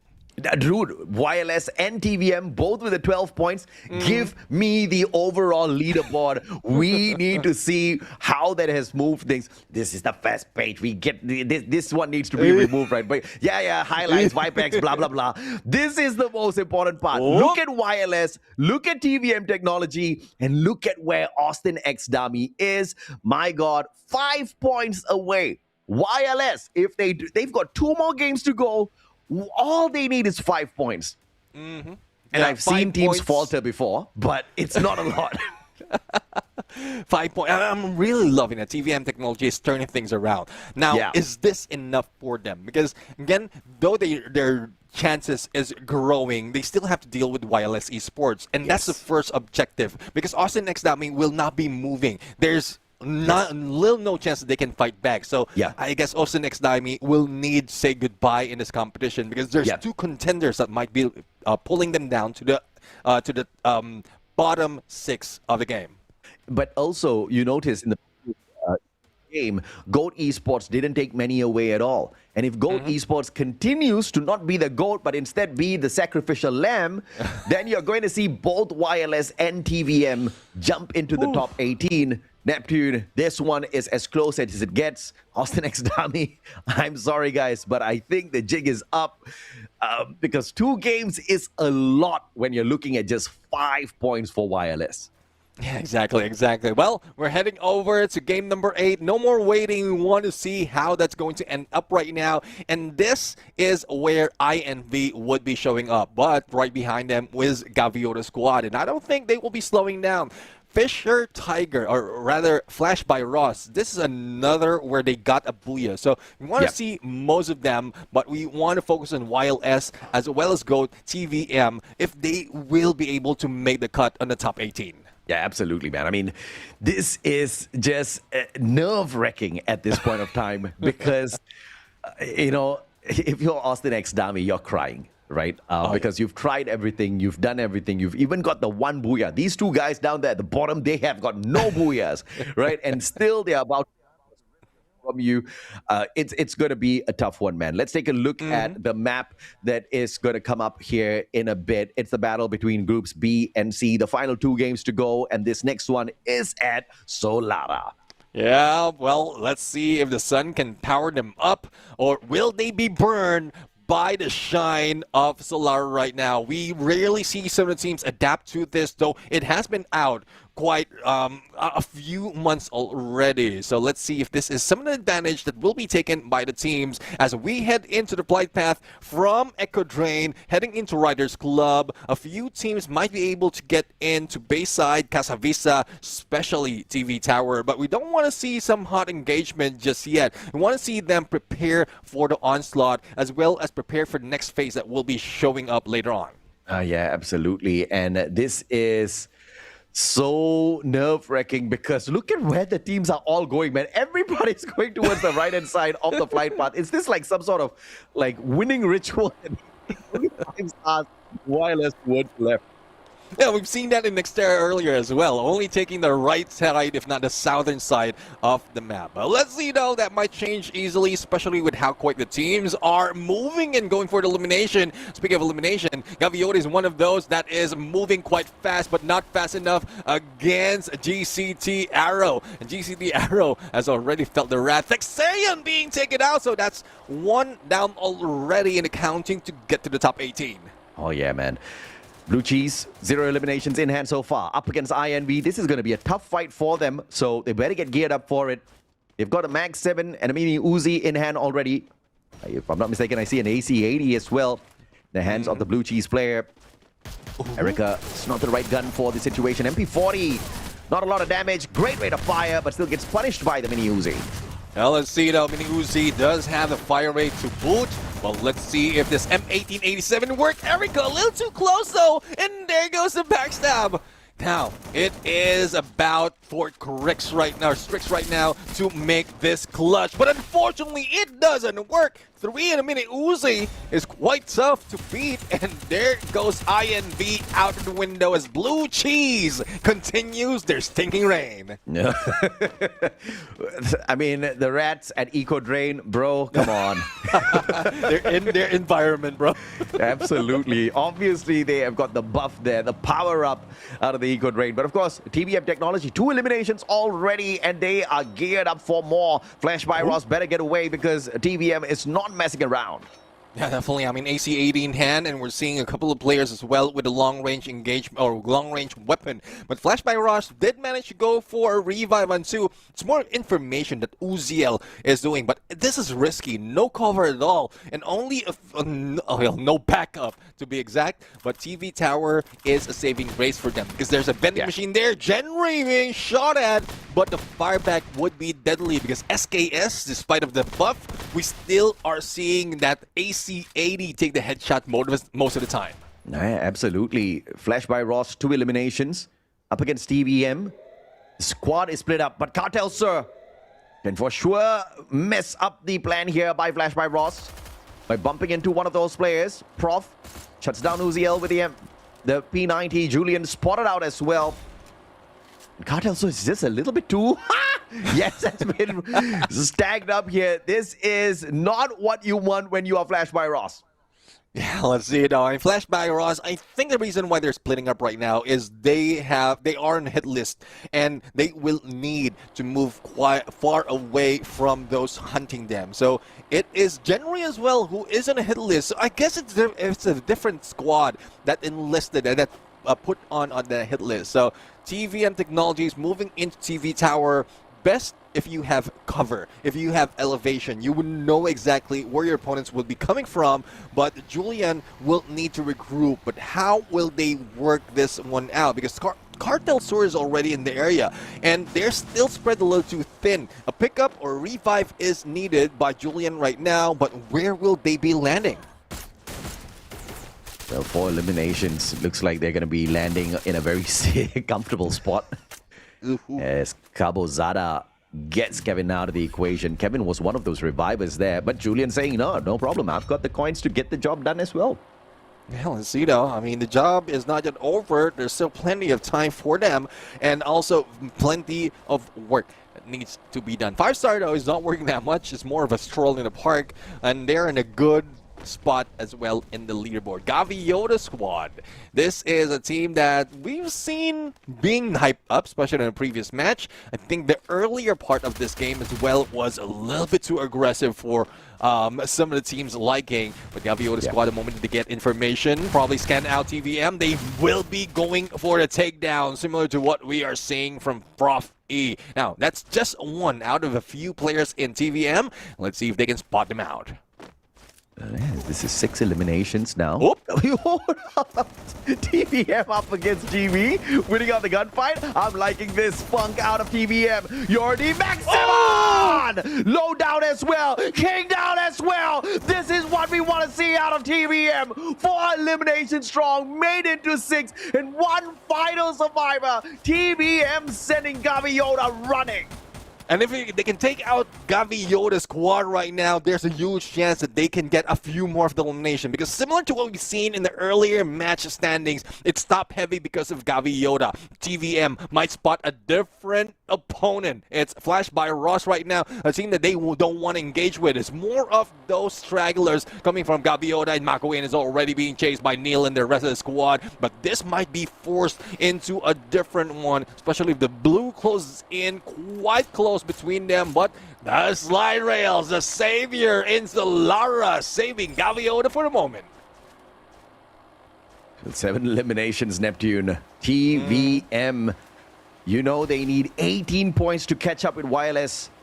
And if they continue on with this, they're going to find that and more. Makwin spotted out by Neil. AC80. Makwin, first shot. Oh, you got to be careful here, Neil.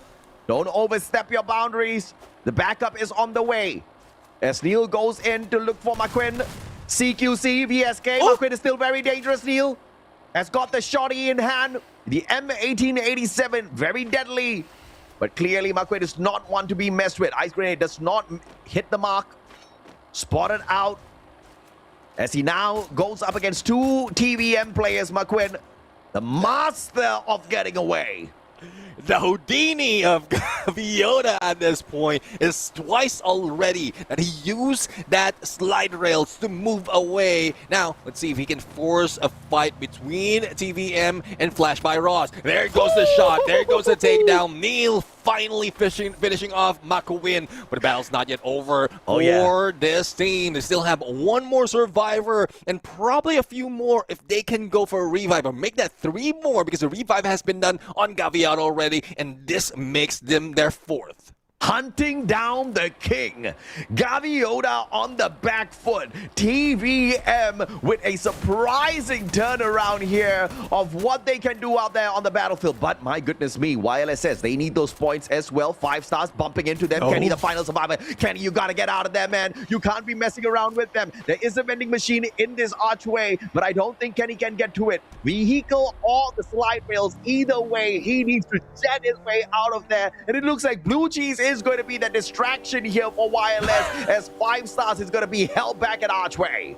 Well, YLS needs to move fast, especially Kenny. He does have a few coins, but not so much a vending machine. He used that Arfan to scan out Funfair, spots 1, and instantaneously make a left turn. I think he is heading in on to somewhere close to a Riders Club to be able to revive the rest of the teammates, which is smart. The blue doesn't hurt that much on the 2nd to the 3rd, and they might be able to recover, at least get a few more time before they head into the next phase. Oh yeah, absolutely. And 5 stars, 3 eliminations. Blue Cheese in here. 5 stars pulling out the lightning zone just to make sure Blue Cheese doesn't get too cheeky with them. But clearly these rats do not mind. Usually at the Eco Drain and Archway, rats are very irritating. There's got a little bit of tunnels for them to make their way through. Oh, it's okay with the M590. Oh, what a shot! Darius instantly deleted. But now in a 1v2, has got the Kenta, pumps it out, extra defense, but doesn't last too long. That advantage taken away. 5 stars Fabian now with the backup as well as he drops by. My goodness me, Blue Cheese about to be punished by Rohito K. M590, one more shot. Oh!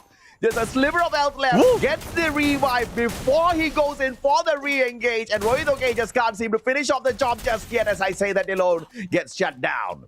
3 eliminations already being taken by Rohito K, and that makes 6 in total. A revive has been done, a hit list has been triggered as well, and they tag up a different team. They spot out Cartel Sur, who's going for the battle onto the other side. So let's see if that's something that they can work in right now. Yoelkis, as well as the rest of YLS, did manage to survive, recover, and Kenny is just passing through on Flash by Ross. Kenny, will he survive? Will he get away? I don't think so. There's so much opponents right now, and that serves as a distraction to give more chances for the rest of the squad to deal with Cartel Sur, as well as to go for a revive and windmill.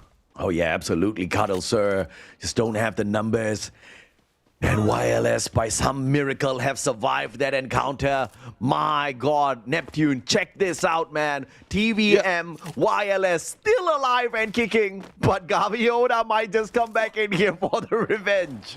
That is the tough spot that they are in. Gaviota squad, they could have been taken out early, but unfortunately they failed for that mission. Kenny right now getting in a little bit too close before Blue Cheese, and there goes Kenny out again. And Blue Cheese is just stacking up on the numbers right now, but I think the rest of the squad is still alive, but they need to deal with the blue. And you know for a fact that at this phase, it would hurt. Yeah, Flashboy Ross now going up against TVM. Oh, 5 stars about to interfere as well. TVM needs a lot of points here. They get Uziel out of the equation. 5 stars with that backstab. Flash Gaming taken out. TVM just on a different level this time round. But the message that 5 stars wants to send is that this is way too late. Rohito with the M590 meets them in the first one. Mejia and Henri. Rohito came right in front of them. This is a no escape zone for Henri as he gets caught out as well. TVM with now the final survivor who's on a hit list. On a hit list indeed, and on a run. Let's see if he'll be making it onto the next vending machine. But 5 star is taking on this on point as Blue Cheese was almost in there as well to be introduced in this fight, but they did hear the gunshots, they pull away, wait for the perfect opportunity as a third going to the 5th is about to happen. YLS is back in play, but they're stuck on the 4 elimination, and seems like they're having difficulty not only surviving, but also pushing through and getting eliminations. Yeah, absolutely, man. My goodness me. What a survival play here by both YLS as well as TVM Technology. We expected this fire from day one, but hell, we are not complaining, man. Look at this, 2,100 coins in his pocket. Brock brings back the whole squad, and TVM is right back in it. Is one of the 5 squads left surviving in here. Question is, can Prof get his health topped up and stay in this fight? 12 more medkits on him. Neil shot out of the skies. And Gaviota getting that revenge that they wanted. Well, let's see, Gaviota squad right now stepping in onto the fray on YLS. And again, this is the threat that is on everyone else. If they don't take down Gaviota squad, they will feel this all throughout until the final circle. So let's see if Gaviota squad would at least miss out on taking shots on YLS, but they're guarding that vending machine, making sure that they will know there will be no chance of recovery, and they try to take it outside of the building to make a flank or force them to go in on their path.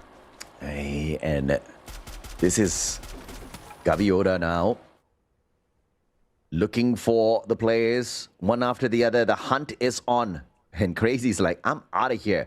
But out of the pen into a similar situation though in the hands of 5 stars. YLS has got nowhere to escape, but all this distraction pulled by YLS is giving TVM a big opportunity to continue surviving. Yeah, I mean, they're surviving, they're racking up the points. Let's see who the next target would be for TVM once they revive the teammates. Otherwise, they will be the ones being targeted by a lot of teams. Lightning Zone has been triggered, but YLS managed to pull away from them. And let's see if they can survive this onslaught as they're forcing Gaviota to take down 5 star. And this might be an opening that they're looking for. Oh yeah, this is that perfect situation. Henri down. You're already the next one on the list. YLS, now their time to perform. Gaviota, though, making that entry at the very last moment. This is not looking good, but thankfully it is on the roof opposite to them, and 5 stars will have to deal with Gaviota first before the players of YLS get involved in this. Let's see, Low has been taken down in there because it's shots from YLS. And the pressure is on. There goes the Cryo Mine. And the pressure is still building from both sides, not just on Gaviota, but also on YLS. 5 star, though, just need to move. Provide that distraction so that Gaviota couldn't focus more on YLS. And once the timer runs down, then they might be stepping out, giving more opportunities for YLS. But it is Blue Cheese that they are turning into cheese right now because of the shots that they're taking. I mean, this is just an unbelievable run here. Gaviota distracted by Blue Cheese. YLS and TVM still surviving. I see a shot out of TVM as well. Can they continue to farm more points in this situation? There ain't no vending machine, no revives. But Gaviota up on top of the roof here, dealing with Blue Cheese, just giving YLS a little bit of a sneaky a sneaky position to take those shots to punish Gaviota, but I don't see those attempts coming on through. Let's see though. I mean, it's difficult to get the attempt against Gaviota, especially if you have one on the high ground with this kind of firepower. M82B plus BSK being taken by Mako Win, and that gives an opening for the rest of the squad. YLS getting too close to the next shift of the circle. They might be able to take the farther side, move along with the rest of the squad while the battle ensues between TVM and Gaviota. And that is something that is one of the opening that they're looking for, but unfortunately Yordi felt that rat. Gaviota with that M1887, and only one remains. It's Prof E, and I don't think he will be teaching anyone in this situation. I mean, no, not at all. Gaviota, 9 eliminations as 5 Stars gets involved in the engagement as well. TVM finally taken out in the 4th spot. I'm not going to complain, man. The number of placement points that TVM has gotten through the survival gameplay, that is crazy. YLS still surviving. Gaviota going up against 5 Stars. YLS aiming for the Booyah. 4-man strong up against 5 Stars. 5 Stars turning around. And Gaviota will be able to help out YLS in this situation as they stab 5 Stars in the back. Oh, let's see though. 5 Stars is still up. They're not down just yet. They managed to recover. Unfortunate for YLS right now, but the pressure coming from King right is preventing them from moving in. Ice grenades being thrown on YLS, and 5 Stars would need to deal with Gaviota first. It's a good thing they have a little bit of cover to help them get away from the shots from YLS. The blue will be closing in a bit, and that time turner will not last that long. He's losing out on time, and low is low, and he is out, and only King remains, and it is now Gaviota who will need to recover quite quickly, and 5 Star is trying to make this work. Oh, King, what a survivor, man. Finally snuffed out by Reyes. And now it's YLS versus 5 Stars. Can YLS do the impossible here? This is the survival gameplay. They only needed 5 points. They've got way more than that when it comes to the placement points. 2 down already. YLS crazy gets the Grenade. YLS, unbelievable play as they get the Booyah to make sure they secure the top 18 in the group stage. The first Booyah of the team, and finally we're seeing not only crazy, but crazy moves come from YLS. Great decision making, great survivability, and this might help them secure the top 18 spot that they have been chasing for a very long time. Even beating TVM in survivability, and they did put out a decent amount of elimination to boot. So congratulations to YLS, but the battle's not yet over, but we are loving this side of the team. Holy cheese. What a game by YLS Sport. I mean, this is that crazy opportunity that was right in front of them. And now TVM Technology is not too far away from such an opportunity as well. I am in disbelief as to what we are witnessing here. Neptune, this is insanity in terms of overall opportunity taken by the 2 teams that we were looking out for. Yeah, I mean, 2 teams. And I think with that point, because they only need a few points to be able to get into top 18, but they did get the Booyah. They get a decent amount of elimination. I think they catapulted themselves. They launchpad themselves a little bit higher than expected. That would make it even more difficult for TVM Technology to catch up. But we've seen the fight on TVM. And Austin X Dami was a team that couldn't fight back. But the thing is, another contender who was almost secured might be pushed down, and that is Fisher Tiger if this continues for TVM. I agree. TVM Technology, this was the dream run for them. Dude, they had Gaviota running, okay? I mean, Gaviota, thank you for just sleeping on this lobby because it was insane. And then later on, 5 Stars try to punish YLS. They survived this encounter, continue to move on through, all thanks to Kenny. And it was a survival spree. Kenny, very smart, because we did see him use the binoculars to scan out these vending machine areas as well. At one point, I think he spotted out Cartel Swear, and he was like, okay, not there. And he continued moving on, finally found a vending machine, brought his buddies back. It was a brilliant game end to end. Of course, props to 5 Stars as well. They farmed quite a lot of lives in this matchup. Yeah, exactly. I mean, 5 Stars is one of those who's really beating up on other teams, and they're even beating Gaviota's squad in the numbers. So I'm really loving this side of 5 stars, though they have that signature of delaying their, I would say their hype in each game, or their aggression in this match. They just want to make sure that they know exactly who to go against with. And at this point, they're not even running blind. They test the waters before stepping into any compound just to make sure that they're not eliminated early. Yeah, I mean, but for the revivals to come on through time and time again for TVM and to somehow just hang on for their dear lives, without the team booster, this would be impossible. You know, so please don't nerf the team booster. I was kidding when I said they're spending too much time outside the circle earlier, Karina, okay? Just keep it. Let's keep it, okay? The underdogs are somehow surviving. Even Blue Cheese got annihilated by Wireless. Can we talk a little bit about Wireless and how surprising this run has been on their side as well? And of course, we don't want to talk about Gaviota. These guys just are undying, man, out there. Immortal. The immortal Gaviota squad until the final moment. Even King. You've seen how King just used that small ridge to get away a shot out of the 5-star. Right here. Yeah. So Makuin, time turner, he's the distraction. But the next few seconds. That one. Yeah, I guess 5-star has used up a lot of those throwables to make sure that he survived a little bit longer. But I love the flank. And also the timing that YLS chose. Probably a little bit too late, but it's just perfect for them to beat down on 5 stars and grab that booyah. But well, in spite of not getting the booyah, they still managed to get that MVP. And this is Reyes 23 on the board. 6 eliminations, 1 headshot, 4 assists, 6,014 damage. What the hell? This guy, I've never seen this so far in the whole run of FFWS USA. 6,000 damage off of Reyes 23 is just absolute insanity. He's the sniper of the squad, rocking the Skylar. And, you know, one of those few that actually brings in the Susie. This was a sight for sore eyes indeed, Neb.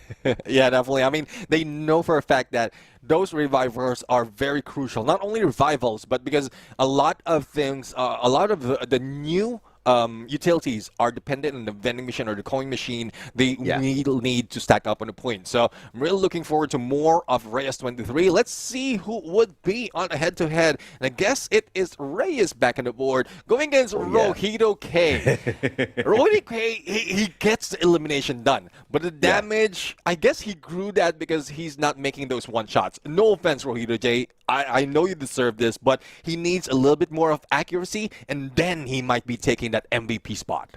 Yeah, again, this is the supremacy of certain players out there. When you get into a head-to-head up against your own team member, that shows your squad had a damn good time out there.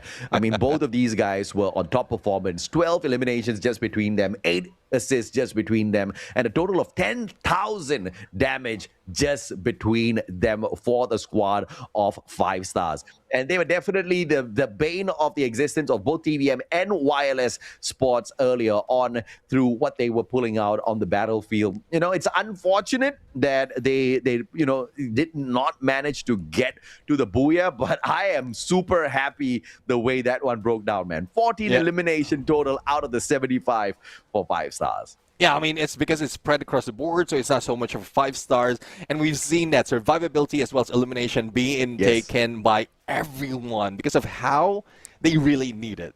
75 elimination is not that much because we've seen a flurry of teams being taken out early. 3 for a fact, I guess, for the first 3 minutes of the game. So that's quite surprising, but we experience that most of the time in the final day of a stage. Yeah, very rare, and that is why I love this region. FFWS USA is just that region that keeps on giving all the way down to the final day of the group stage. Usually, it's just done and dusted. We know who is going to get through, but now we want to check out the match standings, and right after that, the overall standings as well as YLS Esports, 23 points, man. This is unbelievable performance out of them. And look at who's in the third spot. Sorry, 5 stars.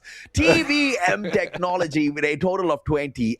unbelievable hustle by both of these squads, especially TVM, because they need a lot more.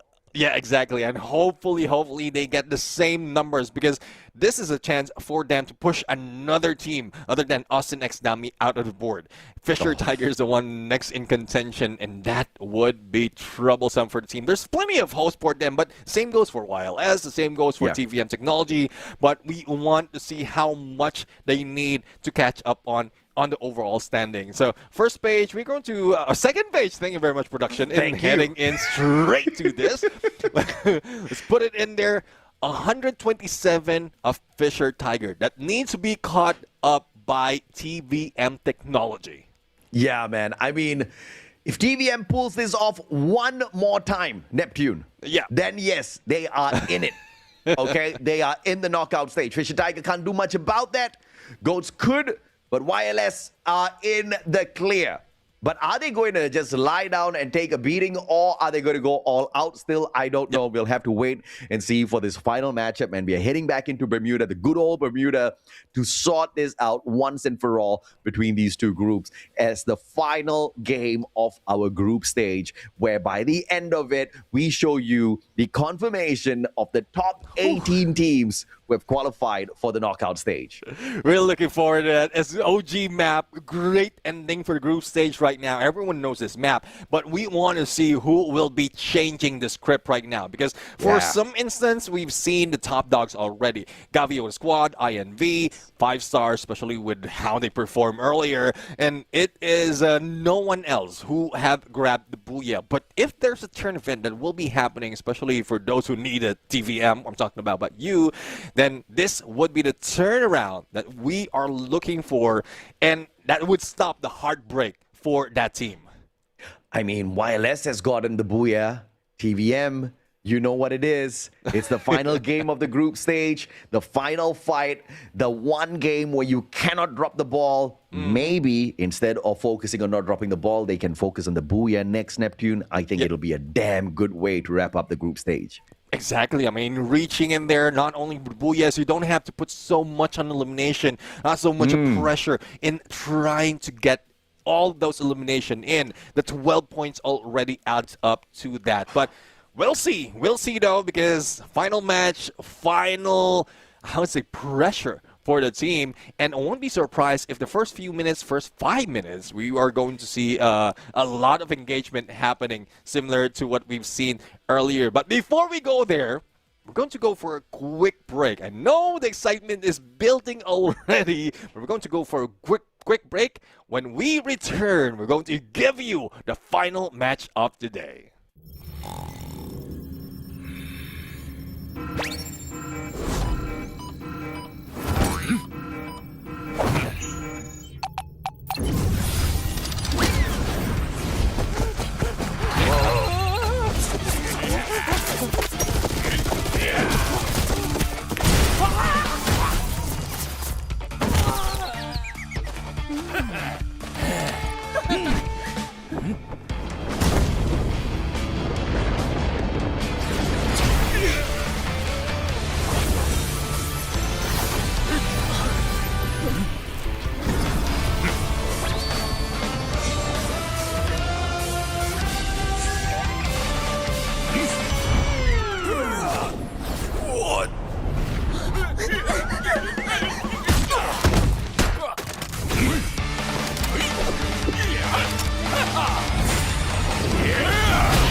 Well done, Cheddar.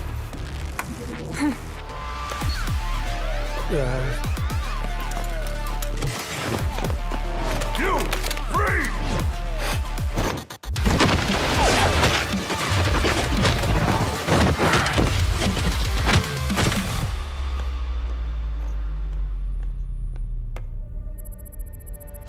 Quite a show. Why waste your talent? Ever thought about becoming a mamba? Double commissions as we agreed. As for your friendly invite, I'll let you know when I feel like it.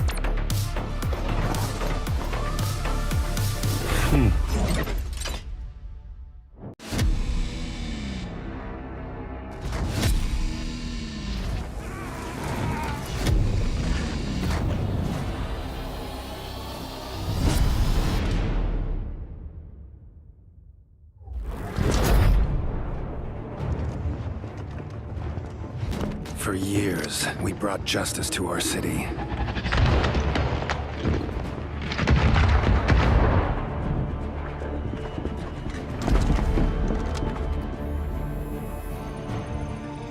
We made mistakes, fought amongst ourselves.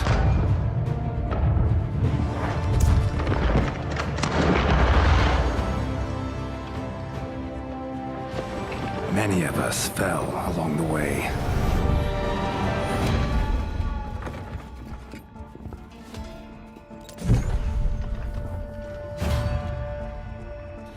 I almost admire your perseverance, Tyson.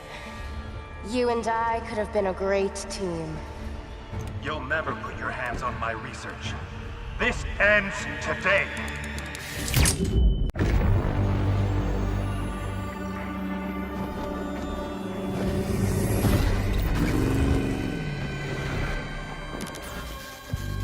The scent of uncertainty in the air. I love it! Let's go! We relish making decisions. We delight in making our opinions count! And now that I'm in control, this game is in our hands.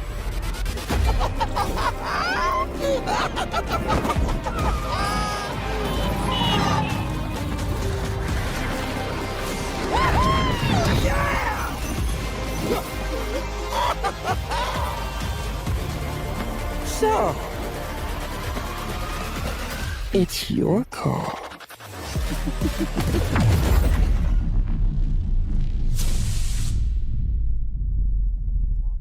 Welcome back, survivors, to this Free Fire World Series USA 2026 Spring. This is the final game of our group stage. Neptune, I cannot wait to kick this match off because what we are expecting, the teams out there are delivering, the big ones are sleeping, the underdogs are rising to the occasion. We've already had the booyah off of Wireless Esports, and that's the very first one that they have delivered in the group stage when it was most needed. The question now is, can TVM Technology do the exact same? Because obviously we want to see the best out of them. Fisher Tiger can't do much about it. Austin X Dami can't do much about it. Go Esports can survive, but they don't really have to do much because we only have one team vying to squeeze themselves into the top spot. Only the teams in Group A have to bite their nails and worry a little bit. My name is AJ. I'm the Mustachio, down here with the one and only Neptune the German Garcia. We are your casters for the competition and for this final match of this group stage. Yeah, I mean, quite surprised on how Wireless managed to pull it off, but I'm really looking forward for the same on TVM. Unfortunate that we will have to say goodbye to a few who might have been in comfortable spot already when we saw the overall standings. But as we look in the match schedule right now, only one team managed to get 2 booyahs. It's not even a back-to-back. It's a back-to-back when they were introduced into the rain. Gavi Yoda squad, and then the rest of the squad is more of a surprise hit. 90 Piketty, we have 01 Esports, we have YLS, and this is some of the teams that are getting, if not the first booyah out of this day, and it's happening in the final day. Yeah, man. I mean, it's the final day hustle, and I'm not complaining. They get it on the final day, they get it on the first day. As long as they give it their very best, and we have some good time out here shoutcasting these matches, right? I mean, I think it's been super exciting all throughout the run thus far in the group stage. I can't wait to see what it's like in the knockout stage, as well as the grand finals, and of course, who gets the ticket to the Esports World Cup. It's going to be a delight to see that representative out of the USA region.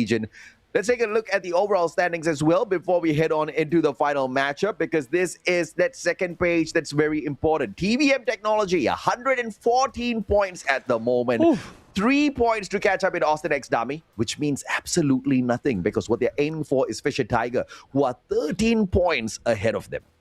Yeah, 13 points is needed for them to be able, 14 points on more for them to be able to push Fisher Tiger out of contention. Though, looking at how they work it from the past, it would be unachievable. But after what we've seen earlier in the previous match, it seems like it is in reach. So hopefully they don't drop this ball. Otherwise, they're the ones that we dropped by the end of this match. And that would keep Fisher Tiger safe. Because we know for a fact, even from the beginning of this final groupings, Austin X Dami is in risk. Huge risk of relegation. So Fisher Tiger really was almost in a safe spot, but not that safe anymore.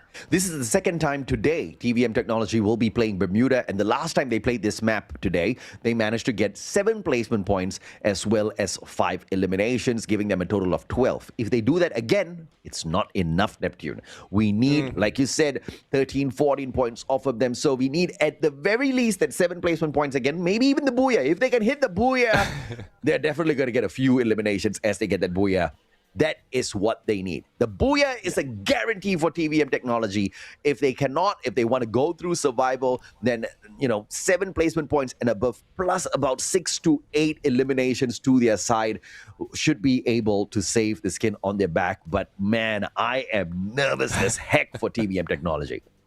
Oh, yeah, definitely. I mean, there's a lot. I think with the points that they have right now, they're way past the cut line, which adjusted a little bit because of some of the changes in the numbers. Because we were just calculating based on the past performance of these teams, and I'm loving that they're changing it. They're skewing it right now. YLS was not expected to get this much point and turn the numbers around, but there's still a huge chase that needs to be done by TVM Technologies. It's 13 and above that they need to get right now to be able to get that. And I want to say that they cannot pull away from their average that is not even reaching 8. But if they can manage to do so, this is one of their best maps. So I think if they go for survivability, a little bit lesser on elimination on the latter part, then they might be grabbing that Booyah and their ticket to the knockout stage.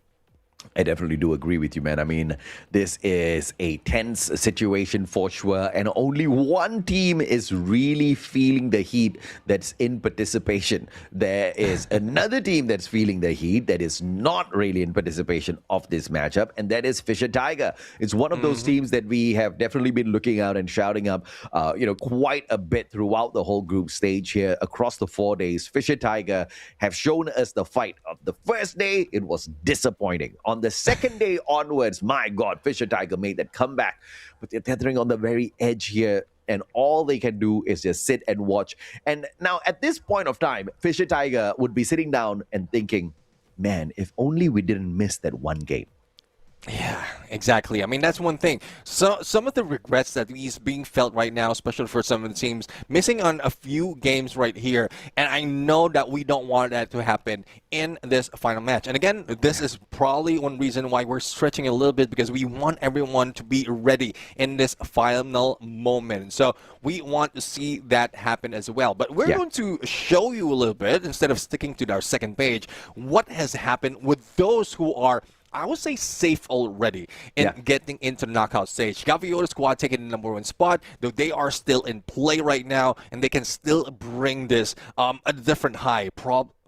Very close to getting to that 400, making it a 100 point match, or a 100-point day. Despite of those days, like switching from 3 to 6 matches, which is crazy, I would say. Yeah, I think it's a dangerous game as well for everybody else, especially TVM Technology that's aiming for the Booyah, because Gaviota might be aiming to equalize the number of Booyahs held on record by Fuego. The total of 6 Booyahs that Fuego has gotten, I think, is tickling Gaviota's ego a little bit. They've managed to dominate the eliminations. They've managed to dominate the placement points. They've managed to dominate the number 1 spot with the overall points.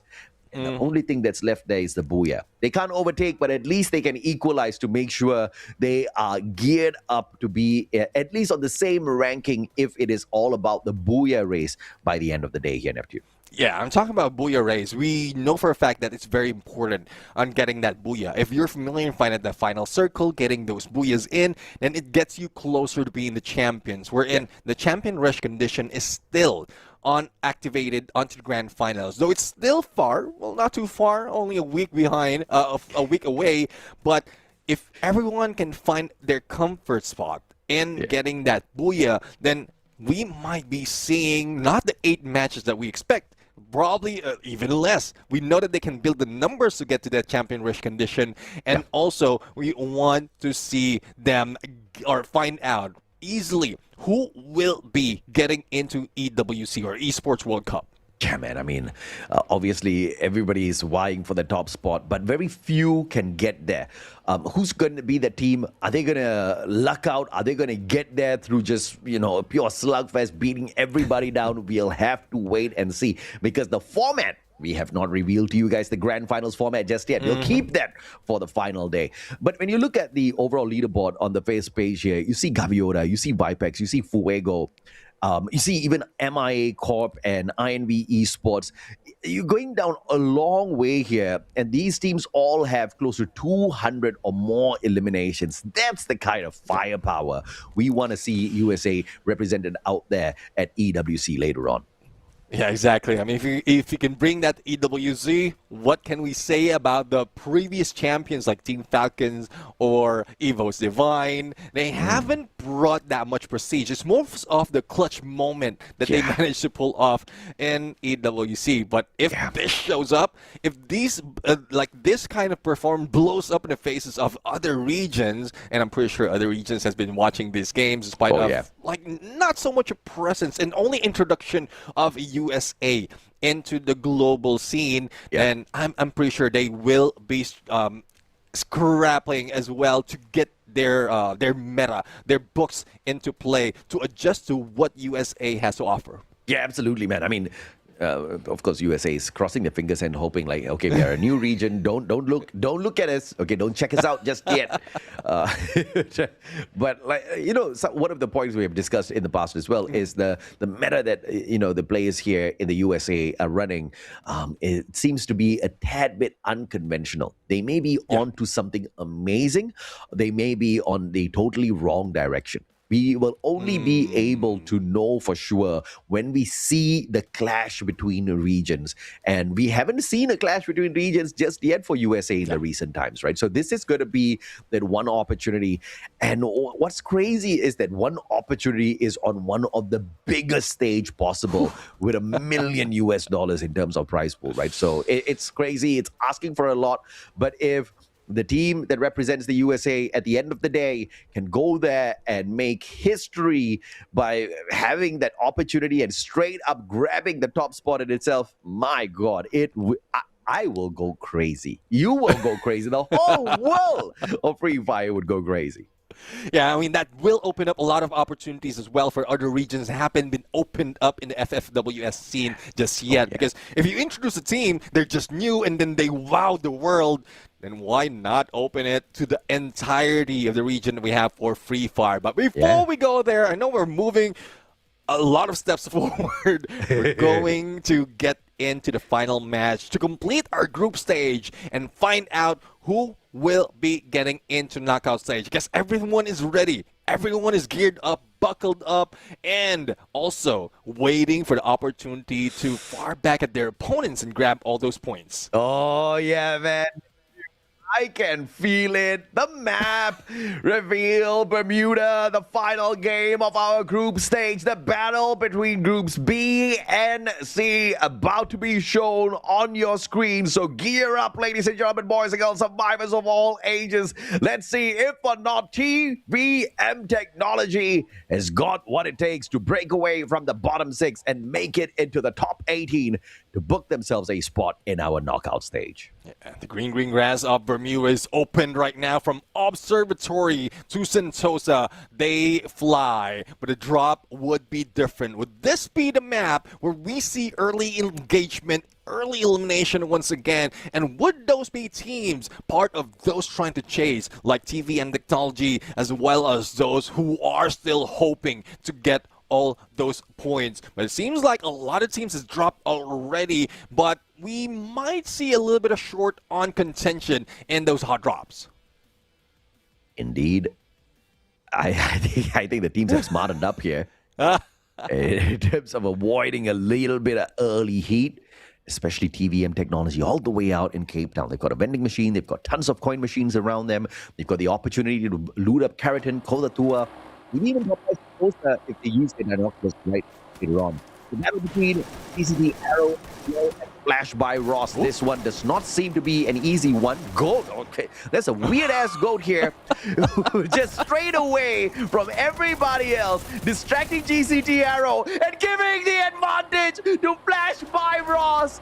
That is the biggest advantage I've seen a team pull away here. And Eliza, he was the culprit in that situation. He better run away because I think both teams are going to come hunting for him in a bit.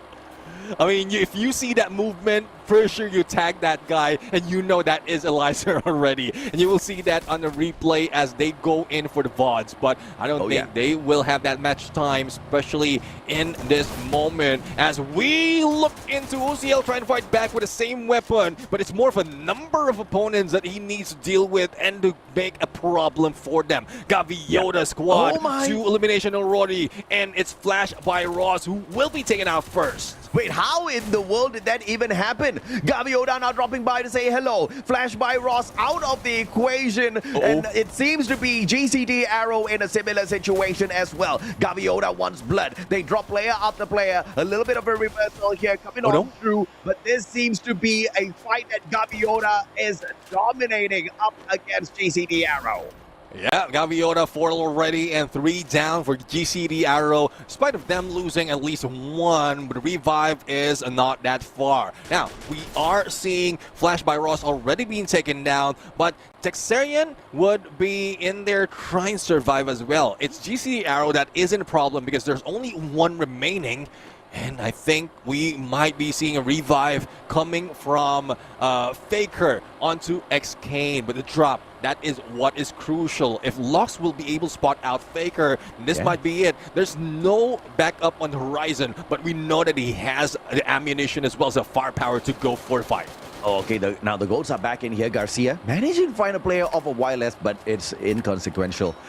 Go to Esports as well. Very close down to the bottom, but they are definitely going to rest easy because there's just no way Texarians are going to catch up with them. There's just way too many points required, and therefore the only team that is at threat here is Fisher Tiger, who doesn't get to do anything about their position on the overall leaderboard. Unfortunate for Austin X Dami, they've already been pushed down by the rise of Wireless Esport into the top 18. Yolkes, as he tries to get away from the GOATs, trying to prove themselves out there anyway after they pulled off that phenomenal distraction earlier on, giving the advantage to Flash by Ross, who should have finished off the players of GCD Arrow, but for some reason whatsoever, the ball was dropped. Locks fighting a player off of GCD Arrow now, as a little bit of revenge, I guess, is going to come on through. Now, 5 stars up against Blue Cheese. This one does not seem to be favoring the players on the side of Blue Cheese.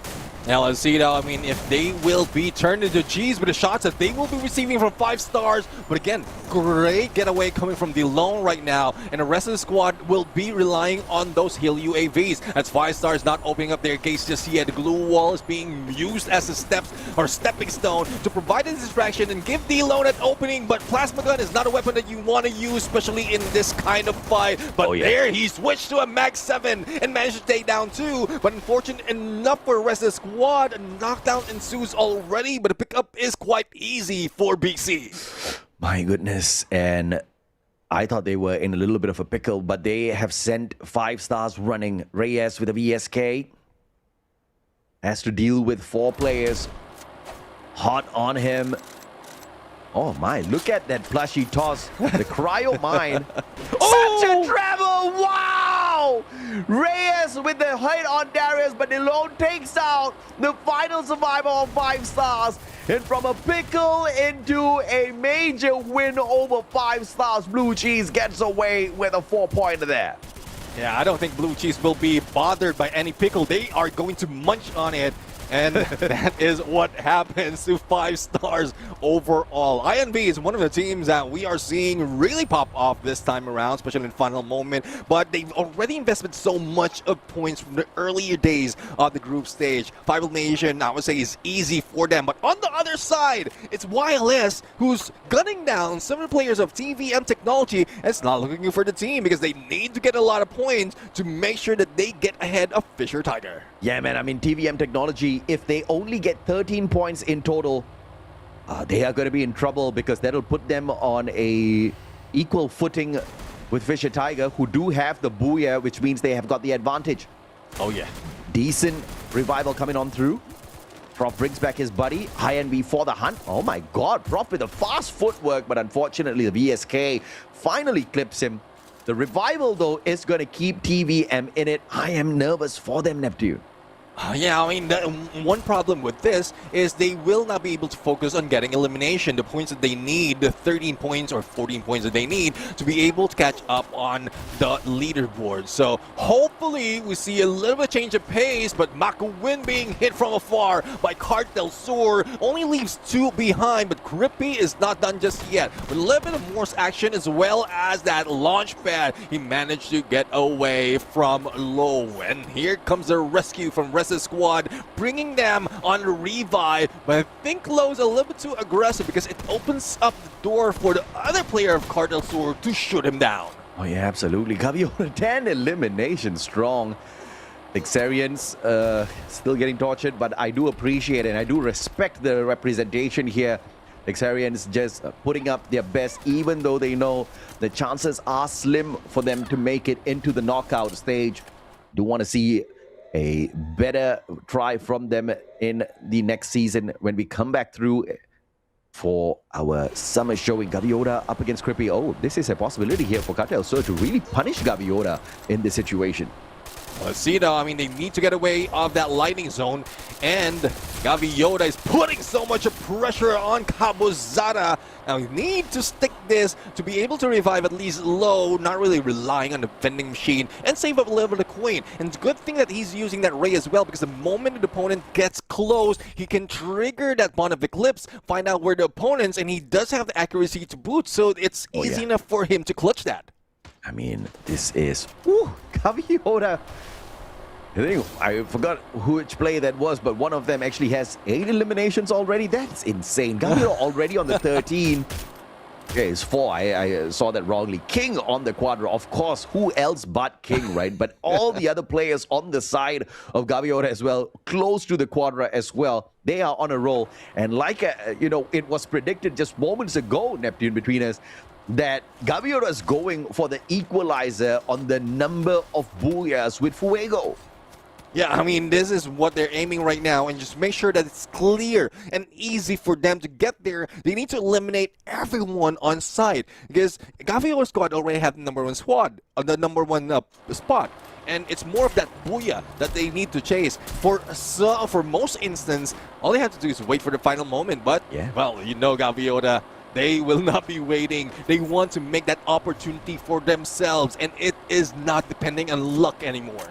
Yeah, it's not depending on luck. It's not depending on some of these shots that they're going to be pulling off here. But Texarians up against Cartel Sur. Can they make an honorable exit by maybe annihilating one of the great squads in here who have already booked their ticket in the knockout stage? Crippy, Mac 10. Oh, beautiful knock by Royer. Has the exact same gun. Oh!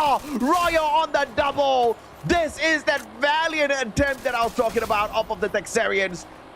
And it looks like Cartel Sir now has to turn tails and get the heck out of there before the Texarians continues to rampage all over them. YLS almost in to check out exactly what's going on here at the mill. But Texarians, all thanks to Royer on the Mag 10 supremacy for all guns, by the way, to pull the double. Again, that's them rubbing it in my face. I questioned the move earlier, the weapon earlier. You don't use Mac 10 anymore unless you're coming in from a revive. A Mini Uzi might work even better because of fire rate, but the firepower, especially on the CQCs, would be more dependent on shotguns like Mag 7, M590, or if not an M1887 that we rarely see on Battle Royale. But YLS still not done with what they've done and what they've witnessed earlier on that with that booyah, and they're still racking up the points, making sure that they can not only cross over the top 18, probably make it onto the top 12 if needed. But there goes Texarian being eliminated, and Gavi Yoda will be in here trying to challenge YLS, and I think this is not an easy task for YLS to overcome. Okay, let's calm down, Neptune. It's going to take them 49 points to break through into the top 12, okay? So maybe that's a little too much to expect out of them. But TVM with the revival, this is what you got to respect, man.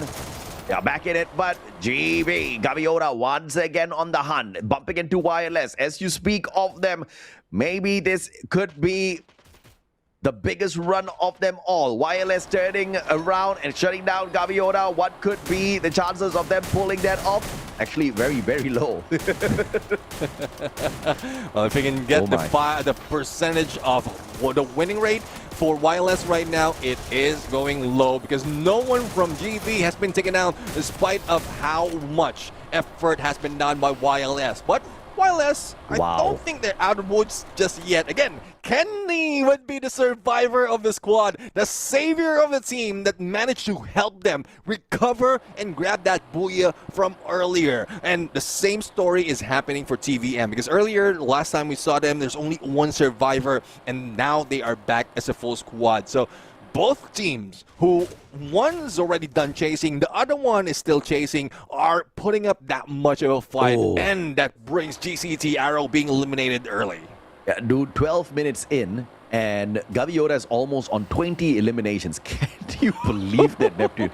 How insane is that run? And TVM now, 3 eliminations in. Neil bleeding out. They need to go in there for the save and somehow find a way to survive. Only 20 players left out there on the battlefield, 18 opponents. TVM needs many, many more points here. This is getting into a very, very dangerous zone.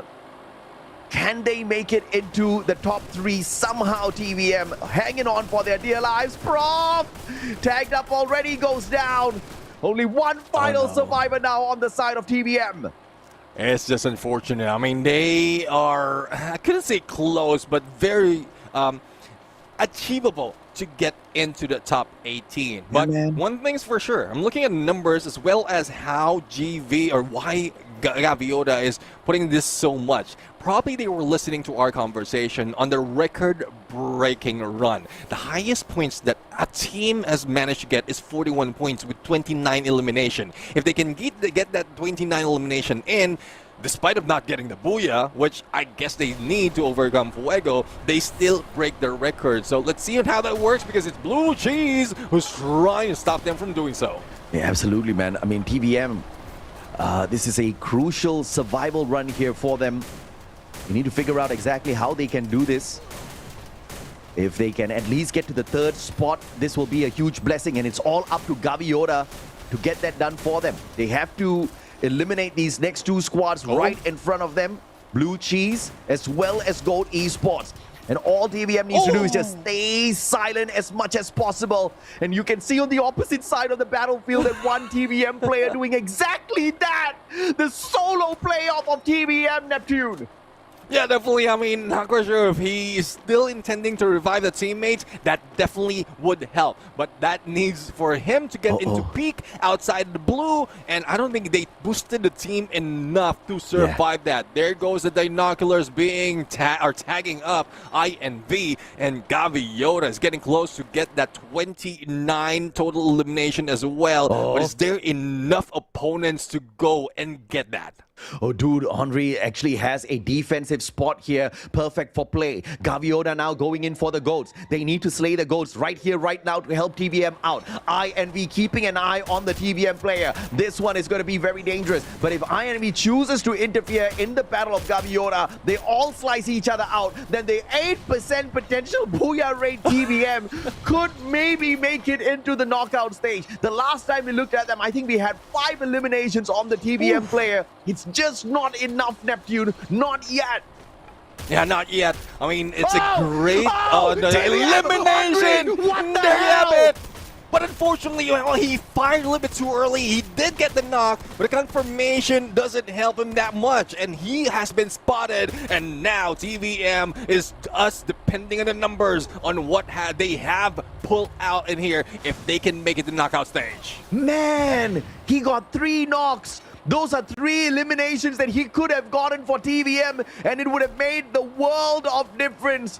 Not only did he not confirm it, he also got eliminated on the 4th spot.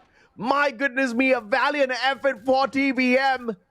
And I am just bloody nervous for what we're going to see on the overall leaderboard later on. But for now, the Battle of Gaviota to get their 6th booyah is still on Neptune. Oh, let's see though. Gaviota is on that mission. But what is stopping them from doing so is GOAT Esports. And most of the time, the lower ground is easy to conquer. But you also have INV taking a compound that has an open view on their path towards the GOAT. So they just need to clear that middle. If not, probably use a launch pad in there. You see the flurry of trap grenades or trap mines being laid out in here. And hopefully they survive that as they step outside of the circle into the open. And Gaviota is the one feeling the pressure out of 2 teams that is fighting against them. This is Gaviota stuck in between INV and GOAT. GOAT just trying to stay out of this battle for as long as possible. Gaviota taking the fight straight to the team that is aggressing on 4th, and that is INV. Strix. Oh, in a little bit of a pickle here. He barricades himself in, and Low gets the backstep onto him. Unfortunate for him. He couldn't really do much, and INV gets mowed down by a aggressive Gaviota. 23 eliminations in here so far. Marquin looking back, looking for the GOATs as well. INV has got 1 final survivor, but nobody is able to touch Gaviota for the time being. Gabo's in, heading on in, and the M590 does well up against Low. And therefore, 1 rusher taken out of Gaviota and the rest back away. And let's see though, it's a 3v3 situation. It's now a 1v2. Unfortunately, it is the GOAT to grab that booyah. Losing that opportunity is Gaviota. But let's see on how well they do it in the numbers. A valiant effort for the teams right here. But surprisingly, it is INV on the board. Yeah, man. I mean, INV, the job just wasn't completed. GV thought that they had all those members, but they left 1 final survivor in that chaotic battle. And INV sneaks away the booyah by eliminating the final GOAT in question. My goodness me, what a final battle here in the group stage. I am very, very nervous. Obviously, GV did not manage to equalize the number of booyahs, but that's not a big fail on their side because they still top the charts. They still have the most number of points on the overall leaderboard. What I'm most nervous about is the TVM technology do enough. Neptune, because remember, if they had gotten those 3 eliminations, the 3 knocks that Henry got in that final circle, then I can guarantee you they would be in the top 18. But they didn't, and I didn't see how many eliminations the team had in that final circle. Production just didn't want us to show, didn't want to show us the TVM player, and now I've just got question marks in my head. Yeah, I mean, it's a one thing to be surprised, really, if TVM did make it or not. But again, valiant effort for the team. And if in case they don't make it, if it's only a few points, worse enough, if it's only 1 point that they need and they didn't get, then that would be a great lesson for the team. Now, this is one thing that I often say, especially for those who are trying to catch up, if you lose out on 1 point or close enough, then you will question, if I did great on one match, if I did great on one day, then I could have been in there already. And that is what TVM has to learn. I know it's a tough lesson. Oh yeah, absolutely, man. I cannot wait to see what the points look like and whether or not they made it and whether or not there's the lesson to be learned or a great sigh of relief from the squad. But as far as YLS is concerned, hell, man, this is a sigh of relief that they let out in the previous game after hitting that booyah, guaranteeing the top 18 spots for themselves and a ticket to the knockout stage. INB, on the other hand, just lots of great battles, even up against GCT Arrow. They sorted them out super well. And this was that battle that Gaviota was hoping and praying that could be settled quick. Blue Cheese didn't get very far away from this. And later on, INB, as they got involved in the battle, this is where Andre just showed up to be a very dangerous player. INB, I saw those 3 knocks coming on through onto those GOAT players, but we didn't see much of Andre after that as he got eliminated by GOAT. Yeah, I mean, there's not so much of confirmation. There's not so much of follow-up. But Gaviota, this moment could have been turned around quite quickly if they were not stuck with a glue wall. I'm seeing great potential right there, but I was still surprised. Minor, I didn't see him in their final moment. That's a surprise when I thought it was the GOAT who managed to get that win. But I'm really loving the turn of events right now. The GOAT getting the booyah for themselves. And I want to see, or rather, INB getting booyah for myself, but GOAT is very, very close. Strix right now on a streak, 10 elimination because the record is still on there, and he was the sniper of the team. Dude, talk about record, 7,077 damage. We just talked about the 6K earlier. This final day of the group stage is one that just keeps on giving. What a play from Strix. Definitely a well-deserved MVP. Super sniper build with the Iris. Had the Awakened Moko as well for those tags. Rafael Maro for the extra damage off of the snipes. This guy just reaping blood, just draining all of his opponents instantaneously, just leaving them as dry skeletons by the end of it. What a play from Strix. Let's take a look at the head-to-head and see exactly who he takes on in terms of numbers. It's the one and only King from Gaviota. 7 eliminations, cannot match up to the King. Of course, the assist was there for King. But the 7,077 damage versus the 4.6K, my goodness me. Although Strix does not win out the battle of headshots, it doesn't matter now, does it? Yeah, I mean, it doesn't matter. I guess the Iris did help, and that was getting all those elimination as well as those damage, because you shoot through the glue walls, and it's rare that we see someone not in glue wall, or it's rare that we see someone that would not be using a glue wall, especially out in open, where Strix is getting all those shots. So I'm really loving this coming from Strix, coming from INV, but King has already brought in so much, even this whole squad. And I guess another MVP, especially in the final moment because of the booyah, is Minor, who managed to survive on the onslaught that was happening in that final moment. But let's head over and take a look on the overall stats. Is it a record-breaking run? Definitely, hopefully, that 7K also helps out. And yes, 65,000 in the total damage, plus the 24 elimination by Gaviota. Oh, I mean, Gaviota definitely, once again, almost 30% of the eliminations went their way as they looked for the booyah, but prevented from taking it in such a chaotic final circle. 50 total rescues, 119 total knocks, 12 throwables? Questionable. 72 headshots in totality through 65k damage. My goodness, this was a big game. Everybody wanted a lot out of it. And the overall statistics definitely does not disappoint when it comes to highlighting how aggressive the biggest predator of the lobby was.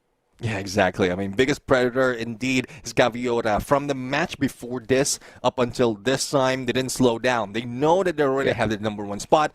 And I guess the story was true. It's either they're chasing Fuego to get that 6 Booyah so that they can stand a little bit more taller against these opponents that might knock them out on knockout stage or probably go against them in the grand finals and take the spot for EWC. But I'm really excited right now. Not only the numbers for this game, but also what's going to happen in later match standings. This gives us a view if TVM technology shows up with a number of points extended. No, a little bit short though, but I don't know. This might change. This might be a surprise hit later on because 13 was what we calculated.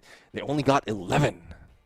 Now I'm so sad for TVM technology, man. They came so close. And Andre, remember those 3 knocks, Neptune? Oh, yeah. Yeah. If those 3 knocks had become eliminations, that 11 would be 14. Ooh. 1 point more than what they would have needed to qualify. This is just so close, but yet not close enough. So close for the squad to make it through. I think somebody's going to cry. Not me. Somebody's going to cry for sure on the side of TVM technology. I mean, heart goes out to you guys. I mean, valiant effort, but, you know, the hustle should have come through a little bit earlier. If TVM technology had played like this from day one, brother, it'll be such a different scenario altogether, right? Let's take a look at the overall leaderboard. Match schedule. Okay. Yeah, a little bit suspense. Little suspense though, but it's a good thing that we are seeing INV back on board right now. And again, as we can see, it taking out Gaviota, who almost got 3 Booyahs in here. It is just across the board. Everyone has taken their part on the Booyah board. And this is one thing is for sure. Cartel Sur, despite of them not putting a number on Booyahs, they are in there in a safe spot. So that's one way of doing it. But another way is grabbing a Booyah and catching up. And we've seen how that worked with YLS Esports. We are ready for the overall standings now, Neptune. Let's check out and see exactly who made it through, because obviously Gaviota dominating the group stage with 429 points in total through 18 games played. Bloody hell, this is a massive record. 282 eliminations, 40 more than Vipex, who was lethal out there. But of course, the Fuego squad gets 6 Booyahs as opposed to the 5 picked up by Gaviota. These are all the names: Gaviota, Vipex, INV, Fuego, MIA Corp, Celtic Gaming, Cartel Swerve, Picket Esports that you should be very worried about in the knockout stage as you look for the qualifier, because they're definitely going to be trying to farm the points to make sure they get the early ticket and prevent you guys from stepping on into the grand finals. Of course, Flash by Ross Blue Cheese, O1 Esports 5 stars, making it into the top 12. But the most important is the top 18, my friend. Yeah, let's go. Drum roll as we head in onto the next page. There you have it. Fisher Tiger is safe. Unfortunately, TVM technology doesn't make the cut. Only 2 points. And again, I guess I was hoping that they're not taking my cut line literally, because they did manage to get 125. But I did mention that it adjusted a little bit because of the performance of YLS. So the cut line is now 127, and they are 3 points short out of getting it. Man, this is just an insane situation for TVM technology because, again, the hustle was too few.